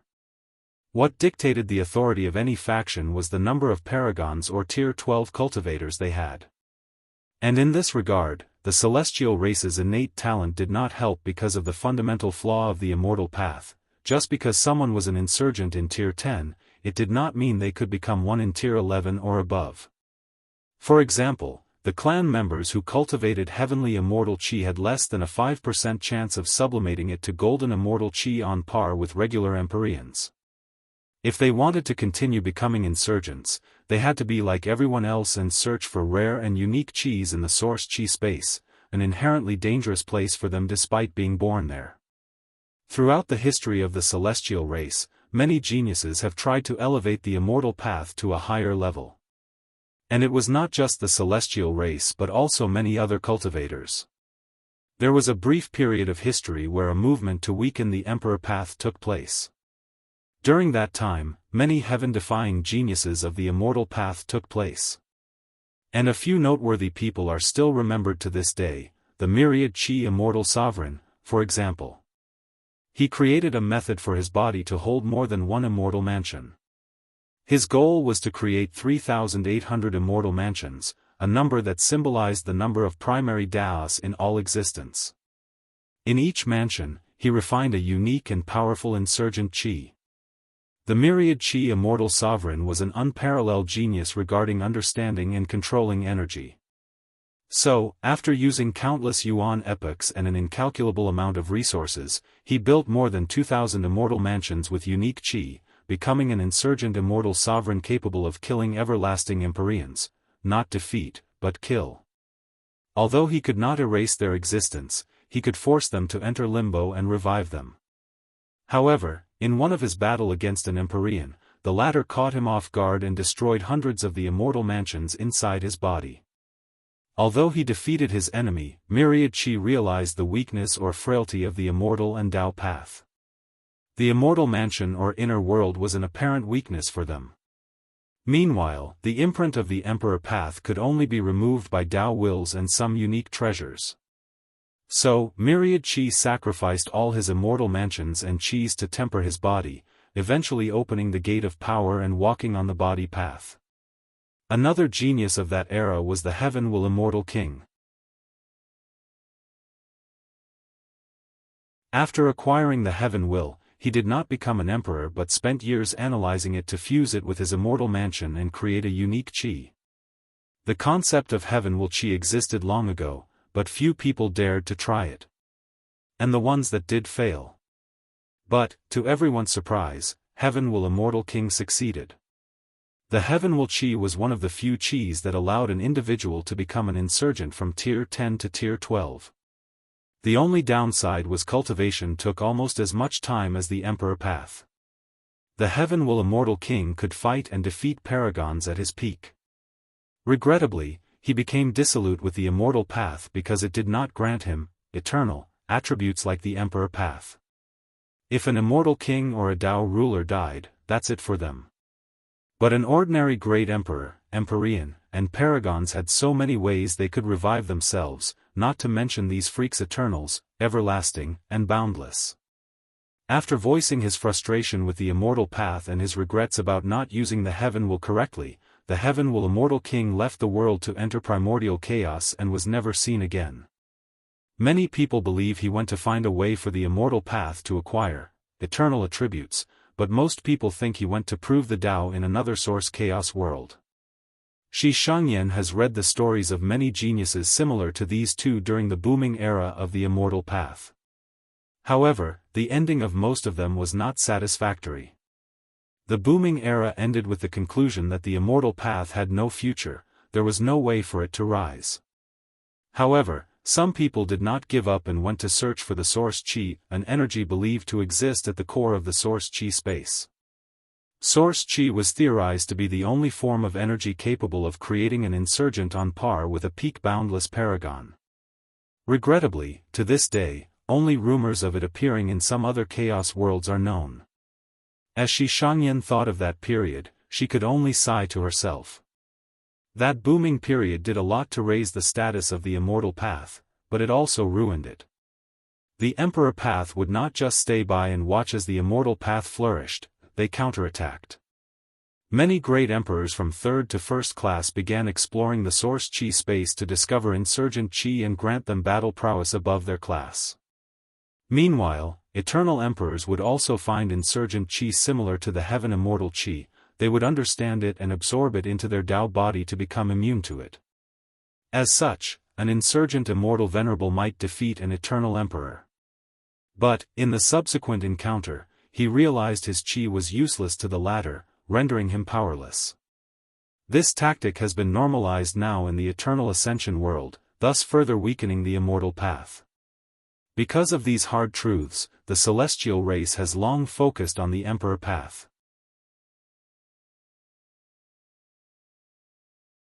Although some factions are die-hard supporters of the immortal path, they no longer have much power. Our next contestant is the Daoist priest, Jianghu, Lord Spirit said. He is the owner of the 22nd heavenly physique, the myriad sword soul physique, and the 5th heavenly physique, the Wuxia Tao body. The face of the participants was neutral, they were done with being surprised. Furthermore, a few people have been born with 2 physiques, albeit rare, but it was acceptable. The only thing noticeable about this upcoming person was how high his physique ranked and how powerful the physiques in the upper world were. The Lord Spirit shook his head. You ignorant people. In the upper dimension, having 2 physiques means you can absorb 2 heaven wills and instantly reach cultivation of 40% Grand Tao source. Of course, there is also the possibility for someone only to achieve 10%. Wang Wei's lips twitched, and he was not the only one.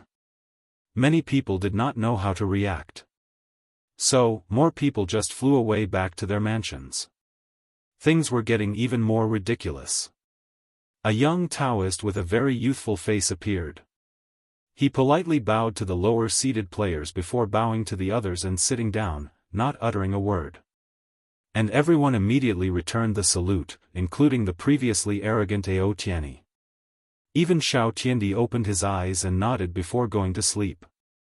Wang Wei and the others took notice of this behavior, thus placing even more emphasis on this young Daoist. Wang Wei could even see Lord Spirit looking at the young Daoist with even more respect than the others. The final seated player is Monk Wuzhu, born with the 9 Nirvana heart, a longevity physique. Lord Spirit paused as he realized these people probably didn't know what he was saying. Let me explain. Longevity resources are one of the most precious resources in the upper dimension. They can appear in the form of spiritual herbs, cultivation techniques, physiques, pills, etc. Their purpose is to grant immortal cultivators one chance at revival without any cost. For example, once an emperor is killed, they must spend countless yuan epochs reviving themselves. However, if they had consumed a longevity herb, they could instantly resurrect without any resources or time needed. So, Monk Wuzhu will have 9 unlimited revivals in his life after proving the Tao. Lord Spirit simplified the incredible power of longevity resources since their classification is too many. For example, some only work for a certain tier. As such, after an emperor becomes an empyrean or paragon, they no longer have the previous revival. Some longevity resources can work for a cultivator from tier 10 to tier 12, those are extremely rare. Some can only work for lower tiers. For example, a paragon cannot take a longevity resource that only works for tier 10 and 11. Nevertheless, no matter the restriction on the longevity resources, any of them are precious enough to enact wars with thousands of emperors, empyreans, and paragons. Monk Wuxia's 9 Nirvana heart will work for him even after he becomes a paragon. At this point, even Wang Wei wanted to curse out loud. He always believed that fate was unfair, and today, he has the final proof. A young man with no hair and 6 dots on his head and forehead appeared before the last seat. Like the young Daoist, he saluted the other sides before saluting his former comrades. And he received the same respect as the Daoist priest. However, Monk Wuxia did not appear for long before the sky suddenly changed. Then, lightning began to fall on him. Absolute beginning magic, thought Wang Wei with squinted eyes, observing how the situation would play out. A mysterious power came from Monk Wuxia's body and blocked the lightning as he watched everything calmly. Meanwhile, Zhang Yucheng seemed to hesitate about something but did not act in the end. A few minutes later, the lightning stopped falling, and Monk Wuxia smiled at everyone, sorry for the disturbance. Then, he calmly took his seat. Damn it, thought Wang Wei as he noticed something that made him unhappy. He could already predict that things would get messy, and he would be dragged into something he did not want to.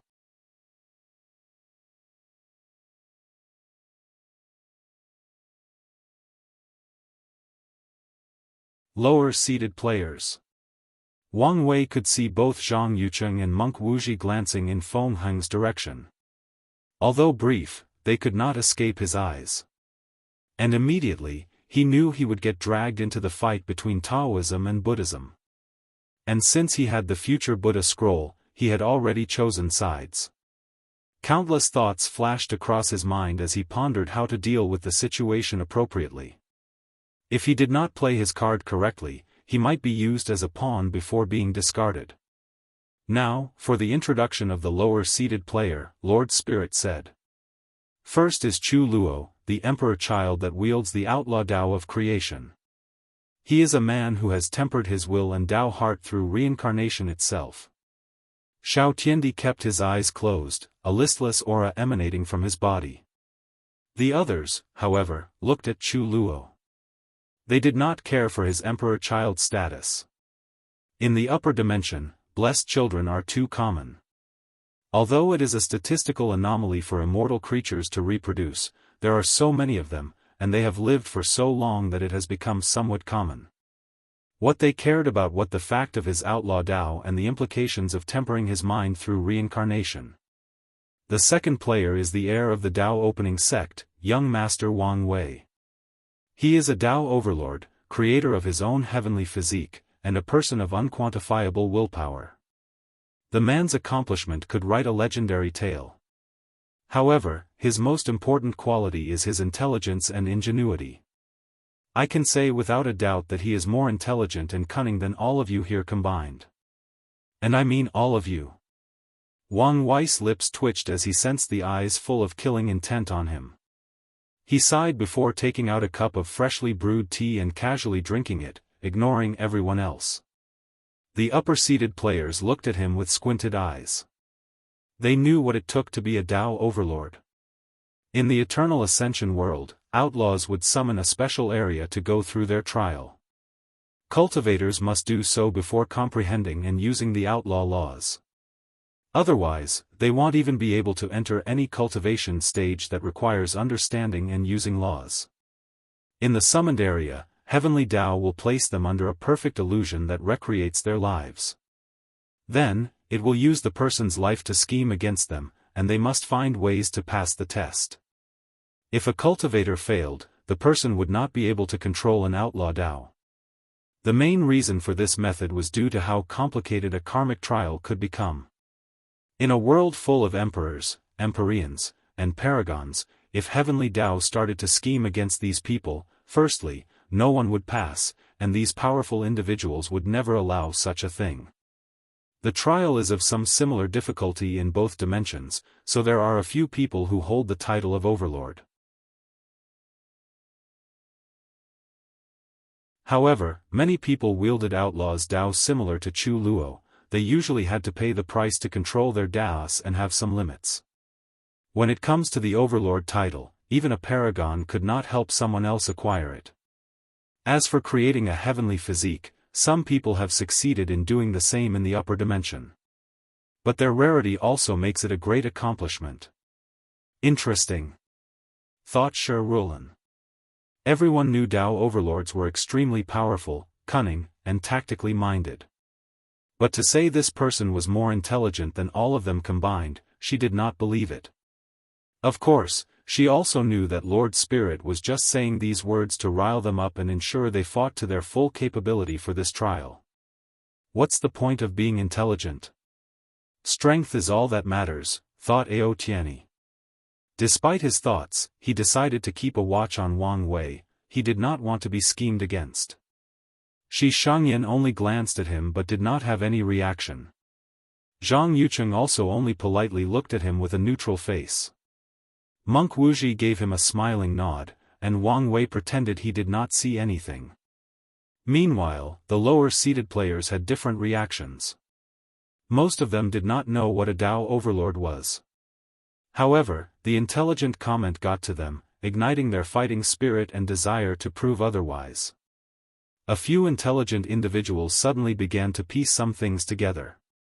Recently, news of the essential destruction of the demon race from the demon supremacy world has spread throughout other world communities. By calculating the time frame of the incident, they realized it was soon after Yi Tuizi had a conflict with the player from the Myriad Emperor world. And by considering Lord Spirit's insinuation, a few people concluded Wang Wei might have something to do with the downfall of the demon supremacy world. Chu Luo and Tong Ruobing gave Wang Wei an odd look after coming to this conclusion. Ji Lanfang had a powerful intuition as a swordsman, so he felt Wang Wei was definitely involved in what happened in the demon supremacy world. However, Wang Wei ignored them and continued drinking his tea as if he were the only person present. He did not know what these people thought. Even if he knew, he would never admit it. The third seat goes to Ji Lanfang, a pure swordsman with a flawless Dao heart who has entered the realm of, one sword breaks myriad laws. These so-called geniuses might not be as bad as I believe, thought Ao Tianyi. All pure swordsmen pursue the realm of, one sword breaks myriad laws. It is the state where a swordsman can overwhelm all laws or concepts with their swords. Many people believe that someone could be referred to as a swordsman by entering this realm before proving the Dao. Otherwise, they are sword users, not swordsmen. Zhang Yucheng looked at Ji Langfang with a slight fighting spirit in his eyes.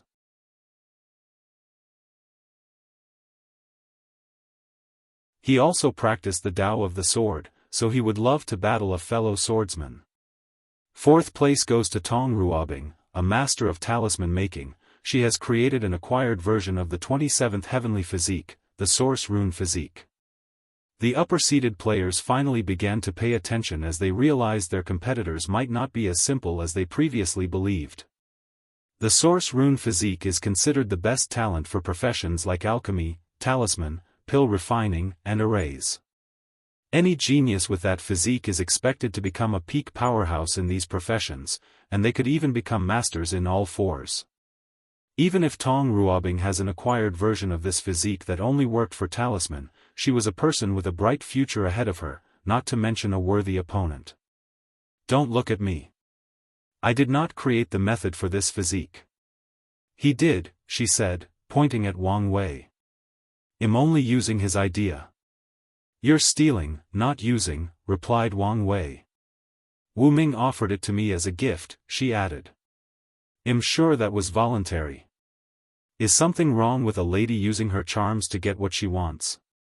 In this patriarchal society, we weak women have to do anything necessary to get ahead, said Tong Ruobing with a gentle smile.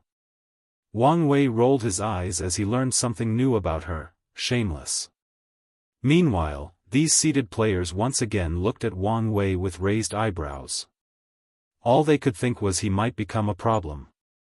Moving on, said Lord Spirit. In fifth place, we have Shi Qian, an immortal child from the light race.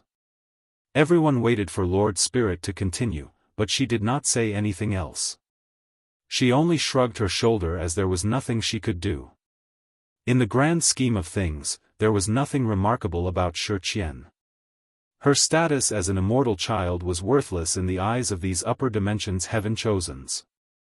Her status as the light race is valuable since they have a natural affinity for karma, an outlaw Daoist.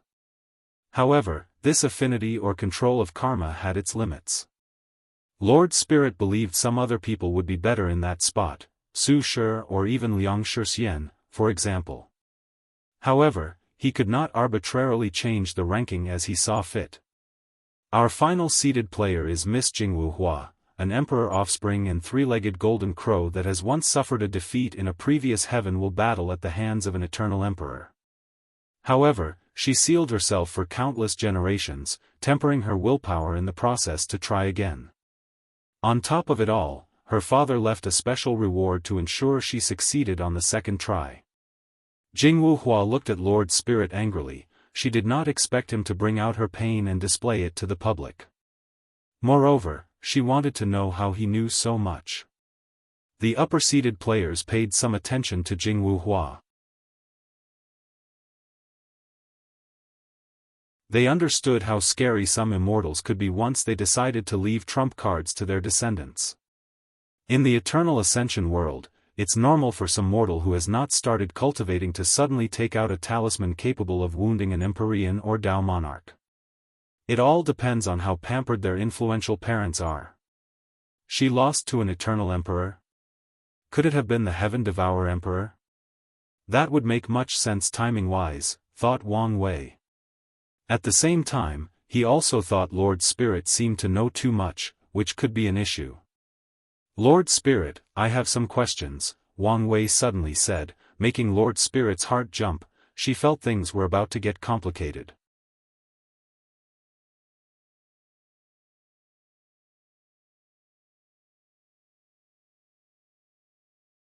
Unionized. Young Master Wang Wei, what is your question? Lord Spirit said. What is your purpose in bringing these geniuses from the upper dimension? Lord Spirit frowned. Of course, to test all the participants and choose the best person to inherit the Master's mantle. That's what I thought. So, what are you doing to deal with the political ramification of these upper dimension geniuses' existence and ensure we can do our best for this trial? I'm not following. Alright, let me direct. These people's backgrounds are a problem. How do we know they would not retaliate against us after we defeat them? How are we supposed to fight to the fullest of our abilities if we have to worry about the possible revenge from the upper dimension? The participants looked Lord Spirit, their eyes saying that this was a valid concern. Suddenly, Ao Tianyi snorted coldly, you people think too highly of yourself. Wang Wei glanced at him before looking back at Lord Spirit. See.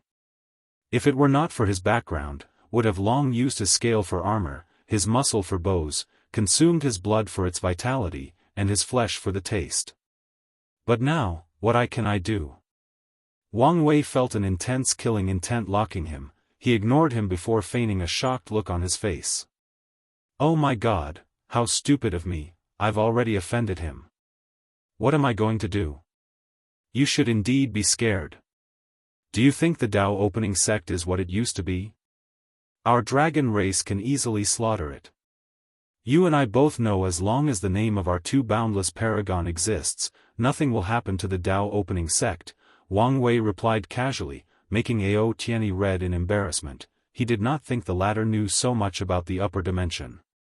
Interesting, thought Wang Wei. He noticed 4 of the upper-seated player react once he mentioned the boundless paragon of the Dao opening sect. However, Zhang Yucheng and Monk Wuji seemed not to care, as if these titles held no weight against them, no, against their factions. So, he took note of this reaction. Wang Wei then looked directly at Lord Spirit. See? All I had to is use a little spiritual hint to make him angry, and he began to threaten me with his background. So, how am I supposed to fight them fairly, knowing they might retaliate? Although the deceiving heaven longevity art is an insurgent technique, and most definitely a longevity scripture, it is not worth risking my life and the possible destruction of my faction. The lower-seeded players and other participants quickly analyzed much information. It made sense that this scripture was a longevity resource, hence why even the upper dimension geniuses were interested. Subsequently, the possibility of retaliation was a genuine problem. Logically, it made no sense to risk their life for this trial. "You don't have to worry about retaliation," said Shi Shangyan. "We have our own pride, and so do the factions behind us."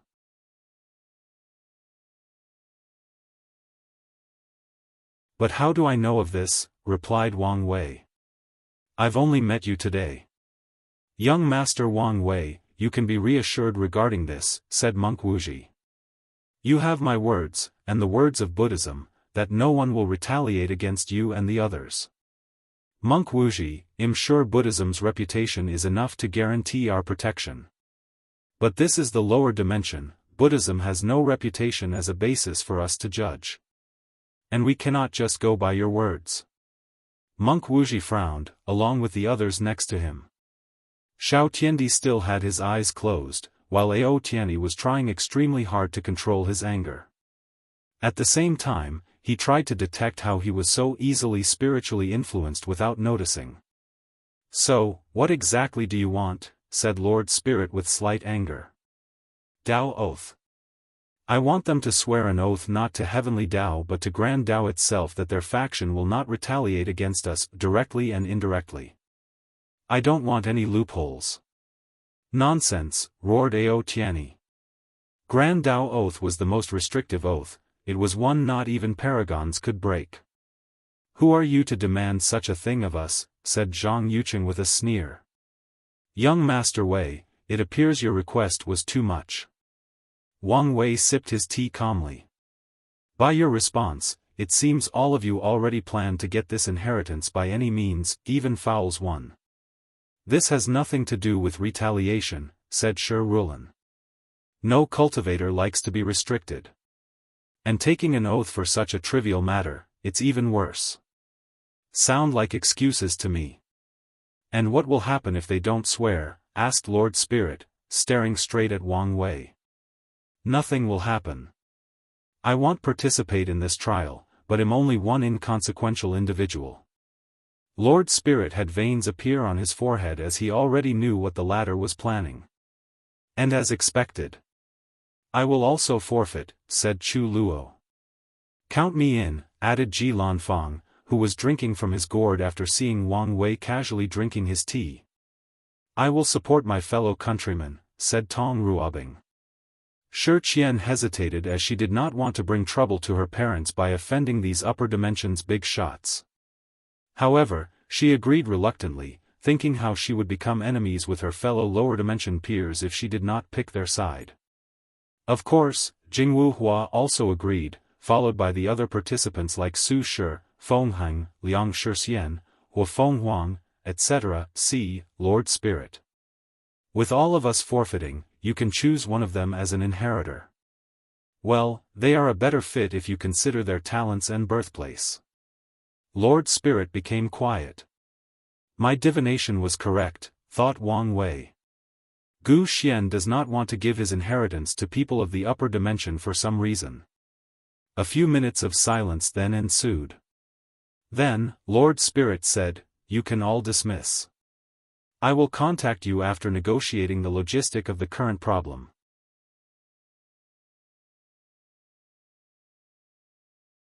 Everyone quietly packed their things before flying to their mansions. As soon as Wang Wei arrived, Wang Wuqing appeared before him. "What you did there was dangerous. And you also revealed yourself to these factions' eyes. It's not as bad as you think. They already noticed me because of the Dao Overlord title. All I did was revealed my intelligence as an Overlord. What about your soul? You've revealed yourself with that spiritual hint. I don't believe for a moment that Lord Spirit or Gu Xian could hide the result of these trials from these people. And even the lower dimension participants who were on my side would gladly sell my information. On top of everything, Wang Wei did not think these people would come along. So, they must send people or have other methods to investigate his information back in the myriad emperor world. As such, they will know his soul is unique. Did you observe anything from them? Zhang Yucheng has displayed some hostility towards me, even though he tried very well to hide it. He and Monk Wuji are definitely here because of Feng Hang, and I will probably get dragged into their confrontation. As for the others, they appeared to also be here for another mission besides getting the inheritance. And that mission seemed to involve observing us. Now that you mention it, they seem not to be happy once all you forfeit. Yes. They reacted as if they wanted us to display our strengths and abilities. It appears they want to assess us, but the real question is why. I can't think of anything, but am sure you will figure it out, said Wang Wucheng. By the way, what did you mean by what you said about our founding fathers? Didn't I tell you about their disappearance and possible death? No. I think I would have remembered if you had said such an important thing. Wang Wei then remembered he told Wang Wucheng about his encounter with Empyrean Blackheart during his outlaw trial. But, he was not detailed in his encounter, so he did not mention he learned of the founder's disappearance. Well, now you know. Don't take something so important so lightly, replied Wang Wucheng with a serious face. It's as I said. Our founders have reached the pinnacle of cultivation. And 2 of them can revive themselves as long as their names remain in the annals of history. So, it is only a matter of time before they revive themselves. Even so, I think this the kind of information that the others should know. After saying that, Wang Wucheng left to see Origin 1. Wang Wei shook his head as he also headed back to the sect. He wanted to learn more about Gu Xian as he felt the latter was not simple. He hoped he could gather more information about him and know better how to deal with the upcoming storm. The night of this event, 2 shadows secretly entered different mansions habited by the upper-seated players. Meanwhile, Ao Tianyi activated a formation in a secret room inside his mansion.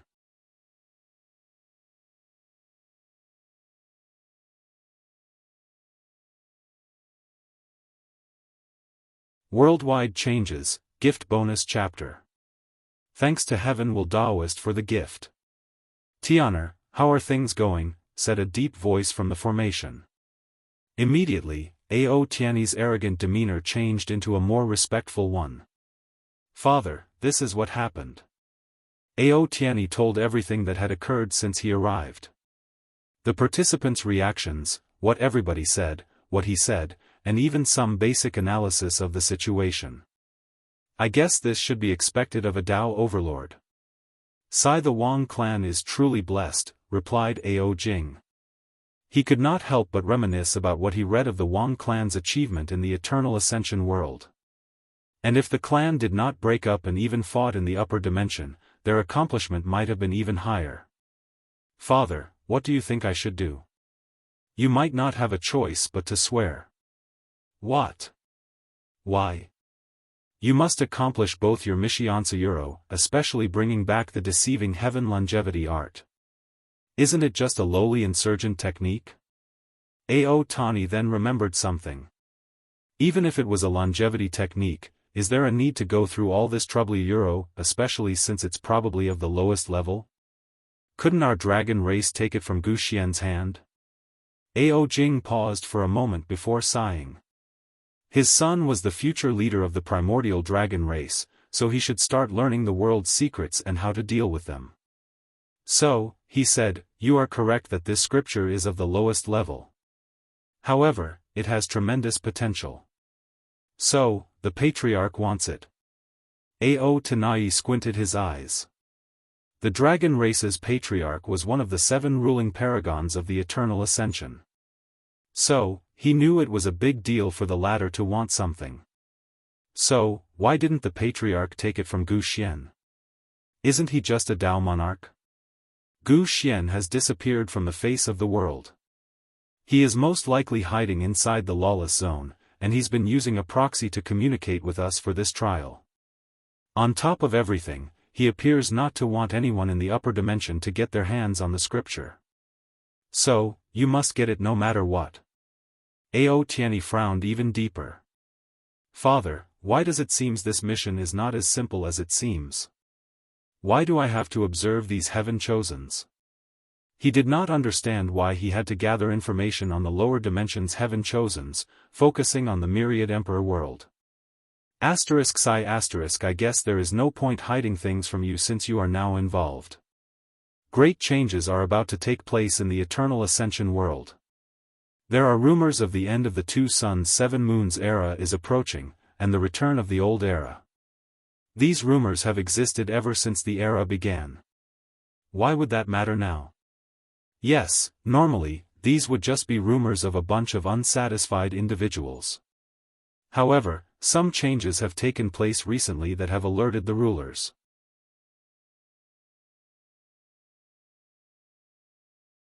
What changes? Heavenly Tao has begun to move. It has seal access to the lower dimension. Currently, Empyreans cannot even send in a projection. And with each day, the sealing is becoming more powerful. According to calculation, it's only a matter of time before the 7 rulers can not only interfere in the lower dimension, they might not even be able to see anything from there.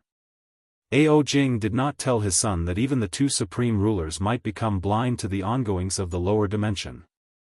Is this why the Patriarch sent me on this mission? Yes.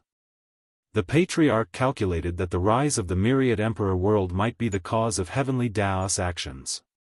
So, he wants you to gather information on the heaven chosens to detect the people responsible for leading this new era. As for the deceiving heaven longevity art, the Patriarch deduced the changes of the myriad emperor world might be the prelude to something else. So, he wanted another longevity scripture as insurance for the future. I see. So, if Gu Xian wants you to swear the oath, do so. I will, replied Ao Tianyi with slightly gritted teeth.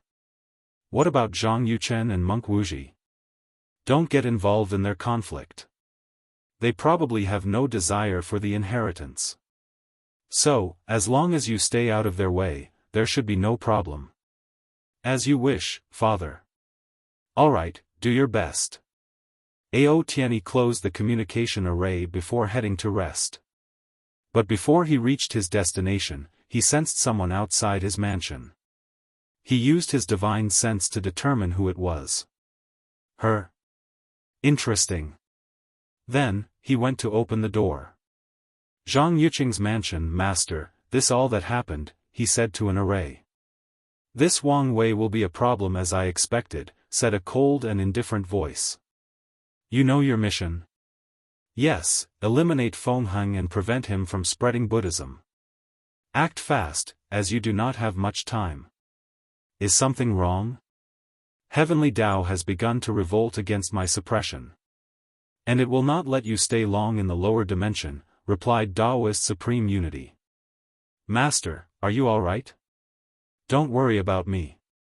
Just finish your mission, Daoist Supreme Unity replied in his eternal indifferent voice. Then, he disconnected the communication. Zhang Yuqing did not mind since he knew his master was always this direct and cold, he was used to it by now. Nevertheless, he was determined to succeed in his mission. He knew his master was in a deadlock with Maitreya Mother Buddha. But if Feng Heng successfully spread Buddhism in the lower dimension, the luck and incense gathered by the Maitreya Buddha might be enough for her to surpass his master. Feng Heng must die. And if that Wang Wei gets in my way, I will also annihilate him. After making a resolution, Zhang Yuqing went to rest. Monk Wuzi's mansion, you know what to do, said a melodious voice. Yes, great Buddha. Remember to use a friendly approach, don't rush or force things. And if things don't work out, it's okay to let it go. I will, replied Monk Wuji. I know I can count on you. After the communication ended, Monk Wuji bowed to the formation before going to cultivate. SwordWill's mansion, she opened the door for someone outside. I did not expect to be receiving guests today. I am sorry for the late intrusion. No problem. Come in, Miss Su Shi, right? That's right. SwordWill led her to the dining room and had her maid serve tea. So, to what do I owe this visit? I wanted to know something and figured I had the highest chance of succeeding by asking you. Oh, and why would I help you? SwordWill asked with a smile. You can ask me whatever you want. Anything? Yes. It seems that desperation has clouded your judgment, commented SwordWill. Very well. Let's see what you want to know first. I want to know how to revive someone that had their existence injured. Did that person die as a mortal? Does that matter? Of course. Yes. SwordWill thought for a moment. Existence wounds are severe even for emperors. However, most eternal emperors can heal their existence injuries by themselves, a few talented ones can heal others, and some extremely talented individuals can even use existence reconstruction. That's when they recreate a person's existence and revive them even after being completely erased from reality.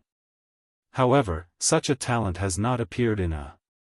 SwordWill suddenly remembered that peerless empress that incurred fear in the Seven Rulers.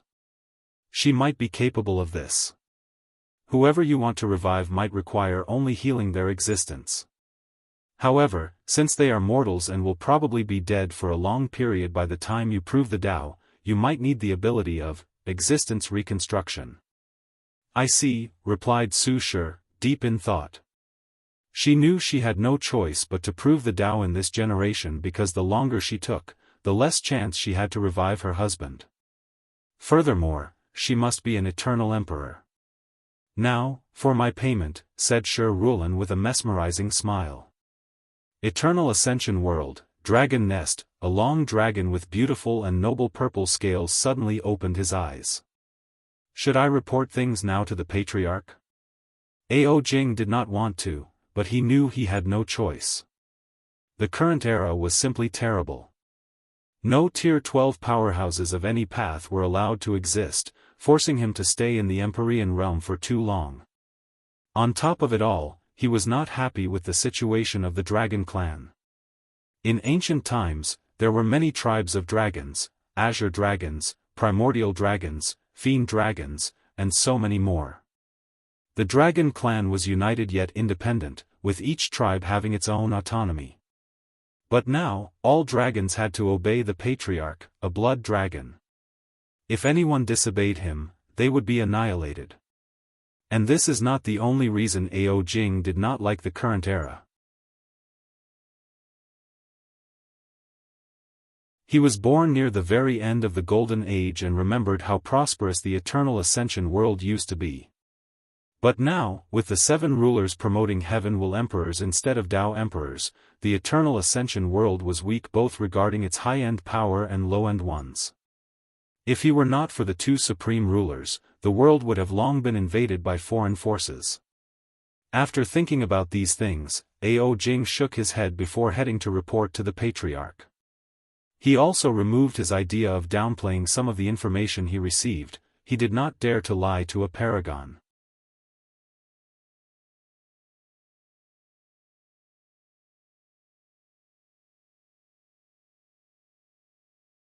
Heaven-Will Emperor. Shi Shengaiyan's mansion, she also stood before an array and reported the events that occurred in today's events. This is all that happened, Patriarch. Then, for a few seconds, there was no response from the other end. Patriarch, you don't have to worry. I will do my best to get the scripture for the ruler. I won't disappoint the effort of the clan. Shi Shangyan knew the importance of this mission simply by the selection process. One of the rulers held a large-scale competition with all the factions underneath her. And Shi Shangyan was the final winner, an act that brought great honor to the Celestial clan as they had the opportunity to display their loyalties to the ruler. You don't need to care about the mission, said the Celestial Patriarch after half a minute of silence. What do you mean? Our clan has decided to revolt against the ruler. We will hide inside the source chi space and use some of our foundations to prevent her from finding us. What? Patriarch, what do you mean by this? Everyone knows a new era is coming, and it's time for people to pick a side. And the Celestial clan has chosen the opposite of the rulers. Wuxia Xianxia did not know what to do as this news was too great for her. She thought she came here to make her clan proud and increase their status in the upper dimension. But now, things seem to be getting out of control. What about me? She hurriedly asked, thinking about something horrible. You don't need to worry, the clan did not abandon you. Wuxia Xianxia sighed in relief. So, why am I in the lower dimension? A tremendous amount of destiny and luck is about to gather in the lower dimension with the upcoming new era of the Myriad Emperor world. Many believe the person who started this era will lead the changing age of the upper dimension or, at the very least, play an essential role. Your mission is to use that destiny to your advantage. You can try to steal the destiny from that destined person, become that destined individual, become their underling, cooperate with them, or whatever you desire. Use your judgment to determine the best course of action. What matter is for the Celestial clan to have their hands on the new era. The luck gathered from his event would ensure our prosperity. Wuxia Xianxia caressed her temples as she tried to process all the information she had received. She suddenly remembered the gray-hair player from the Myriad Emperor world. Somehow, she felt he would play a vital role in this upcoming chaos. I know this is a lot to process so suddenly, but we could not tell you anything before you arrived in the lower dimension. I won't blame you, Patriarch. I know you're doing this for the clan's revival. I'm glad you understand. I don't have much time, as such, I will be quick. You must prove the Tao in the lower dimension, which means you must restart cultivating. Your space ring includes many resources to help you, including a time choice treasure to ensure you have enough time to catch up. You can choose whether to prove the Tao in the Myriad Emperor world. The 7 rulers have sent people to infiltrate there to prove the Tao in this generation and delay the arrival of the new generation. Delay? They cannot stop the arrival of the new era. But they can infinitely delay it to prolong their reign or better prepare for a high position in the new upcoming era. I see. I know this is a lot, so I won't say much more. One last thing, do not become a Heaven-Will Emperor. Although it should be impossible to do so in the lower dimension, anything is possible in the upcoming changes. Wuxia Xianxia nodded her head. Even if the Patriarch did not say anything, she would not do so. Since she was young, the clan elders have always warned her about becoming a Heaven-Will Emperor because it is an unorthodox method that is nothing but shortcuts. Heaven-Will Emperors created something called Tao trees, allowing them to absorb more than one heaven will. The Tao tree allowed them to rapidly reach higher realms of cultivation and serve as a way to control the grand Tao source. However, the downside is that a Heaven-Will Emperor will fall in cultivation realms once someone destroys the Tao tree. Meanwhile, Tao Emperors have to comprehend the grand Tao source slowly. Wuxia Xianxia would never become a Heaven-Will Emperor for many reasons. For example, Heaven-Will Emperors cannot become everlasting Empyreans or boundless paragons. Heaven-Will Empyreans do not have the natural ability of Tao Empyreans to create life. Heaven-Will Paragons do not need Paragon souls to reach that realm, making them drastically weaker. The only advantage of Heaven-Will Emperors is the rapid cultivation and the ability to sacrifice their heaven wills for a drastic increase in battle prowess. And even then, they only use this technique to be on par with Tao Emperors. Alright, I've got to go, said the Celestial Patriarch. It will take a little time for the information of our betrayal to be sent to the lower dimension because of the recent changes. Recent changes? There is no time for that. Just know that access to the lower dimension has become even harder. Always watch your back no matter which Heaven-Will world you decide to prove the Tao. The rulers definitely send some spies to cause chaos in the lower dimension. After saying that, the Patriarch ended the conversation. Shi Shangyan suddenly felt very lonely. It was the first time she did not have her clan as backing. Nevertheless, she quickly reined in her emotions to decide her next step. The best course of action would be to run away if the other upper-seeded players decided to eliminate her, the traitor. However, the patriarch told her the information wouldn't reach the trial for some time.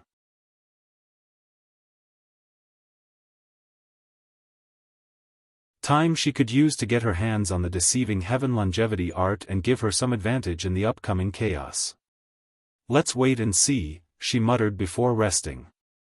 Shao Tian, this mansion, you have to do your best, said a beautiful female voice. Yes, master, replied Shao Tiandi with his usual listlessness. This is not the time to have your usual uncaring attitude. The rulers might give you a chance if you can bring back the scripture and the necessary information. Would they, really? Or would they dispose of me after I'm no longer useful? Don't be so pessimistic. If they wanted to deal with you, they would have done so long ago. Shao Tiandi sneered but did not rebuke. This might be the only chance you have. You and I both know this is not true. Maybe previously, but things are changing. The rulers are in desperate need of allies. Yes, allies that are not a threat to them. Enough, roared the female voice. Your mindset is the reason you're in the current state. An opportunity is given to you, but you don't even want to try. Do the mission, bring back the scripture. Otherwise, I will disown and kick you out of the sect. This is your last chance. The female voice then ended the communication. Shao Tiandi shrugged his shoulder. This was not the first time his master threatened to disown him. And this was not the first time he had disappointed her. Ultimately, she loved and doted on him too much to do it. So, he yawned before going to bed. He told his servant not to wake up until the day the competition began as he prepared to sleep for a few days straight. Outside of Shi Rulan's mansion, Su Shi walked out with slight puzzlement. She did not expect the latter's repayment to be her memories and information of all the heaven-chosens of the myriad emperor world and favor she had to repay later. Su Shi was prepared for the conditions to be even worse. Well, a favor is usually the hardest thing to repay, she thought. Although it appeared Shi Rulan did not ask for much, that was only on the surface. It does not matter. I've got the information I wanted. As long as I become an eternal emperor, should be able to revive Fener. All I have to do now is find a way to preserve his imprint. Su Shi then became momentarily lost as she remembered her husband. Memories of their happy times flashed across her mind. Fener, I will see you again. Su Shi returned to her mansion, and as soon as she entered, someone appeared next to him, Daoist ever-changing. Why did you go see her? Su Shi frowned before explaining the situation, making Daoist ever-changing sigh out loud. Have you not noticed you are becoming too obsessed with reviving Lin Fan? He's my husband, the love of my life. Yes, but you should not let any obsession take over your mind. What's wrong with obsession? It's a weakness that your enemy can exploit. Su Shi quieted down as she knew this was true. I won't let it become my weakness. Daoist ever-changing sighed again before disappearing. His blatant display of disappointment made Su Shi unhappy for the entire night. Ao Tianyi's mansion, Hua Fenghuang from the myriad emperor world, right? He asked over a tea table. That's me. So, what brings you to see me? You're tuning in to the Unparalleled SwordWill YouTube channel. Don't forget to subscribe and join us on this journey to catch the most captivating stories.